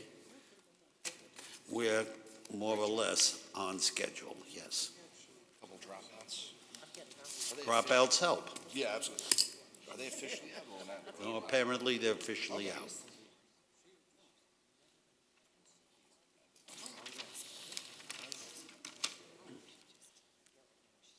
She was wonderful. She is so great.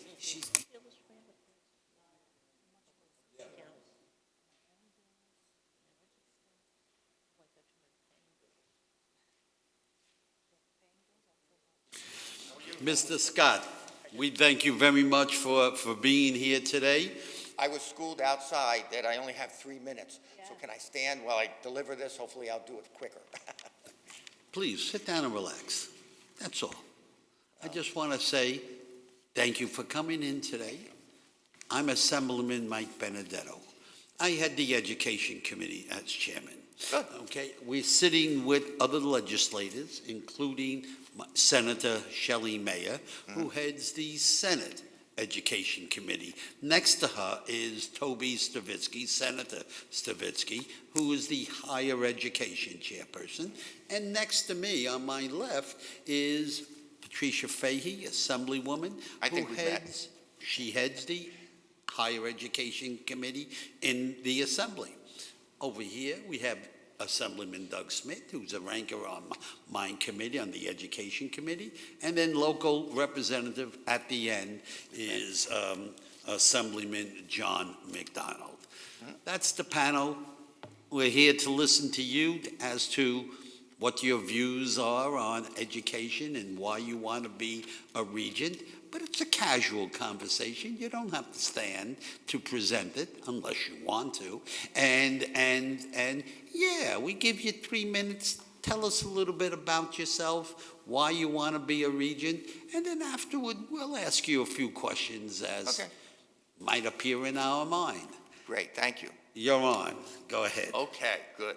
My education is somewhat unique. I guess everybody has, when they look back on their life, they think that they're unique. But my education is a little different.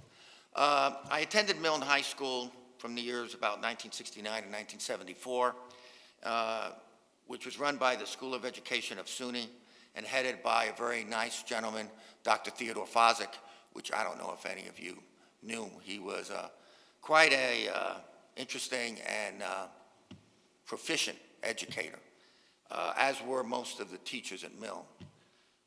When I attended soon thereafter that the James E. Allen Center at SUNY in the downtown campus, which is Draper Hall and Houston Hall, they were also innovation in education, headed by Seth Spellman, who was a colonel in the Army, retired, and he believed in inclusion.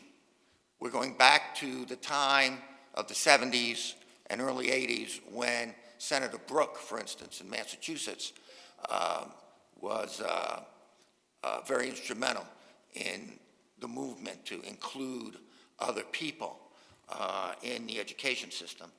I attended Antioch University in D.C. for my law school career, which is also progressive. The only other school that was more progressive than that was Northeastern in Boston, which I don't even know if Northeastern still exists like it did. But back then, you know, the two vying schools was Antioch versus Northeastern and a little bit Northwestern, but Northwestern was in that far away distant land. Okay, so subsequent to the years after I graduated in law school, got admitted to the bar in New York State, I worked for a number of years as a substitute in the State Division for Youth, specifically at Camp Kaz. They wanted me to do the school in Amsterdam, which I never did, but since then, Department of Division for Youth is no more existent. It's now combined.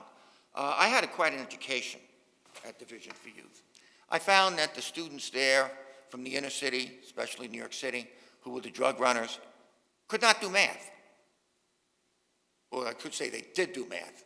They just couldn't read.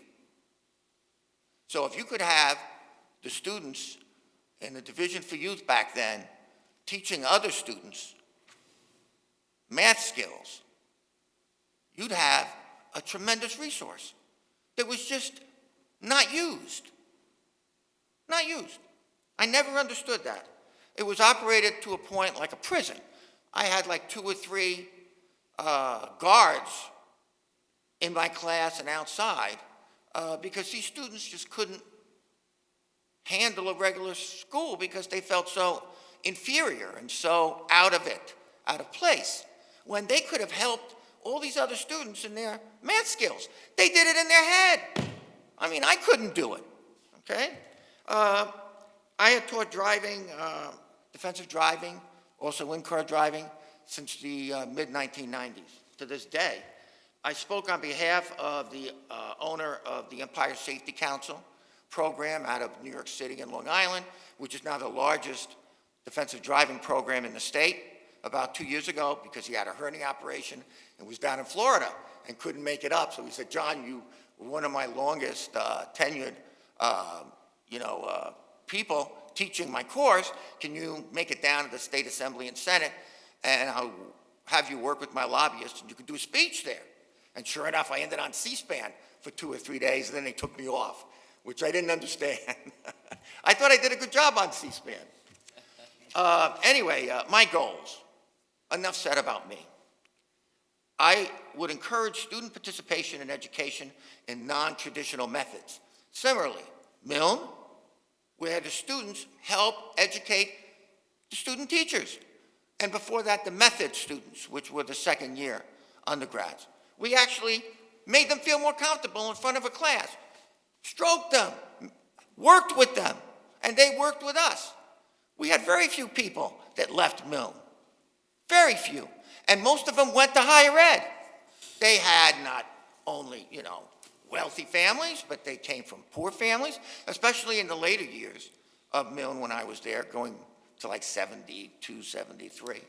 Let me interrupt. Let me ask you a question, sir. So, Mr. Scott, by what you're saying here, am I to infer that maybe you'll be very interested in the BOCES programs? I was a part-time BOCES sub for a number of years.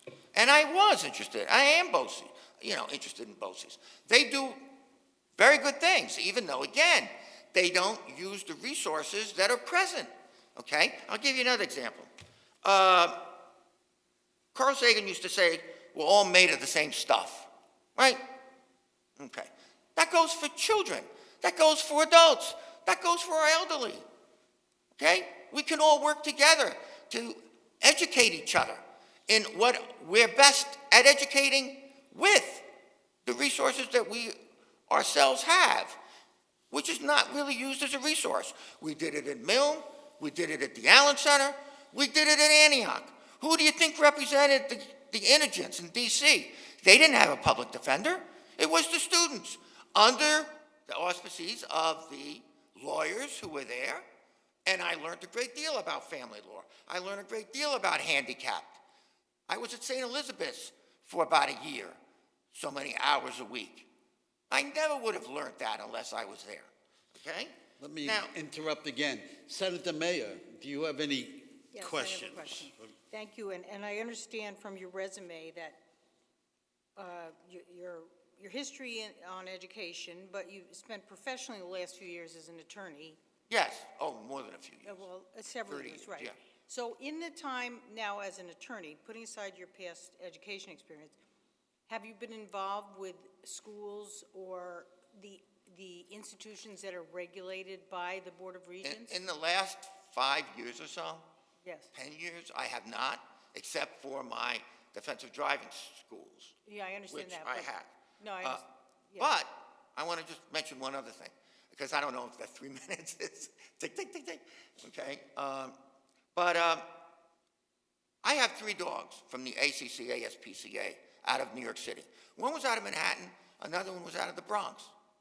Manhattan and Brooklyn, I believe, okay? What a tremendous resource of having these dogs and cats. Why? When I was in high school, we had a fake dog. We used to have the first underclass person in a dog suit who was the mascot for Milne, and they dance and, whatever, okay? In the inner city, one of the problems I found at Division for Youth is, unfortunately, young people don't feel valued. They don't feel as though they can contribute and make other people and other things better. They feel worthless. Well, you have all these dogs that need homes, that need to be taken care of. They're white dogs, black dogs, big dogs, small dogs. Why not have a mascot program starting in the inner city, because they kill how many pit bulls alone at ACCA, SPCA? Ridiculous. And have them with a program in schools where students will feed and train the dogs and be loved. The dogs will love them, the dogs will love the classes, the students will love the dogs. It's an incentive for them to go to Mr. school. Scott, I'll tell you, in New York City, there is a similar program from what you are describing, okay? But Assemblywoman Fahey, do you have a question for? Thank you. Thank you, Mr. Scott. And I should also add, we are neighbors, so just this full disclosure here. So thank you for coming before us. Thank you for stepping up to apply here. And I should add, Guilderland also has a dog program. We don't have it in the Albany schools, as you may know, but love the idea of the dogs.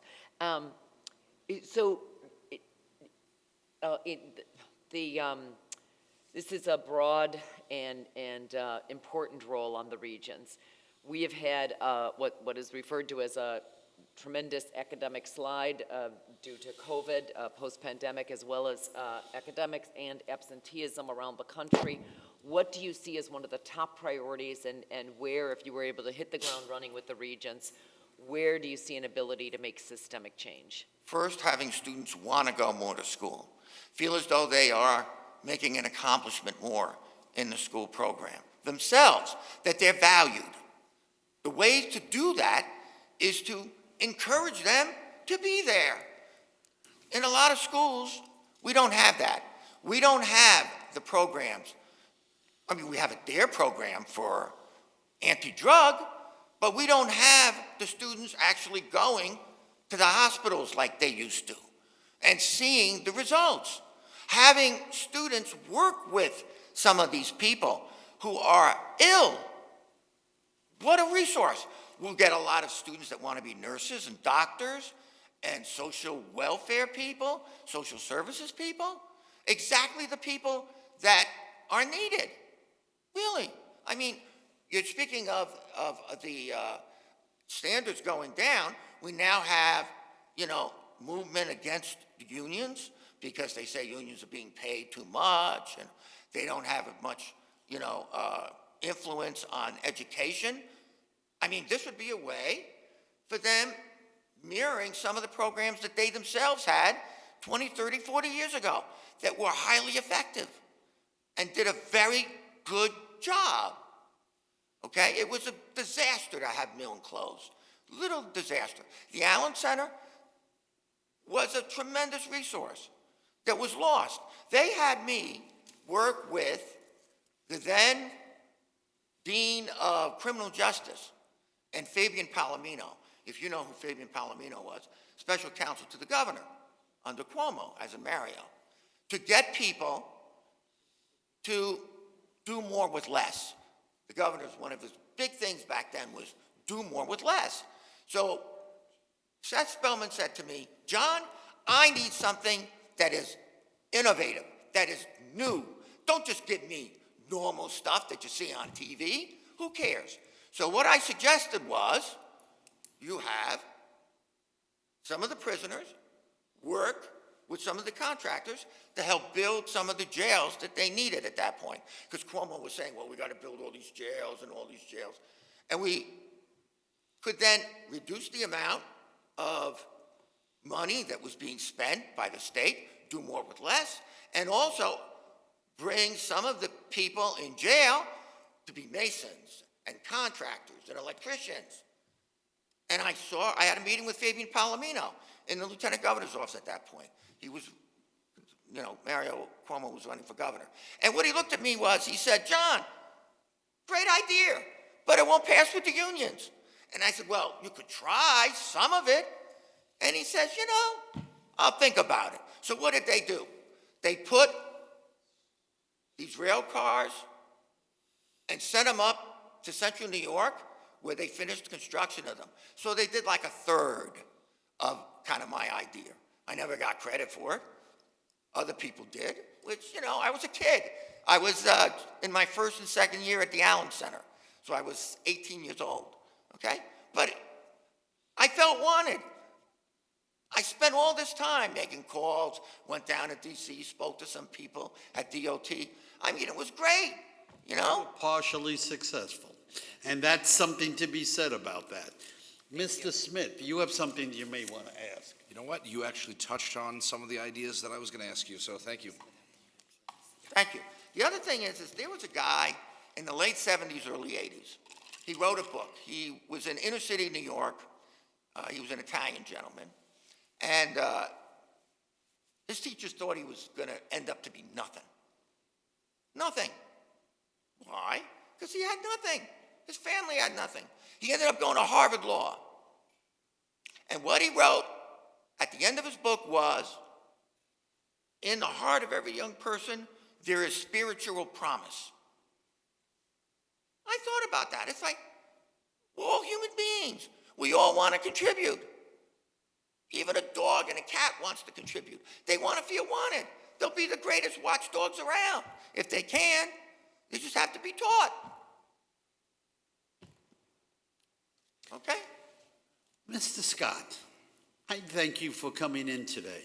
Okay? You're the last person we've seen, and it's been a good day for all of us because we've got so many people who have come before us who are certainly qualified for being a regent. And we thank you for putting yourself forth, coming here today, and we wish you well, and we'll Chairman? probably let you know in a couple weeks. I hope in the future, Milne is back in some fashion in the state, more than a room at the upstate campus, okay? With pictures on it. Thank you, sir. Thank you. Thank you. Appreciate. A pleasure. And I hope to be on the Regents. Thank you. Ladies and gentlemen, thank you for your time and being here today and questioning and listening to the candidates put forth. This is day one of a 4-day interview process because we have that many regents, people who want to be regents coming forward. And so we will now, I would not say end, but we will adjourn to tomorrow morning where day 2 will begin. Thank you again.